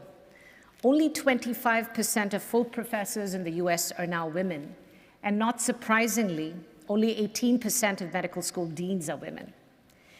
These numbers are especially concerning as a majority of our customers, our patients, and the ones that make healthcare decisions for our families are women. Yet the leaders of healthcare institutions that make decisions that guide transformation in healthcare don't have enough women represented. A recent study by McKinsey looked at the performance of more than 1,000 large companies across 15 nations. Not surprisingly, companies in the top quartile for gender diversity on executive teams were 25% more likely to have profitability compared to companies in the bottom quartile. What you are doing here at Salem will prepare women for these much-needed leadership roles, whether it be in a hospital system, a university, in law, government, the nonprofit sector, in education, in data, science, and technology, all of where we need help in healthcare, and this became especially true post-pandemic. Coming out of this 2-year pandemic where women caregivers were critical to the health and economy of the country, on behalf of healthcare institutions, we couldn't be more grateful to educational institutions like Salem. We really need more women in our institutions to guide us, to solve complex problems, fix healthcare disparities, and help us move forward as a nation. And that brings me to my second theme, preparing the next generation of leaders in health who are passionate about making the world a better place. To the faculty here, what a tremendous calling you have and are responding to in building the nation with our next generation of society and leaders. Thank you. I'm here because of teachers that inspired me and challenged me to become a better version of myself. Probably since I was 5, I've been thinking about and talking about being part of healthcare. My dad was a vascular surgeon and chair of the Department of Surgery, and my mom was chair of biochemistry and subsequently at the age of 57 became a family medicine physician. Being in healthcare has always been a calling for me. I have never thought of any other career other than medicine, and to be part of a community's journey in healing and illness is truly humbling. As the youngest child in my family, college was a wonderful time to become more independent and resilient, to explore, experiment, innovate, and develop my thoughts in a safe environment, challenged by friends and teachers. And I encourage our students here to embrace this time of tremendous growth in an environment that embraces you like Salem. My journey to leadership was as much related to curiosity and a desire to influence more people as it was strategic. As I joined the internal medicine residency after medical school, I noticed variation in care and talked to my program director about it, something I couldn't understand.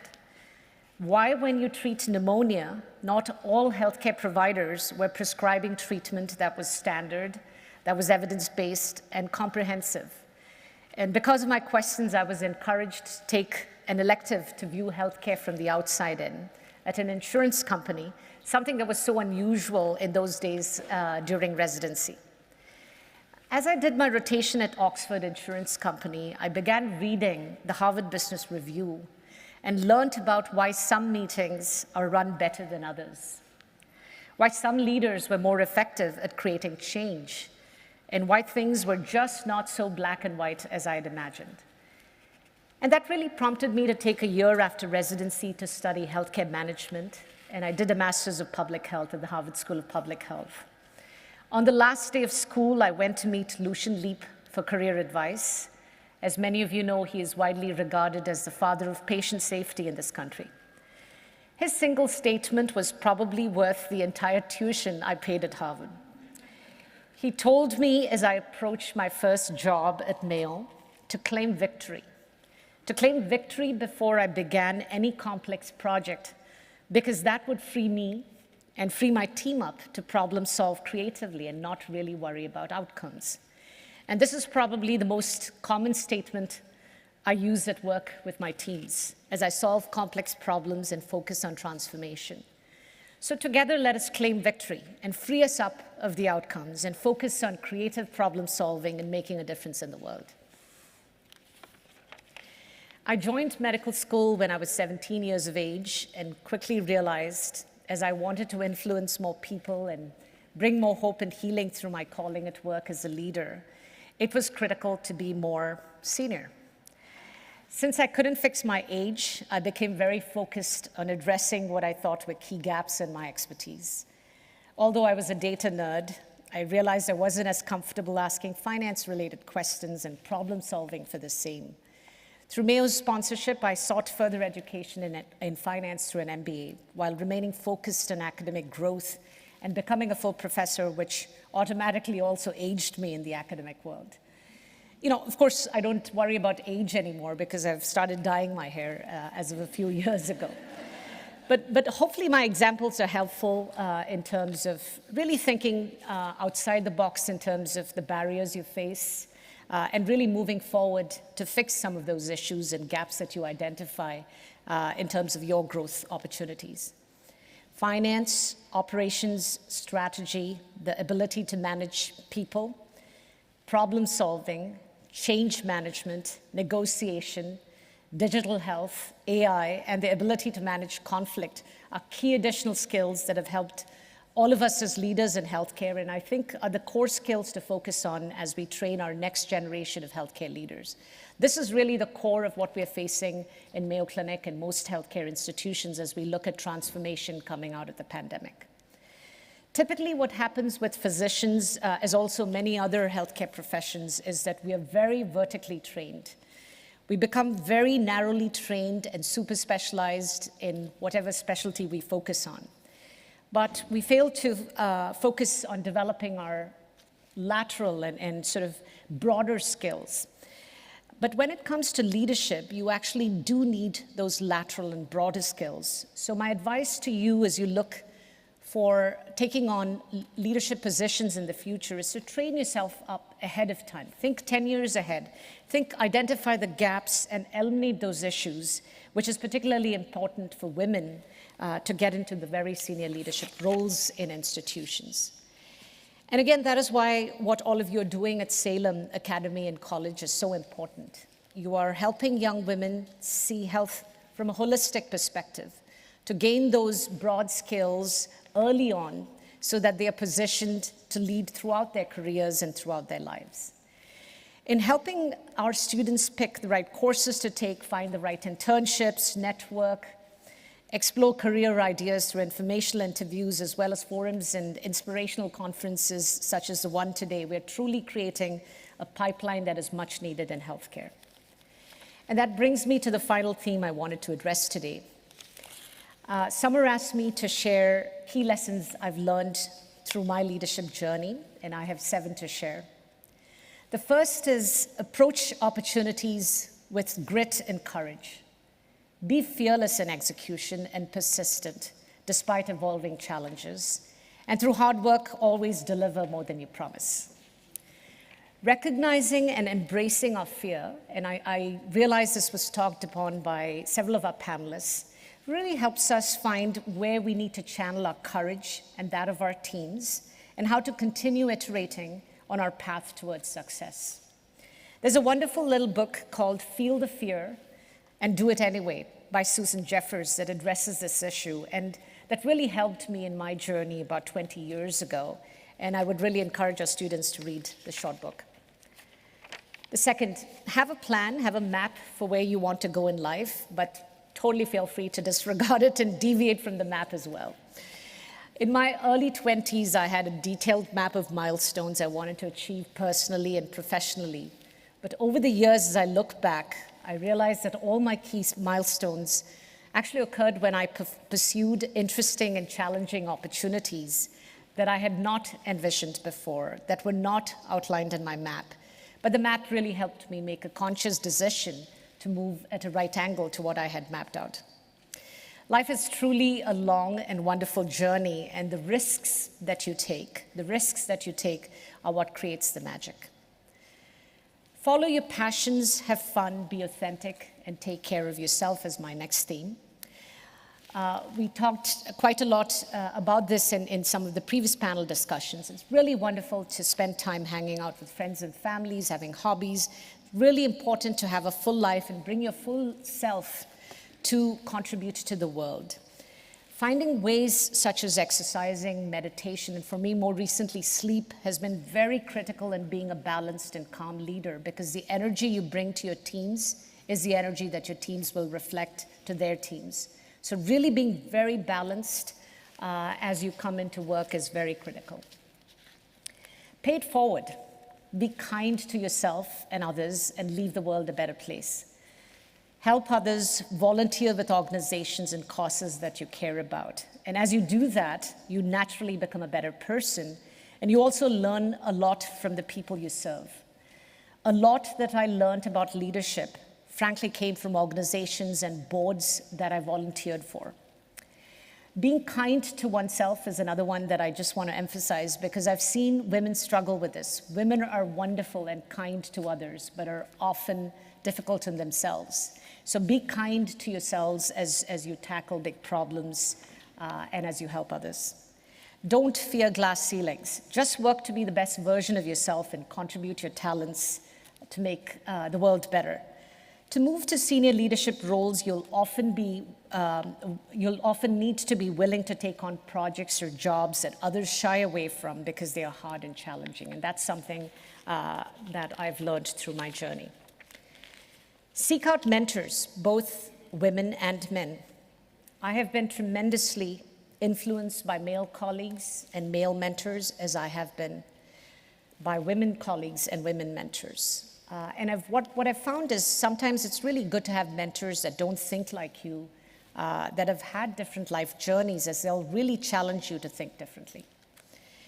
And finally, remember that life is a long journey, and so many wonderful things can happen along the way. If you really feel inspired or called to do something, be persistent. Be persistent, don't give up, and be open to opportunities that may look very different from what you have imagined, that will come your way to make your calling a reality. So to conclude, I want to say that there is no doubt that it will take a village to grow more women in healthcare leadership. And I'm so glad Salem, through this forum, has convened students and educators, as well as the community and thought leaders from across many disciplines, to create a multifaceted platform to discuss and share ideas. And that's really how we're going to make a difference in this complex world of healthcare. There has never been a greater need for women in leadership. There has never been a greater need for transformation in healthcare. As difficult as these past 2 years of the pandemic have been, and because of it, I strongly believe as a healthcare community and as women, we have never been in a better position to drive transformation. What an incredible opportunity, or should I say responsibility, we have then to make a difference. To all of you here today, I hope you will set yourself free to dream and to support each other. My challenge to all of you today is that by the end of the week, you commit to taking on one new stretch goal this year to help yourself grow. Thank you again for this opportunity to share my thoughts and my very best wishes as you continue on in your journey.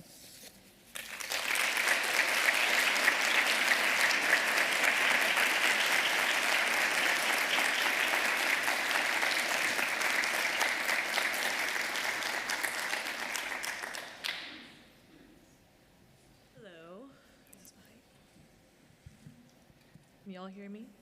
Okay, cool. Hi, my name's Jordan. I am a junior here at Salem College, and the audience has a few questions. I'm just going to read a couple out. The first one is, what is your biggest challenge at Mayo Clinic right now? You know, as we're coming out of the pandemic, one that was raised by several of the panelists is a focus on our workforce. We are really fortunate to be with our communities in terms of illness and wellness.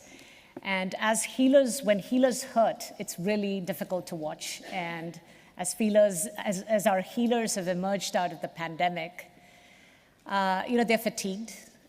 We have had shortages in the workforce, as have every other institution, across the country. And we've brought in a large number of travelers to help us with addressing those shortages. And then how do we focus on transformation and recovery and looking forward in a very excited fashion to the future and continue to innovate? So it's all of those together, which is the reality of the present, coming out of the pandemic, re-energizing the workforce and looking forward to the future. I think that would be where I'd say majority of our focus is in Mayo Clinic right now. Hi, Dr. Varkey. My name is Sarah Avenel. I'm a senior at Salem Academy.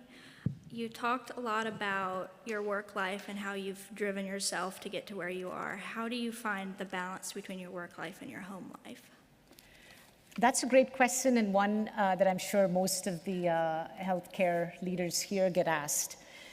I find balance a little difficult as a term because at various points in life, we have different perspectives and different choices that we make. About 15 years ago, I ran a workshop on this question, and as we mapped out our work life, we realized it's not just two things. It's actually work, it's hobbies, it's family, it's friends, it's personal time, it's spiritual growth. So there are multiple pieces to this equation, and what people want at different times really varies. So it is really in understanding, what your needs are, what the needs of the workplace are at that moment or at that phase in your career and family life, and figuring out how to optimize those different needs. I have a 14-month-old, and I spend a large amount of my work right now looking at finances and helping our staff, get re-energized as we look forward to transformation. But when I come back, as soon as I step into the house, I have a kid who's squealing and wants me to run around with her. It's very, very balancing because it immediately forces me to, forget about, the worries that I had in the morning and bring my personal self and really squeal along with the kid. So it's fun. I think having all of those, having a team that helps you at work, having a team that helps you at home, are all the ways in which personally I try to manage the various different perspectives and challenges. So it's really, I think, again, I mentioned it takes a village in a different context, but it really takes a village at work and at home to manage those different perspectives. All right, back to me. So what is a career tip you would like to share with the crowd? Have fun. My mom always used to say, every time I'm asked about a career, I seem to use the word fun. I had not noticed it until she brought it up, but I really mean it. Have fun at what you do. You do spend a lot of time, at work.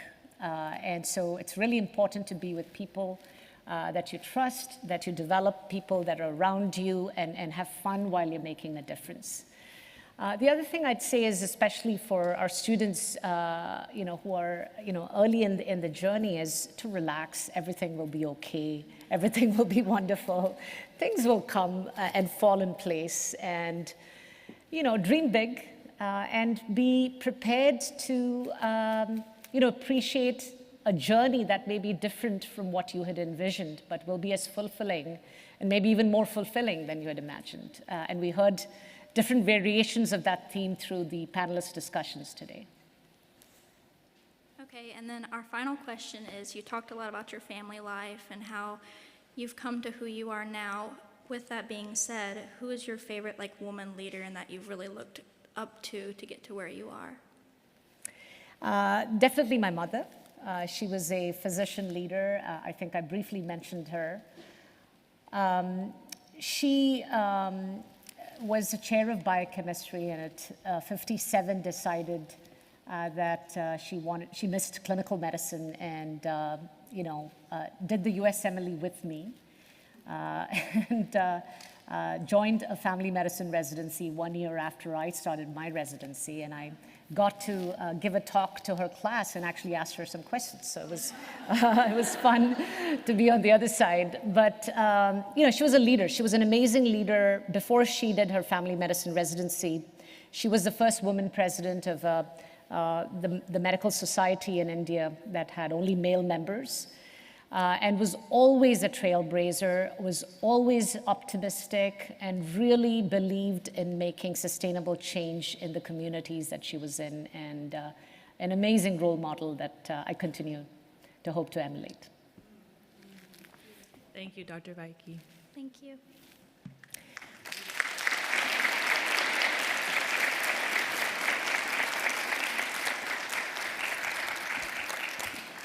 We do have time for a few more questions, and I'm sure there are questions left over from the previous panel or something that you didn't get a chance to write on a note card. So would anyone like to come up to the microphone and ask a question? Sally Craig.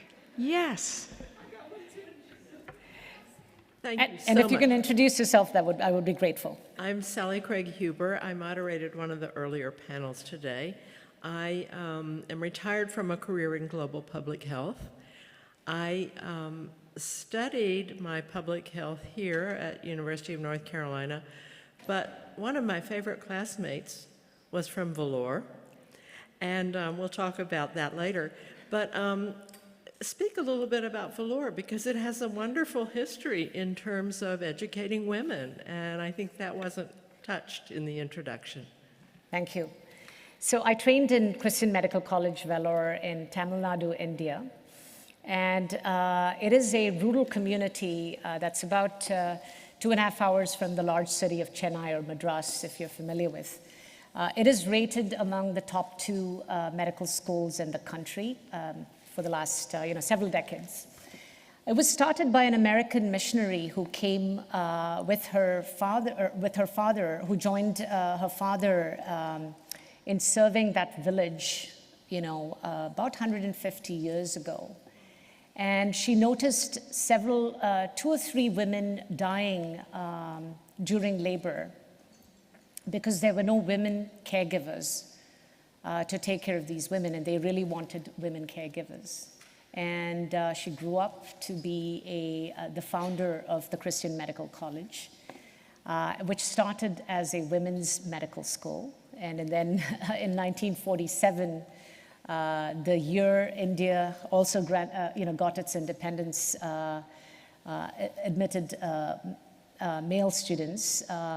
It's an internal joke, but anyway, so we have male and female students as of 1947, but really started as a women's school, and it continues to emphasize a 50% admission for women students, and very progressive. Many of the things and innovations that I've seen at CMC are very much ahead of the times, and very focused on public health, really transformed the public health mortality, morbidity indices of surrounding villages in Vellore, and in very interesting ways is very similar to Mayo Clinic, because Mayo Clinic is located in a very small town called Rochester, Minnesota.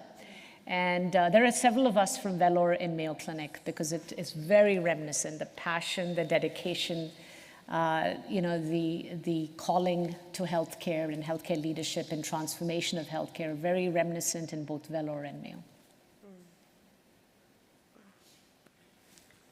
Thank you, Sally. That was a great segue into my question. Thank you so much for being here. What an inspiring day. My name is Lassie Freeman. I am a Salem College alum, class of 1997, and a member of the Board of Trustees. My question is, as we've embarked upon this really audacious plan, what is it that makes it unique and special that women have to bring to health leadership? Why women? Would you help articulate that story for us and what you've seen in your work, please? First, I want to congratulate all of you for this audacious goal. I think transformation occurs when people dream big and are audacious. In fact, our Mayo Clinic strategy right now is called Bold Forward for similar reasons.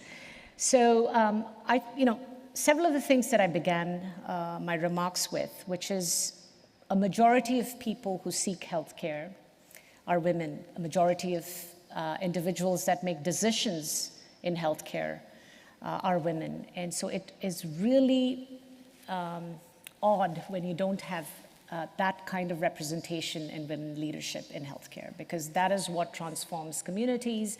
It is what really gets healthcare institutions to understand what customers and patients are seeking.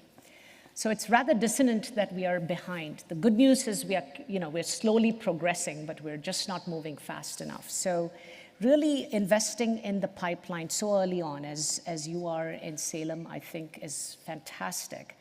I thought it had occurred during the pandemic, but Dr. McGee helped me understand that this vision started before the pandemic. So really kudos to all of you and thank you on behalf of healthcare institutions. We really need more women and diversity in leadership to help us transform healthcare. Thank you.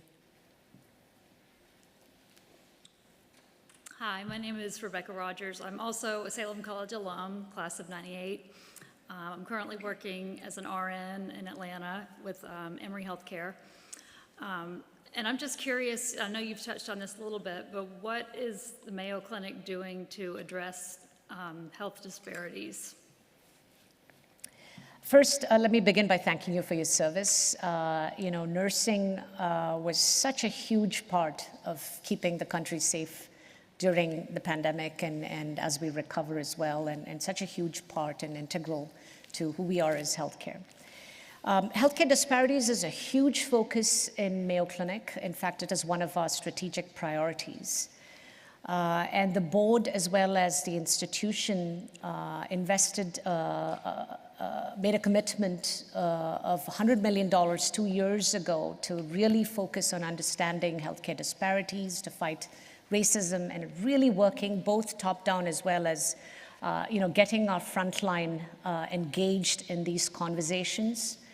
One of the big things, there are several initiatives. One of the big things that has occurred is that every single algorithm that we have where we track quality and safety outcomes, we've also included a metric on healthcare disparities. So that is part and parcel of every part of Mayo Clinic, and so we are very closely tracking outcomes, and we were very grateful that during the pandemic, for example, we did not have any differences in terms of serious outcomes for COVID patients as it relates to healthcare disparities. The second is there's a huge initiative underway called Mayo Clinic Platform and Mayo Clinic Center for Digital Health, and this is a huge part of the dialogue in understanding where algorithms can inadvertently cause biases because they're built off of human perspectives in terms of healthcare and gathering data. And so really looking at designing for the country how we can identify those biases in algorithms and really provide a platform where institutions can come in, run their algorithms, and create data sets that are helpful in freeing up those biases is a huge initiative that is currently underway. In Mayo Clinic Health System, we are the community branch, as Dr. McGee introduced me. We are focused on three things. One is colorectal cancer screening. We've found that we've had more disparities in African American patients as compared to the others, and so we're very proactively looking at fixing that in our communities. We're looking at preventive screening across the board in populations and figuring out how we can proactively address some of those issues so that we reach out to patients and particularly people of color in our communities versus waiting for the traditional way of patients accessing the healthcare institutions, because we realize that creates some inherent differentials in terms of access. And the third is ensuring that as we look at a healthcare transformation across the board, that we have representation from the communities that we serve in terms of our leadership and our healthcare workforce, and very actively, in a very measured way, making sure we do that. So those are some of the initiatives. There's a whole slew of activities where we have gatherings to understand evidence-based protocols in terms of addressing some of these things and bringing multiple institutions together to talk about some of these issues. And our last question, here you go. Hello, I'm Claire. I'm a sophomore here at the Academy. I have to say I'm having a bit of a fangirl moment. Many of my relatives are physicians, so we're big fans of the Mayo Clinic. But what would you say in the past has been your biggest, your proudest moment for the organization and your research, and what do you think has had kind of the biggest impact on global health in terms of what Mayo Clinic has, just been able to kind of I don't know, I guess you're known for innovation and you're known for your research, and I think just what are kind of the biggest impacts you've had? In terms of our institution, the biggest aha for us was that we need to learn from other institutions and from institutions that are outside of healthcare, because we felt that together we could solve complex problems much better. And I briefly mentioned the Mayo Clinic platform, and that is the entire strategy, which is let's forget about competition, let's forget about the traditional way of looking at things, and bring in like-minded and very different institutions and learn and create a platform so that we can have these open dialogues and learn from each other. So I would say that is one of the things we are very proud of. Thank you. Please join me in thanking again Dr. Prathibha Varkey.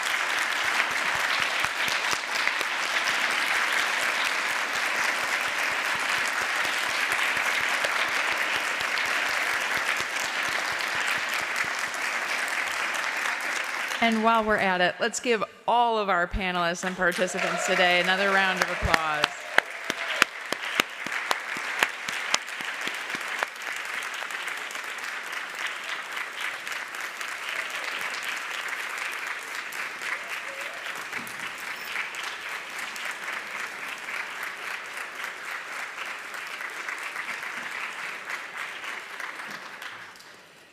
This has been a landmark day for Salem Academy and College.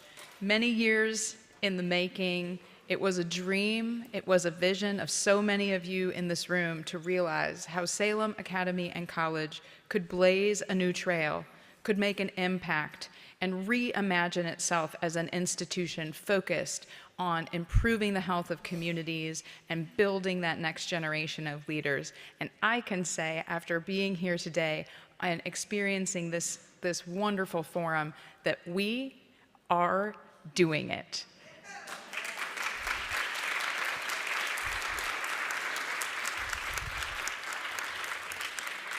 We have heard remarkable dialogue all throughout the day, and I personally have taken away a number of key lessons, including have fun, don't sweat the journey, it's all going to work out.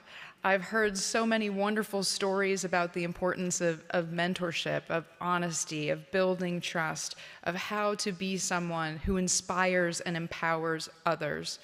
Each and every one of you in this room do that on a daily basis, whether it's for our students or in the communities and the organizations that you serve. It is something that Salem has done for 250 years and will continue to do for another 250 more.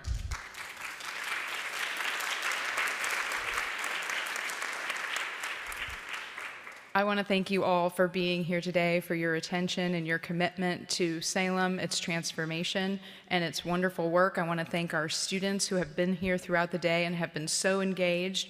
And I want to also remind you that this is an inaugural Health Leadership Forum, which means we will be back and we will be calling on you to join us again, because as we heard, it does take a village to build health leaders, and we need each and every one of you in this room and your network and your connections around the country and around the globe to make this transformation happen. So I will be calling on you, and you will be getting an invite for next year's second Health Leadership Forum. But before we jump ahead to that, let's celebrate. We have a lovely reception out in the hall, and we want to show all of our appreciation to everyone who has participated today. So please join us. There will be an opportunity to speak with many of our panelists if you have not yet had a chance, as well as Dr. Varkey. I want to, again, thank you so much for making this an absolutely wonderful kickoff of our health leadership transformation and our RISE weekend.